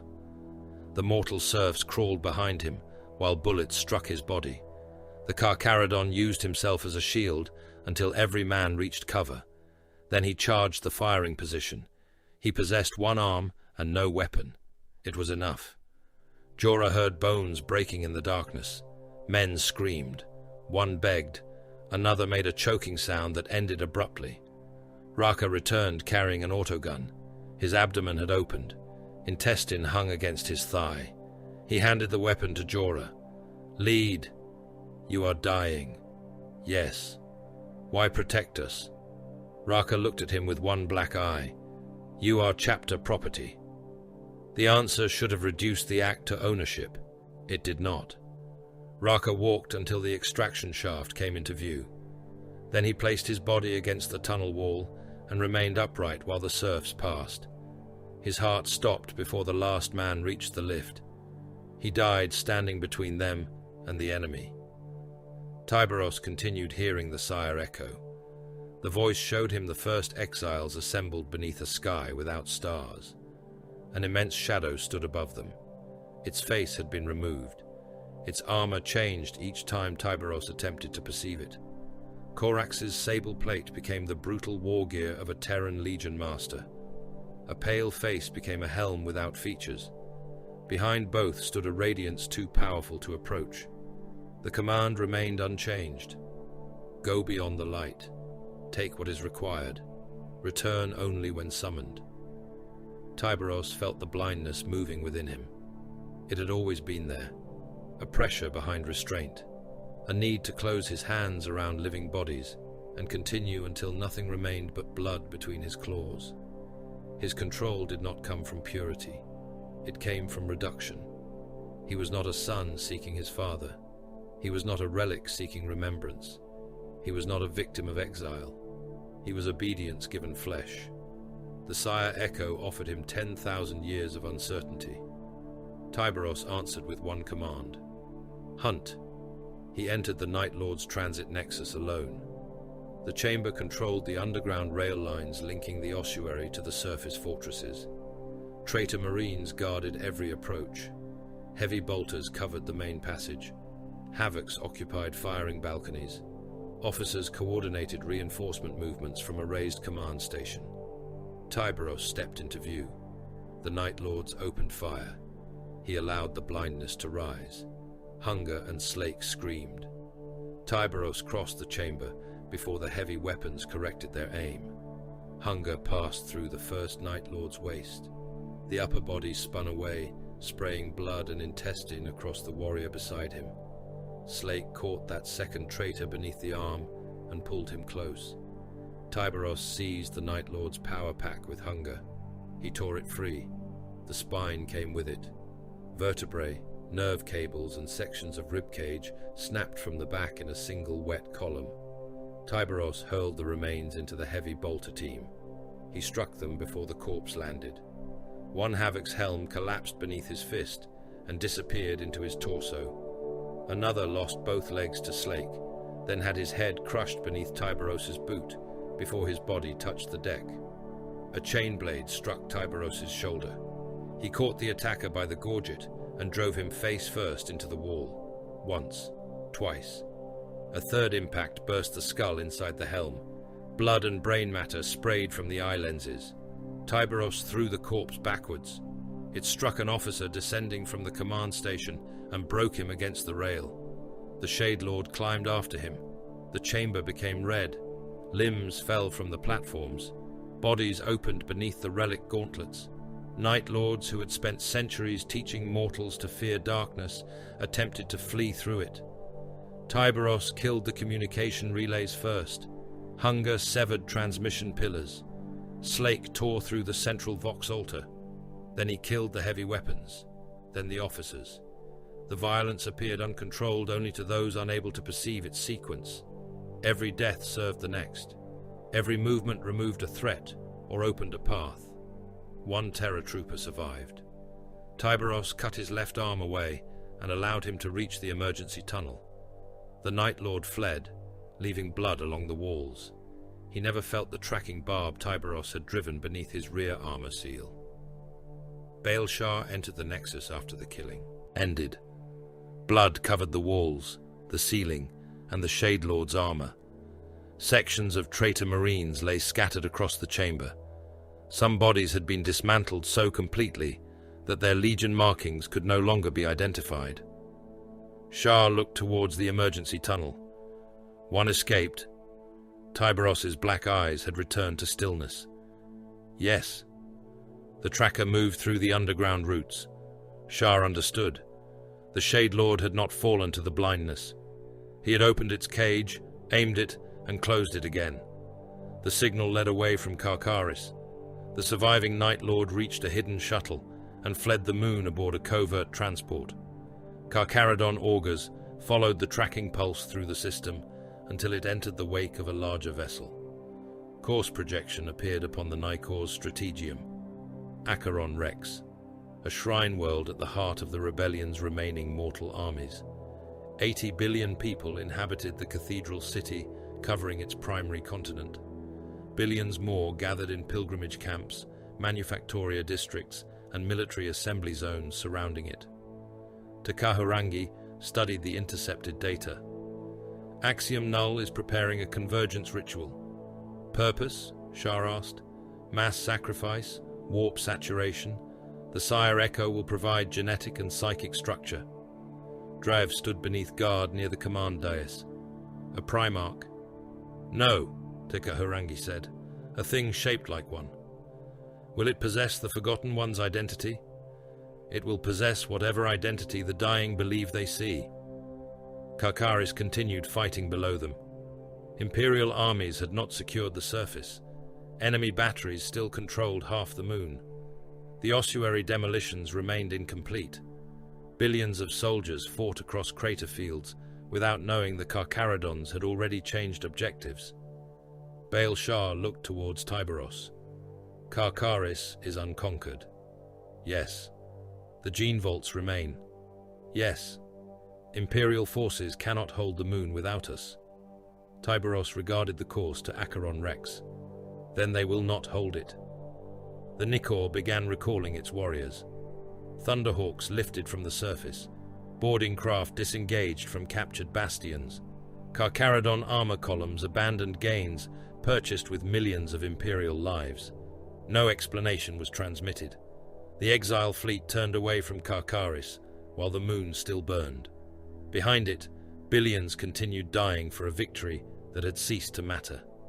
Ahead, 80 billion souls waited beneath the shadow of a false god.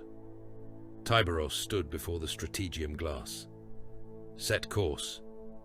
The fleet entered the dark. Acheron Rex screamed in numbers too large for men to understand. More than 9 billion Imperial soldiers fought across 3 continents. 12 billion rebels opposed them from hive belts, shrine districts, armored redoubts and trenches carved through the fossilized foundations of cities older than their own histories. The war could be seen from orbit. Armored fronts crossed the continents like black wounds. Millions of tanks, self-propelled guns, ammunition carriers and siege engines moved beneath skies darkened by aircraft. Artillery batteries occupied regions once marked on planetary charts as provinces. Their simultaneous discharge forced pressure storms through the atmosphere and shook dust from cathedrals thousands of kilometers away. Above them, fighter wings met in numbers that broke tactical cogitators. Thunderbolts, marauders, and lightning interceptors fought corrupted aircraft beneath burning void shields. Missiles filled the cloud layers. Wrecks fell faster than the ground crews could identify them. Pilots died without knowing which side had killed them, their machines entering the cities as streaks of flaming metal. Titans moved through the ruins. Warhounds hunted among habitation spires, their feet collapsing buildings already weakened by bombardment. Reavers exchanged fire across distances that mortal armor could not survive. Warlords stood above the lesser engines like armored gods, cathedral backs wreathed in smoke and void shields, flashing beneath impacts, powerful enough to erase regiments. One loyalist warlord fired its quake cannon through a rebel hive wall.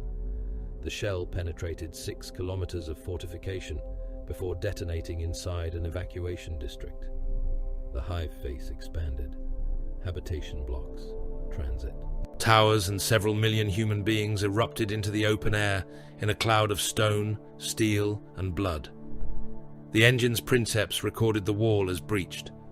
No other consequence entered the report. Casualty cogitators had stopped counting individuals during the first day. Men died too quickly.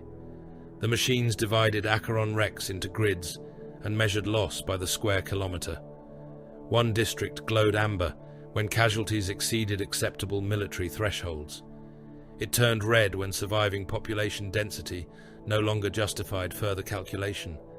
It turned black when orbital auspex could no longer detect organized life. The planetary command staff called each blackened region pacified. Bail Shah called them time. He stood within the command bay of a land raider, moving towards the coastal hive of Ultima Vespa. Shells struck the ground around the tank, showering its hull with stone and body fragments. Warning runes pulsed across the interior. One track unit had lost 3 plates. The machine spirit responded with aggrieved binary growls. The Reaper Prime ignored them. The coastal hive appeared upon the tactical display ahead.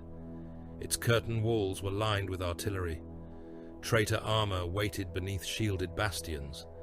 Night Lord's mobile reserves lurked behind the primary defense line, prepared to descend upon any breach. The target looked vulnerable. That was why Shah would not take it. "Devourer formations ready," came a command pulse from the assault companies. Shah answered through a coded armor blink. "Advance." The Carcharodons attacked without speaking. Whirlwind missiles crossed the shoreline and struck the hive's outer towers. Devastator squads opened upon shield relays. Predators emerged from smoke screens and drove towards the gates, while land raiders followed beneath the covering fire. The defenders answered. Macro shells descended among the grey armor. One predator disappeared beneath an impact that left a crater filled with molten ceramite. A land raider lost its assault ramp and the warriors waiting behind it. Their bodies burned within the troop bay until ammunition cooked off and burst the vehicle from inside. The Carcharodons reached the first wall. They did not breach it. Shah watched the Night Lord's reserve markers move. Midnight blue armor appeared behind the hive's western artillery line. Raptor formations rose from concealment. Rebel tanks left hardened positions and began moving towards the apparent Carcharodon thrust. Shah waited until the pursuit became committed. Withdraw. The grey formation reversed. Predators fired while retreating. Land raiders laid smoke. Devourers abandoned captured trenches moments before enemy artillery destroyed them. The Night Lords followed. The first pursuit stopped at the limit of the hive's guns. The second carried farther. By the fourth false assault, Varkor Neil believed he understood the Carcharodons. "Cowards," the rebel Vox proclaimed. The pale mongrels had lost their appetite after Carcharis. They attacked only where retreat remained possible. They would not risk their dwindling strength in a decisive assault. Nile began moving reserves more aggressively. Mobile armor left the cathedral approaches to reinforce the coastal hives. Raptor cults hunted retreating Carcharodon forces through districts seeded with false withdrawal routes. Night Lord's strike cruisers shifted into lower orbit, seeking to prevent the Nicor from extracting its warriors. Each movement opened another wound in the planetary defense network. The cathedral city remained protected by armies, void shields, and titans. Its supplies came through one route, the orbital elevator.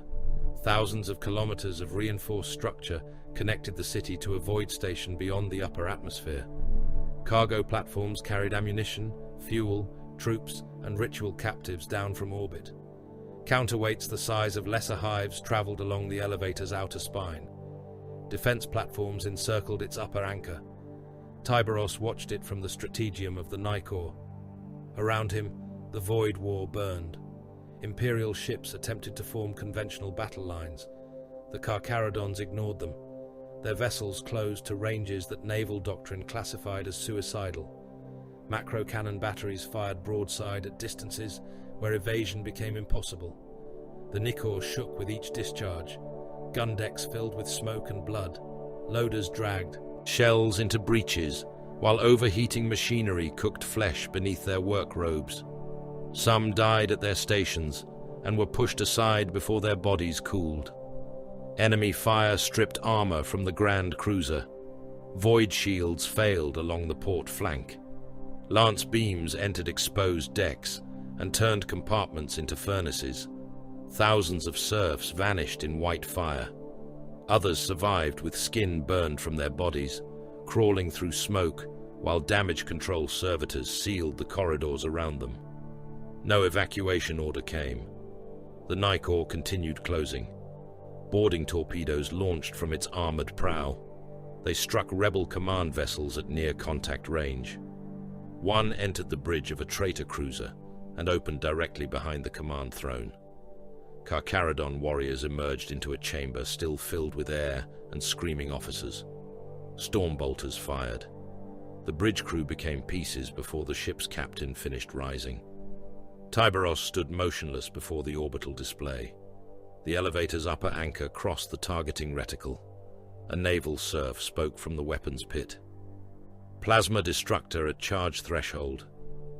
Void shields remain between us and the anchor, Baal Shah warned through the command link.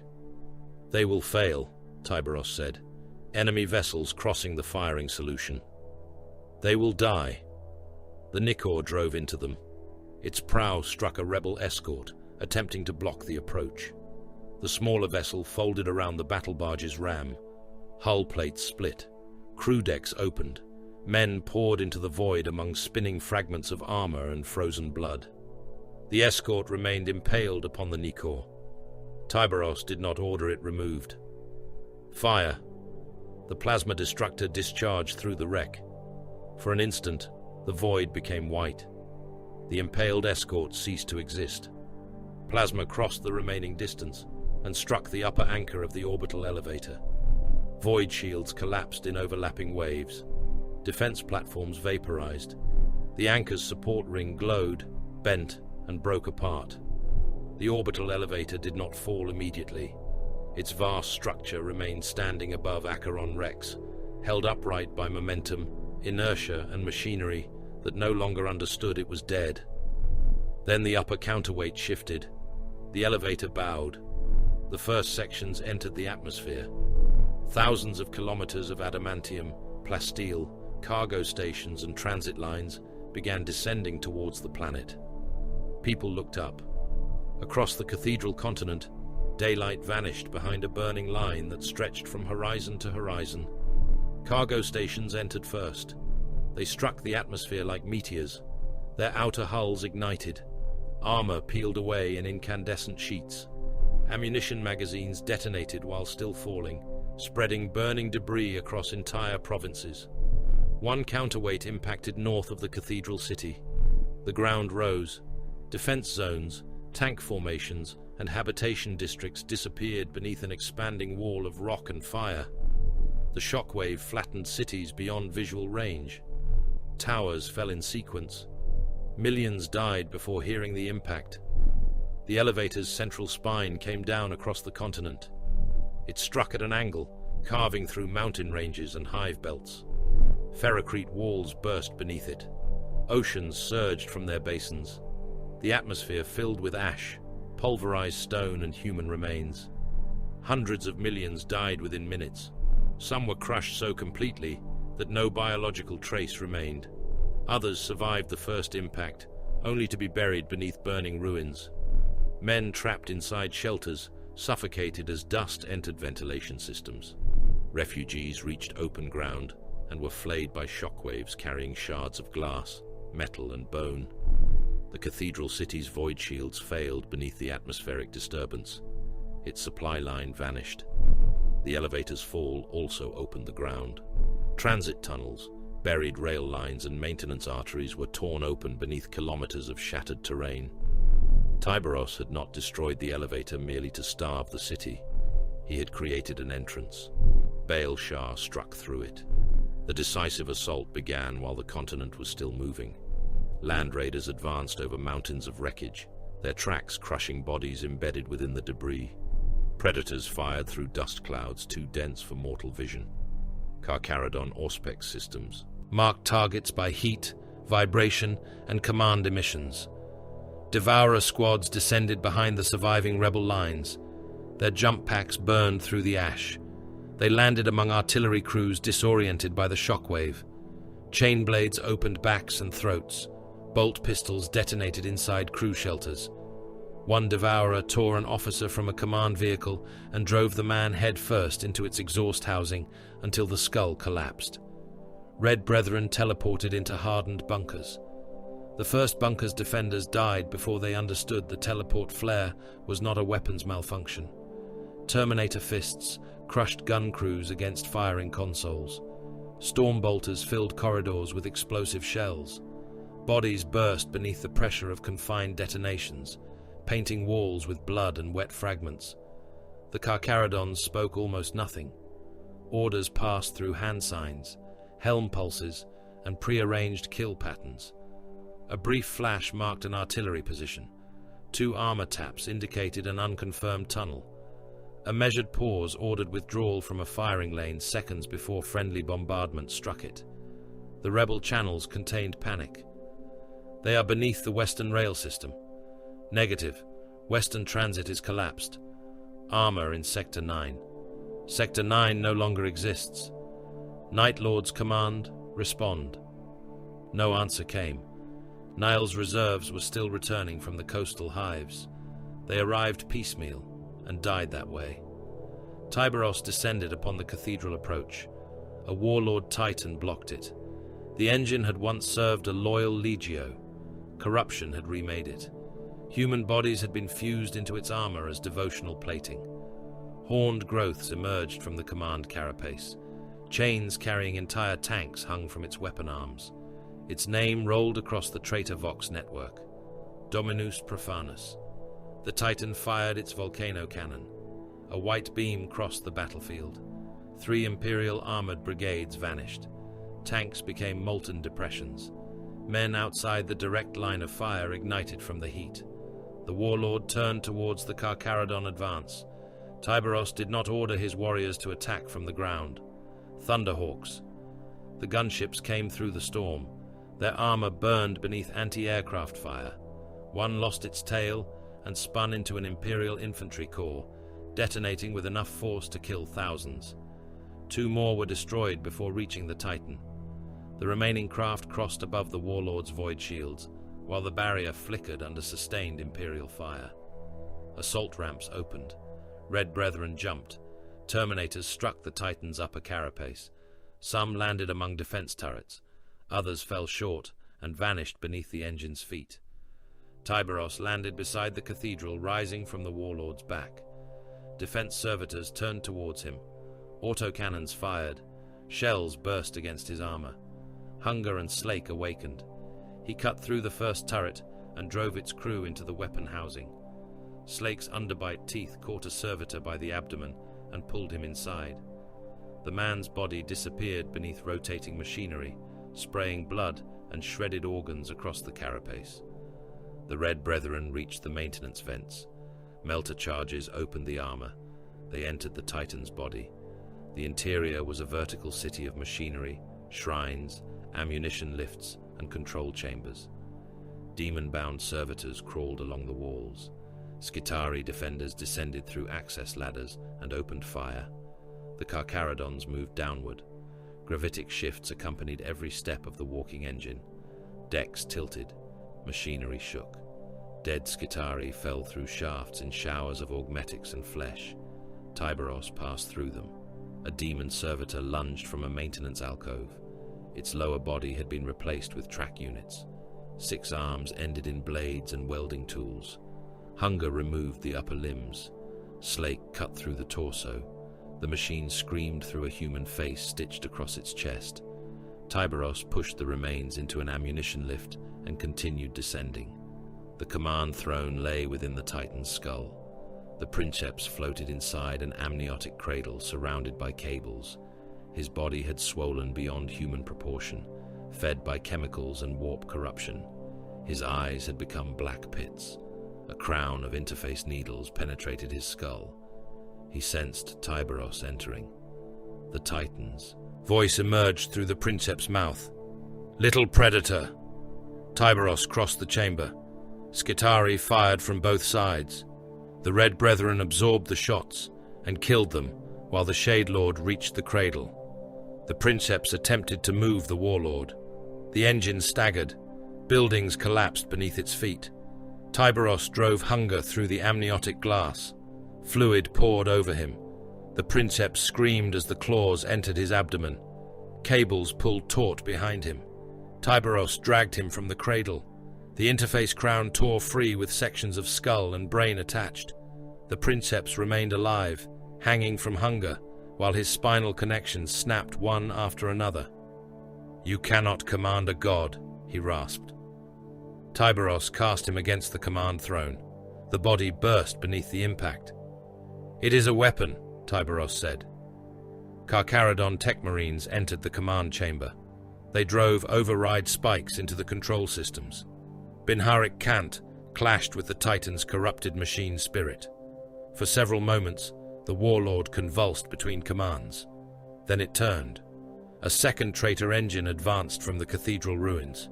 Its void shields were damaged. Its princeps believed Dominus Profanus remained allied. The captured warlord fired at close range. Its volcano cannon struck the second Titan through the torso. Armor became liquid. The reactor core ruptured. The enemy engines split apart and fell sideways across the battlefield. Molten armor rained for kilometers. Infantry vanished beneath it. Tanks became red-hot tombs. Men ran while their uniforms burned and their skin peeled from muscle. The captured Titan's plasma reactor began overloading. Tyberos had ordered it. Warning sirens sounded through the engine. The Red Brethren withdrew towards the carapace.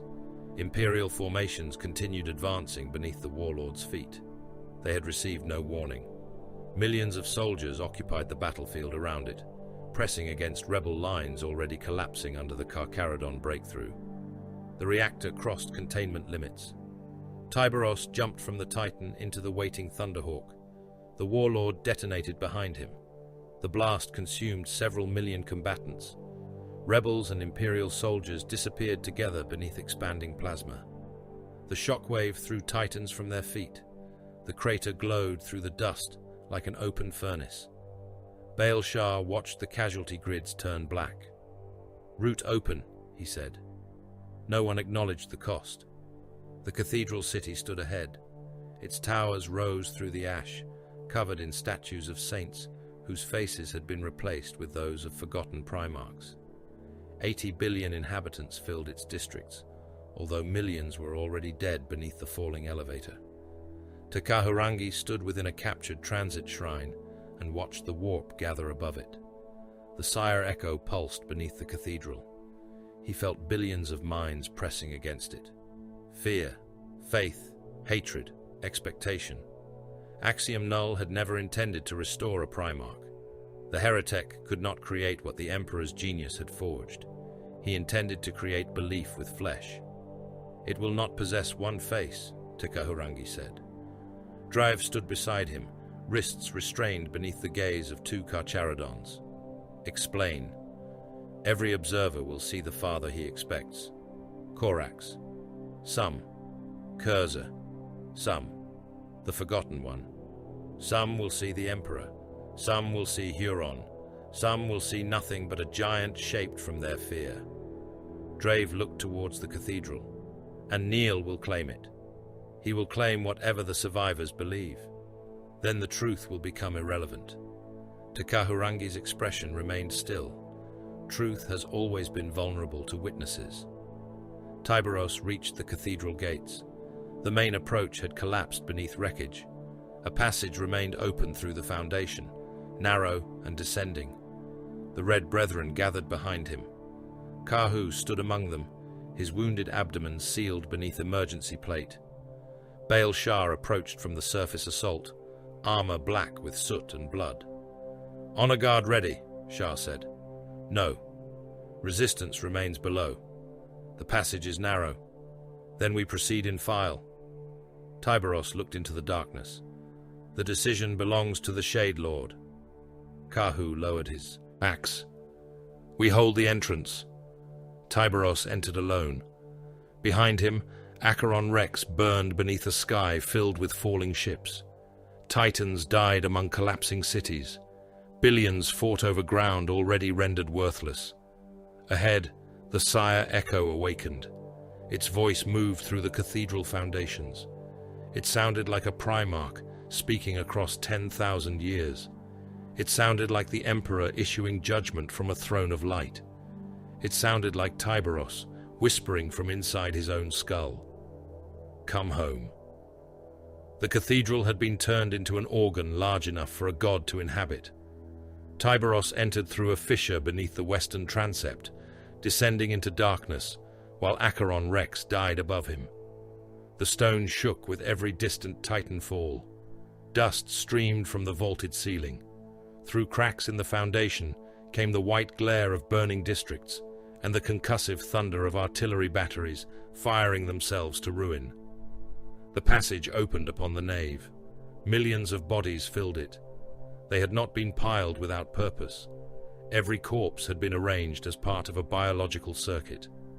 Men lay packed shoulder to shoulder across the floor, stacked in terraces around the columns, and mortared into the walls with cables, surgical staples, and congealed blood. Their skulls had been opened. Copper filaments entered exposed brains. Spinal columns had been stripped of flesh and joined into glistening nerve bundles that converged upon the cathedral's central altar. Many of the bodies were dead. Death had not granted them stillness. Warp current passed through their nervous systems in visible waves. Fingers curled, backs arched. Empty lungs drew breath through severed throats. Millions of dead mouths opened together, producing a sound too weak to become a scream and too constant to be mistaken for silence. Tyberos walked between them. Hands reached from the heaps. Some still possessed enough consciousness to recognize the armored giant moving through the nave. Their eyes followed him. One sacrificed soldier tried to lift his head, but the cables threaded through his skull pulled the scalp back from the bone. "Emperor," the man whispered. Tyberos passed without answering. The gene core hung above the altar. Black crystal turned slowly within a cage of suspensor fields. Blood moved through channels carved inside it, flowing upwards against gravity. With every rotation, shapes appeared beneath the surface.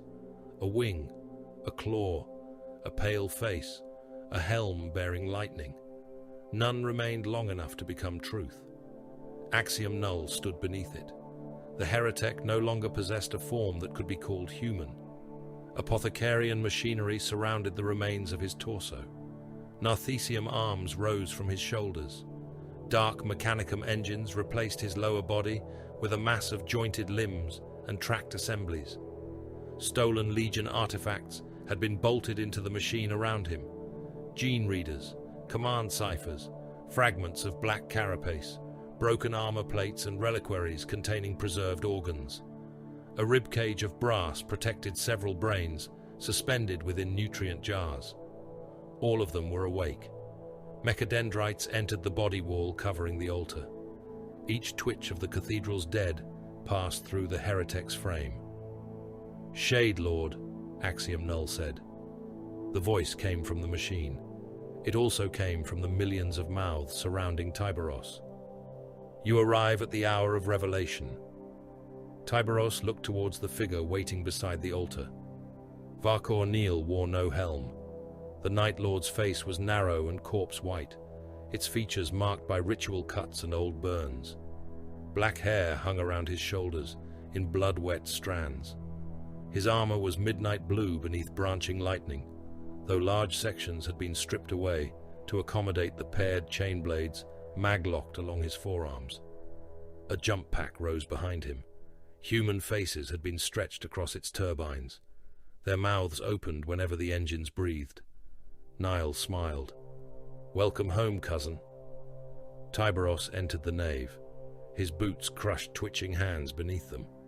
Bones broke softly under the weight of his armor. "You have crossed half a war to hear a name," Neal said. "Pretend otherwise if you wish. Your silence has always been another kind of hunger." Tyberos stopped within the open space before the altar. The Sire Echo turned above them. "You believe we share blood," Tyberos said. His voice was quieter than the movement of the dead. Neal's smile widened. "Belief is for priests. I have evidence." Axiom Null extended a surgical arm towards the gene core. Images formed across the black crystal. Nostramo appeared beneath eternal night. Rain crossed spires covered in hanging bodies. Pale warriors moved through alleys where screams were used as warning bells. The vision changed. Raven Guard apothecaries worked over open bodies. Organs were removed, altered and implanted. Gene data moved across machine displays.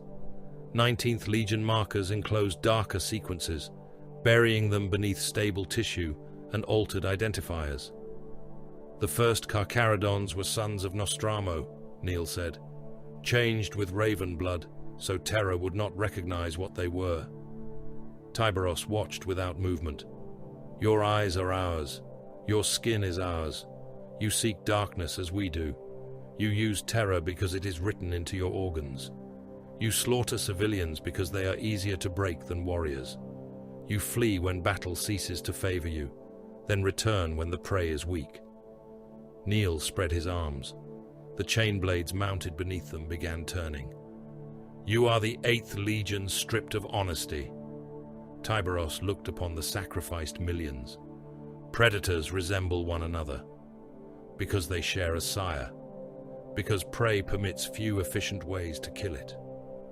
The sire echo brightened. A figure took shape above the altar. It was immense. Black armor enclosed a body larger than any legionary. Wings curved from the pauldrons, though their shape shifted between feathers and hooked blades. The giant stood before rows of Terran warriors, wearing the soot-dark colors of the old 19th Legion. Behind him waited another presence. It possessed no stable outline. Light surrounded it, without revealing features. One moment it appeared armored, the next robed.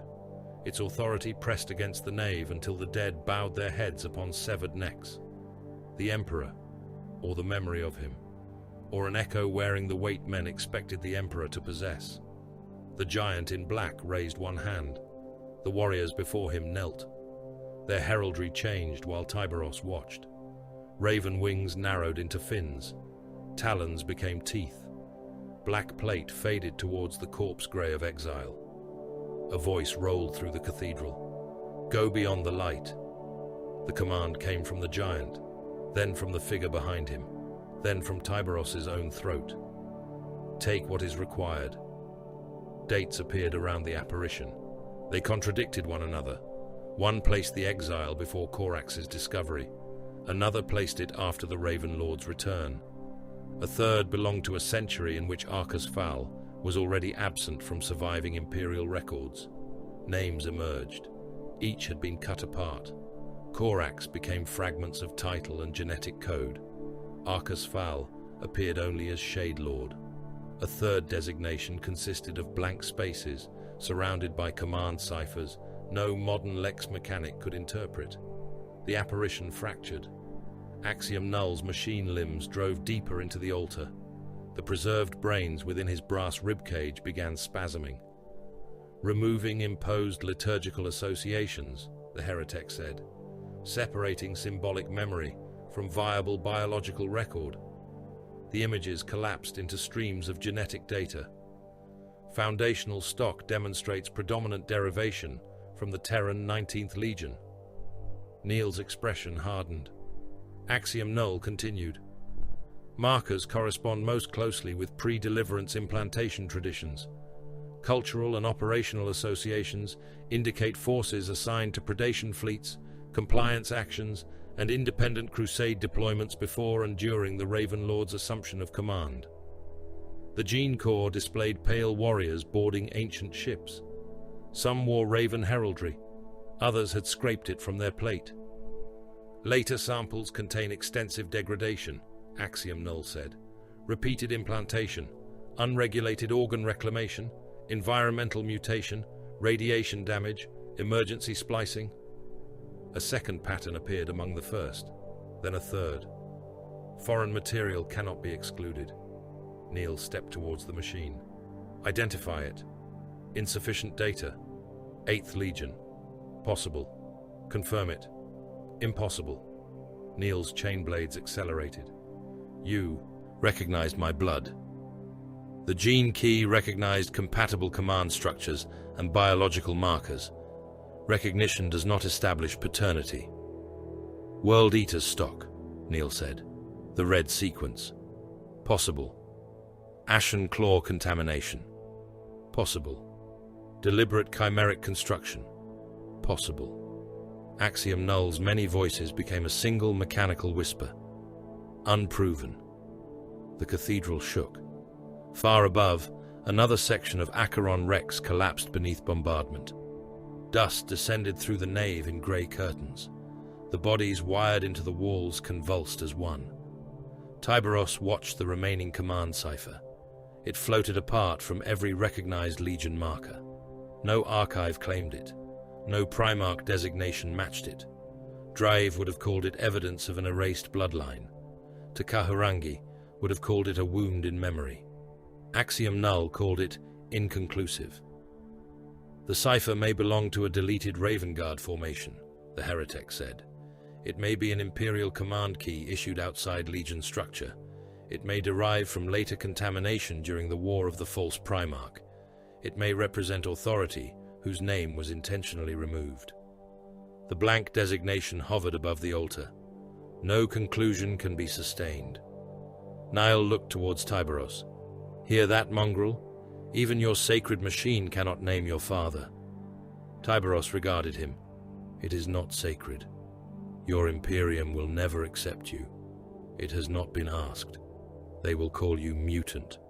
They already do. Traitor. They have before. Mongrel. The word echoed through the cathedral. Neil's face twisted with contempt.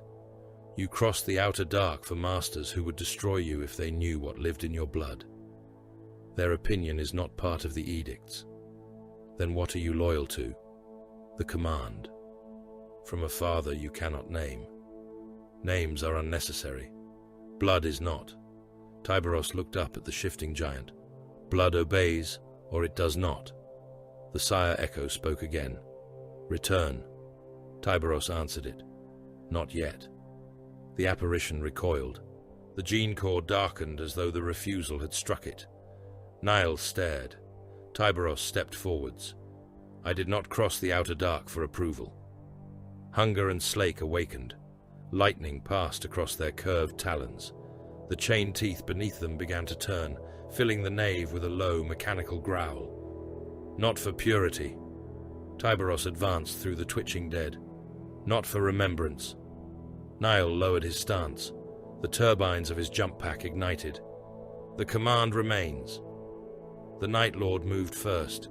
He crossed the nave in a jump-assisted burst, faster than any warrior in Terminator armor could follow. His paired chain blades struck Tyberos from opposite sides. One scraped across Hunger. The other entered the seal beneath Tyberos's right arm. Chain teeth bit through fiber bundles, black carapace and pale flesh. Blood burst across Neil's breastplate. Tyberos turned. Neil was already gone. He landed upon the altar steps, engines screaming. A severed human face hanging from his jump pack tore loose and spiraled into the corpses below. Too slow, Neil said. Tyberos walked towards him. Neil attacked again. He struck the rear of Tyberos's knee, then the damaged shoulder plate. Chain teeth opened armor seams and sprayed fragments of ceramite. The Night Lord never remained within reach. Tyberos did not pursue. He moved towards the gene core. Niall recognized the threat and committed himself. His jump pack ignited at full thrust. He drove both chain blades towards Tyberos's chest. The Shade Lord allowed the first to strike. The weapon entered beneath his breastplate and tore through the fused ribs. One of Tyberos's hearts opened beneath it. Blood flooded the interior of his armor. Warning runes filled his vision. Primary cardiac trauma, blood pressure collapse, secondary heart compensation. Nigel leaned closer. There you are. Tyberos closed one arm around him. The Night Lord tried to fire his jump pack. Tyberos's weight held him in place. Nigel twisted, soaring deeper into the opened heart. The blade churned muscle into red pulp. Tyberos tightened his grip. The jump pack turbines screamed against immovable mass. Neil's speed had preserved him while distance remained. There was no distance now. Hunger closed around the Night Lord's right shoulder. The lightning claws entered beneath the pauldron. Power fields split armor. Tyberos pulled. The arm came free. Ceramite tore. The shoulder joint burst apart. Blood, cables and strips of muscle stretched between limb and torso before snapping. Niles screamed. The severed arm fell among the dead, its chain blade continuing to turn. Slake entered his abdomen. The underbite teeth caught in the lower breastplate and dragged the weapon upwards. Armor folded inward. The chain blade passed through muscle, intestine, and the lower spine. Lengths of bowel wrapped around the teeth. Tyberos tore the gauntlet sideways.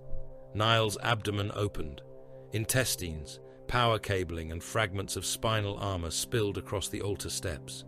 One broken vertebra struck the gene core and left blood across the crystal. Niall drove his remaining chain blade into Tyberos's gorget. Tyberos seized his wrist with hunger. He crushed it. The hand collapsed around the weapon grip. Fingers burst through the gauntlet in red strips. Tyberos lifted the Night Lord. Niall kicked against his armor, trailing loops of intestine.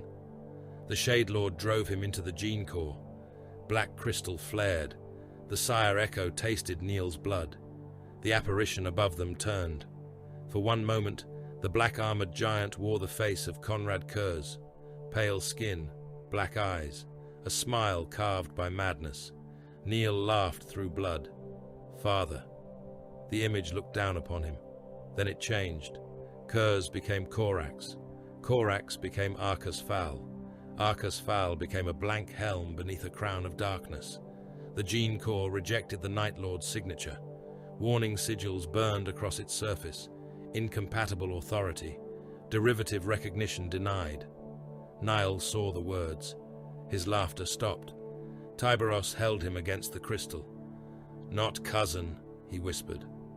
Hunger entered the left side of Niall's chest. Slake entered the right. The talons passed between ribs and closed around the organs within. Tyberos pulled his hands apart. The Night Lord's breastplate split down the center. Ribs opened like broken doors. Both lungs tore free. One heart remained attached to the spine for a moment, still beating inside the exposed cavity. Tyberos widened his arms. Niall's body divided around the ribcage. The lower half fell first, spilling entrails across the altar. The upper torso remained trapped upon Hunger, one arm hanging uselessly, eyes still conscious. Tyberos tore the head free. A length of spine came with it. He held the head before the gene core. Niall's eyes moved towards the rejection sigils. Tyberos waited until understanding remained the traitor's final thought. Then Hunger closed. The skull collapsed. Bone, brain matter, and black hair forced themselves between the claws. Tyberos cast the remains beneath the altar. Axiom Null withdrew from the machinery. Primary ritual destabilizing. The biological reliquary convulsed. Millions of bodies arched at once. Warp current passed through the nave in a wave of blue fire. The dead screamed with a single voice. The apparition above the gene core began to divide. Korax stood beside the faceless Shade Lord. Conrad Kurz appeared behind them. A red giant carrying an axe emerged and vanished. The radiant figure remained beyond all of them. Takahurangi entered the nave. Kahu and several wounded red brethren followed as far as the fractured doorway. The pale nomad continued alone, psychic hood blazing. He looked upon the apparition. The answer is damaged. Tyberos pulled Niall's broken chain blade from his opened chest. Blood flowed through the breach in his armor. Speak. Takahurangi approached the gene core. The Forgotten One may have been Korax. The Raven Lord's face appeared, then dissolved. He may have been Arcus Fowl, his title surviving after his name was removed. The first Shade Lord replaced him. He may have been several commanders remembered as one. Rows of black-armored giants overlapped. Or his identity was erased intentionally. Why? Takahurangi looked towards the kneeling exiles within the vision. So they would obey the command, rather than worship the commander. The radiant presence behind the Forgotten One raised one hand. Every image bowed. The Void Father was the Emperor, Takahurangi said, as close to certainty as this place permits. Tyberos watched the light. Enough! Axiom Null's engines shrieked. Conclusion refused. Further analysis required. Tyberos looked at the heretic. No. The machine recoiled. Identity remains unresolved. It does not matter. All systems require designation. Then designate the command. Footsteps sounded within the eastern aisle. Drave entered with 6 surviving stormtroopers and 2 naval armsmen. Their armor was scorched. Blood covered their boots. One stormtrooper carried a portable archive engine linked to the Inquisitor's rosette. Drave raised the device towards the gene core. Data began flowing into it. Takahurangi turned. Stop. No.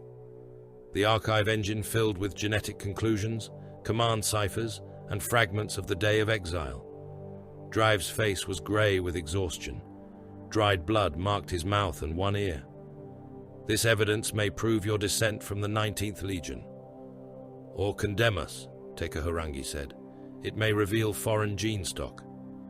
Or create suspicion where none can be proved. It may expose surviving material from an erased Primarch.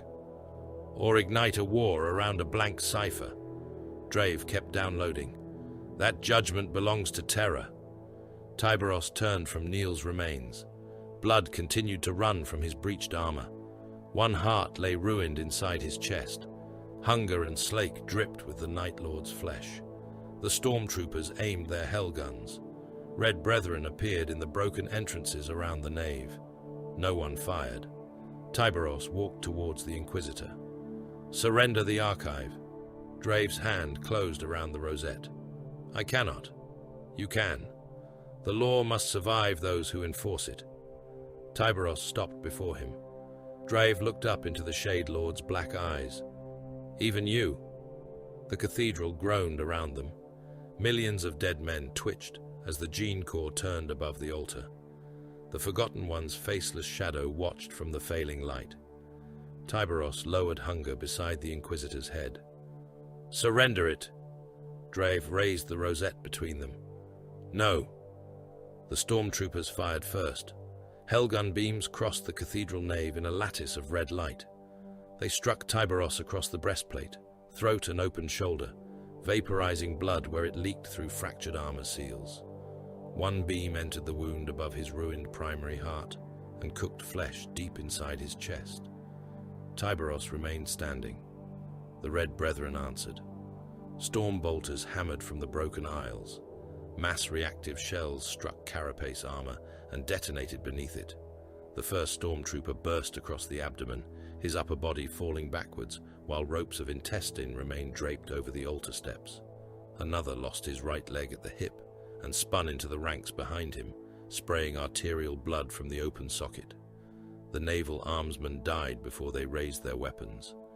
One shell passed through a breastplate and exploded inside the man's ribcage. His sternum, lungs, and fragments of spine struck Drave's coat in a warm red sheet. A second armsman disappeared beneath concentrated fire, his body reduced to scattered boots, pieces of armor, and a head with half the face missing. The surviving stormtroopers kept firing. They were disciplined men. They had faced mutants, heretics, and things that wore human skin poorly. None attempted to flee. Discipline did not preserve them.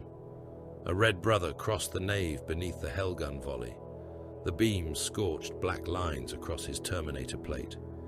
He reached the nearest trooper, closed one power fist around the man's torso, and squeezed. Carapace armor cracked inward. The trooper screamed once, his pelvis shattered. Ribs broke through his lungs. Blood burst from his mouth and helmet seals as the red brother cast the folded body down the steps. Kahu entered from the eastern aisle with his power axe held low. Emergency plate still covered the wound in his abdomen. Blood leaked beneath it with every step. A stormtrooper fired into the damaged armor. Kahu struck him from shoulder to hip. The power axe split helmet, spine, and pelvis. The body opened around the blade, both halves falling apart while the legs continued twitching. The firefight lasted less than 7 seconds. When it ended, the cathedral steps had become a slope of torn armor, exposed organs and blood running between the stones. A stormtrooper lay against the altar, still alive despite the absence of everything below his chest. He attempted to draw a sidearm. A red brother crushed his head beneath one boot. Drive stood alone. The Inquisitor's coat was soaked with the blood of his men. The portable archive engine hung from one hand. His rosette remained raised in the other. A green rune ignited upon it. Dead man transmission. Takahurangi felt the signal enter the warp. It carried the gathered data in a compressed psychic pulse. Gene seed comparisons, fragments of the Day of Exile, the unidentified command cipher, and every conclusion Drave had stolen from the dying cathedral. The pale nomad closed his eyes. The signal became a thread of light moving through an ocean of screams. Takahurangi reached for it. Warp pressure struck him hard enough to crack the stone beneath his knees. Blood flooded from his nose and ran over his lips. The dead filling the cathedral nave convulsed as his will passed through the biological circuit surrounding them. The signal fought to escape. Takahurangi caught it. He wrapped the psychic transmission around his own mind and pulled. The rosette screamed, not with a machine tone, with the voices of the dead wired into the cathedral. Millions of mouths opened together. Drive's archive engine split along its casing. Sparks burst from its data ports. The green rune went dark. Drive looked towards Takahurangi. "You have damned yourselves."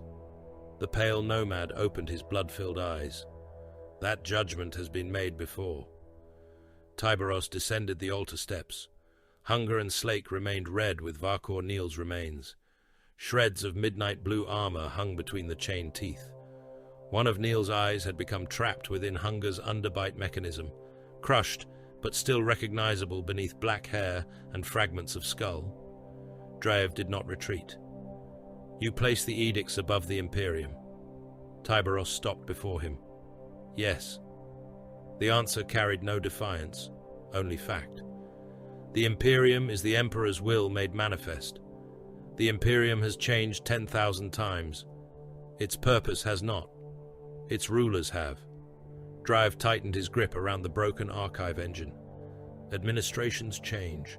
Laws change. High Lords die. That does not grant you the right to decide which parts of the Imperium deserve obedience. Tyberos's damaged armor breathed steam through split seals. Administrations rise and vanish. High Lords condemn what their predecessors created. Inquisitorial conclaves erase one truth and sanctify another. The Shade Lord's black eyes moved towards the failing apparition above the gene core. The command has not changed.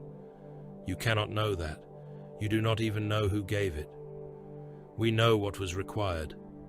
Drave looked upon the sacrificed millions filling the nave. And this is what obedience has made of you. No. Tyberos looked at the bodies. This is what hunger for identity made of them.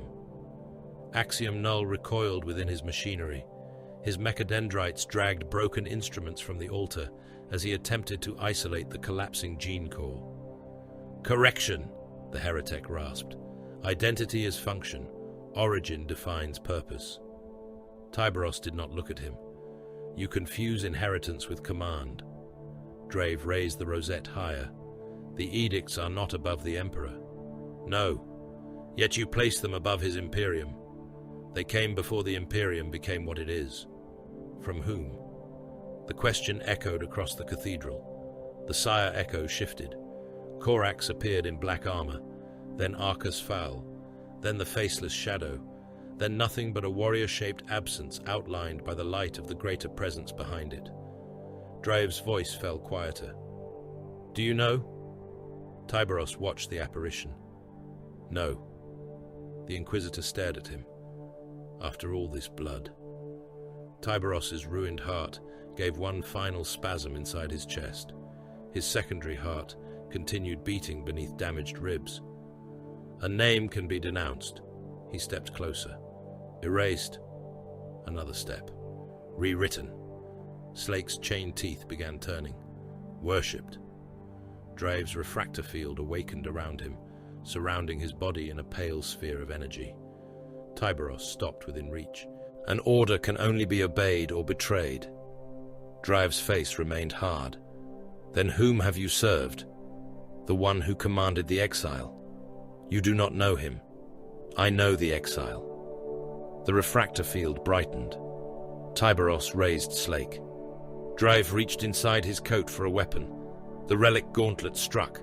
The field caught Slake's talons in a burst of white light. Energy rolled across the cathedral. Corpses nearest the impact ignited. The refractor field bent inward around the chain teeth, screaming as its generator attempted to redirect force sufficient to tear through tank armor. Tyberos pushed. The field collapsed. Slake entered Drive's chest. The talons broke his sternum and spread the ribs apart. The underbite teeth remained still. Tyberos did not need them. Drive's body lifted from the ground. Blood flooded his mouth. His legs kicked once beneath him, boots scraping across the altar steps. Tyberos held him close. The Inquisitor's eyes remained open. "The truth," Drive whispered, blood running over his chin, "will return." Tyberos's face was close enough for Drive to see himself reflected inside the Shade Lord's black eyes. Everything returns from the dark. Slake tightened around the Inquisitor's heart. Everything can be hunted. Tyberos closed his gauntlet. Drive's chest collapsed. The heart ruptured between the claws. Blood struck Tyberos's armor from within the open torso. The Inquisitor's spine bent until vertebrae broke, and the lower body sagged at an impossible angle. Tyberos pulled Slake free. Drive fell among the men who had died defending him. No prayer followed. No declaration of judgment was made. The cathedral had taken another body. Axiom Null fired every weapon remaining to him. Surgical lasers cut across the nave. One struck a Red Brother's helm and burned through the left eye lens. The warrior continued advancing until a gravitic projector caught him and drove him into the floor. The heretic's tracked lower body turned towards the eastern passages. Takaharangi raised one hand. "Do not let it reach the gene core." Kahu moved first. He crossed the altar steps and buried his power axe inside Axiom Null's rear engine assembly. The blade split armor and severed several mechadendrites. The heretic turned, lashing out with Narthesium arms. One surgical drill entered Kahu's wounded abdomen. The Reaper made no sound. He pushed the axe deeper. Red Brethren opened fire. Storm bolter shells struck Axiom Null's brass ribcage. The first nutrient jar shattered. Preserved brain tissue spilled across the machine's torso, still pulsing beneath electrical leads. The second jar burst under another shell, spraying yellow fluid and pieces of cortex over the altar. Axiom Null screamed through every remaining mouth. Data loss, unacceptable. Hunger entered his central body. Tyberos lifted the heretic from the ground. Tracked limbs continued moving in the air. Mechanical arms clawed at his armor. One entered the breach above his heart and tore flesh from inside his chest. Tyberos activated hunger. The chain teeth devoured their way through machinery, organs, and the fused spine holding Axiom Null together. Black oil, blood, and nutrient fluid poured across the Shade Lord's gauntlet. Origin defines... Slake cut through the primary vox core. The sentence ended in static. Tyberos tore the heretic in half. The upper body fell beside Drive. The lower machinery rolled down the steps, dragging entrails, cables, and shattered brains behind it. Takaharangi approached the Sire Echo. The gene core continued turning above the altar. Shapes moved inside the black crystal. Possibilities. Gene stocks that might have repaired the chapter's failing organs. Records that might have restored stable implantation lines.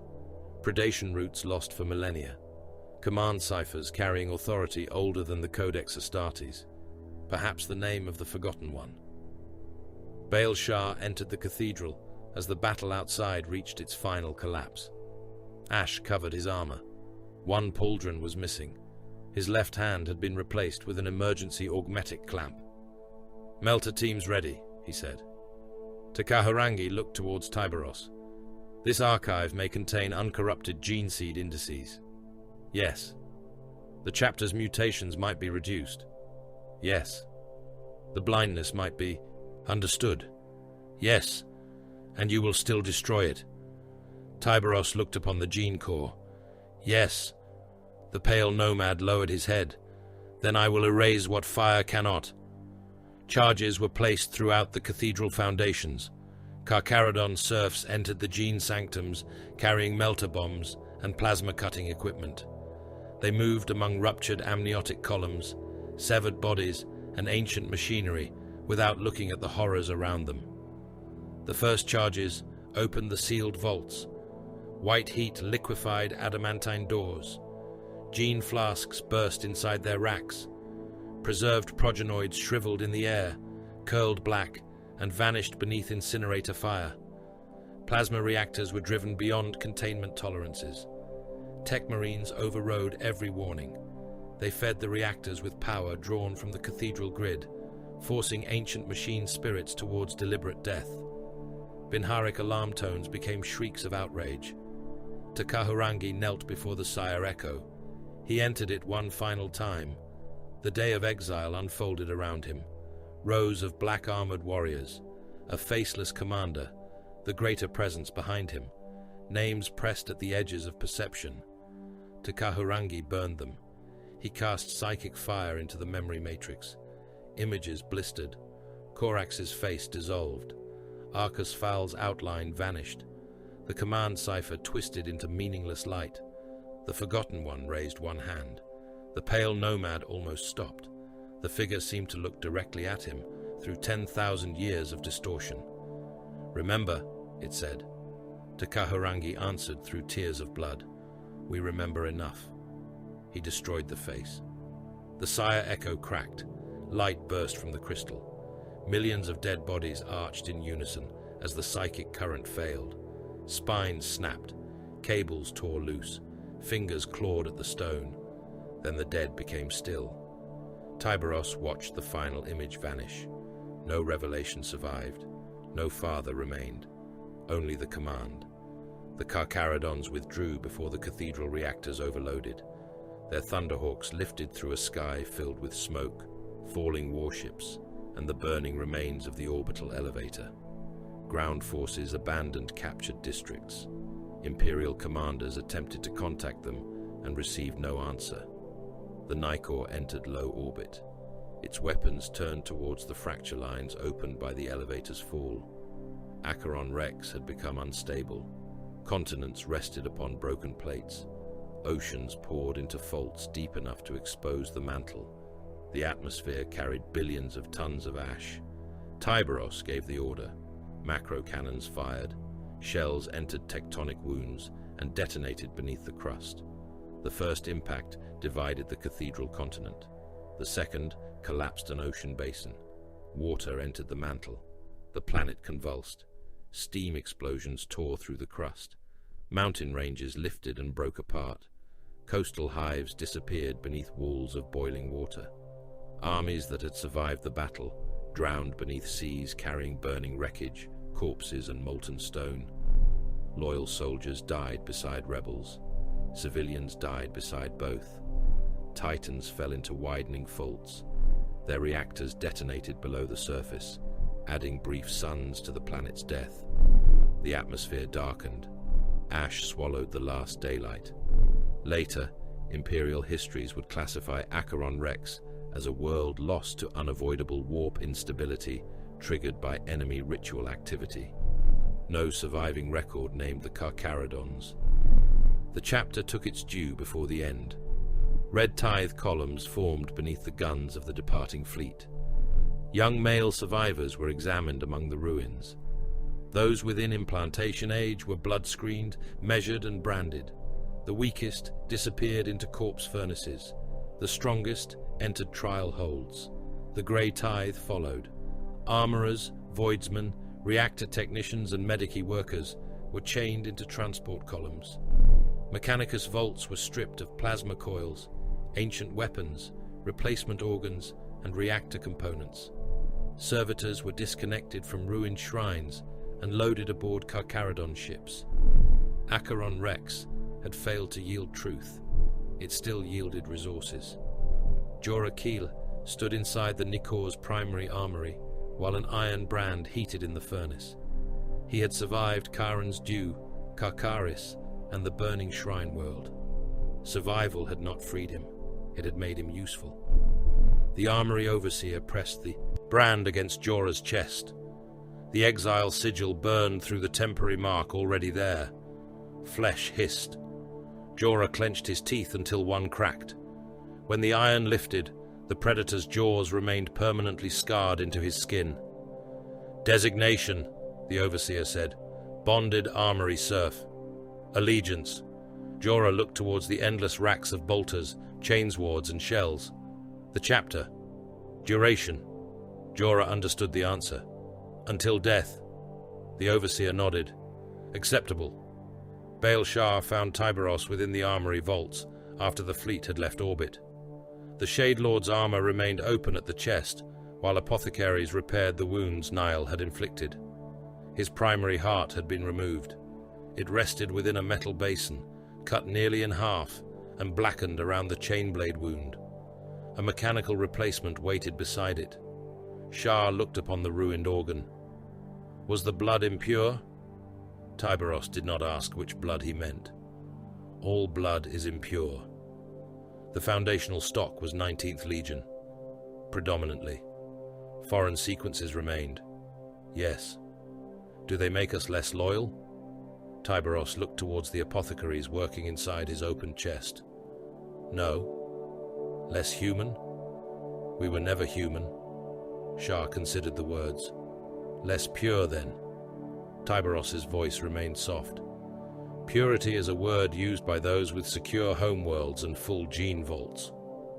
The mechanical heart entered his chest. Clamps locked it against the fused ribs.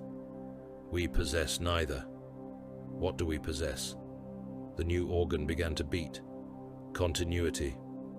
Jorah found the fragment inside his clothing, a sliver of black crystal no longer than his smallest finger. It had caught inside the torn seam of his labor smock during the withdrawal from the cathedral. He almost surrendered it without looking. Then the crystal awakened. Data moved through it. 19th Legion compatibility confirmed. Secondary sequence deviation. Unidentified command authority. An incomplete phrase appeared. By command of the name had been removed. Jorah held the fragment in both hands. He imagined what it might purchase. Freedom. Protection. A place within the Inquisition, if any Inquisitor remained alive to receive it. He imagined what might happen if the name returned. Armies would come. Chapters would accuse one another. High Lords would erase worlds. Priests would build a new god from another fragment of uncertainty. Jorah carried the crystal to Tyberos. The Shade Lord stood within the embarkation chapel, while his armor was resealed around the replacement heart. Jorah knelt. I found this. Tyberos looked down. The crystal continued displaying its incomplete phrase. By command of the... It may contain the name, Jorah said. Tyberos closed hunger around it. The crystal shattered. He had not read further. Fragments fell through the claws and scattered across the deck. Jorah stared at them. You did not want to know. Tyberos looked towards the bonded serf. Want is irrelevant. The Nikor departed Acheron Rex. Behind it, the planet broke apart beneath storms of fire and ash. The Nadir Reach continued burning. Karkaris remained contested. The Hecaton front consumed armies. Worlds that had believed themselves saved discovered only that their execution had been delayed. Ahead lay the outer dark. The Astronomicon weakened across the viewing arrays, its holy light reduced to a distant pulse behind the fleet. Navigation became less certain. Stars thinned. The Karkaradon vessels extinguished their running lights one by one. Tyberos stood alone before the observation armor glass. Hunger and Slake remained fixed to his gauntlets. Dried blood filled their teeth. Night Lord blue, inquisitorial crimson, and the black residue of demon engines had become indistinguishable within the mechanisms. Takahurangi entered without sound. He stood beside the Shade Lord and watched the Imperium recede. The archive is gone, the pale nomad said. Yes. The name is gone. Yes. The chapter may never know the truth. Tyberos watched the darkness ahead. Truth did not send us here. Takahurangi's reflection appeared pale against the armor glass. Then whom do we serve? The Nikor crossed beyond the last reliable reach of the Emperor's light. Tyberos answered, the one who sent us into the dark. The final running light died. The fleet disappeared into exile.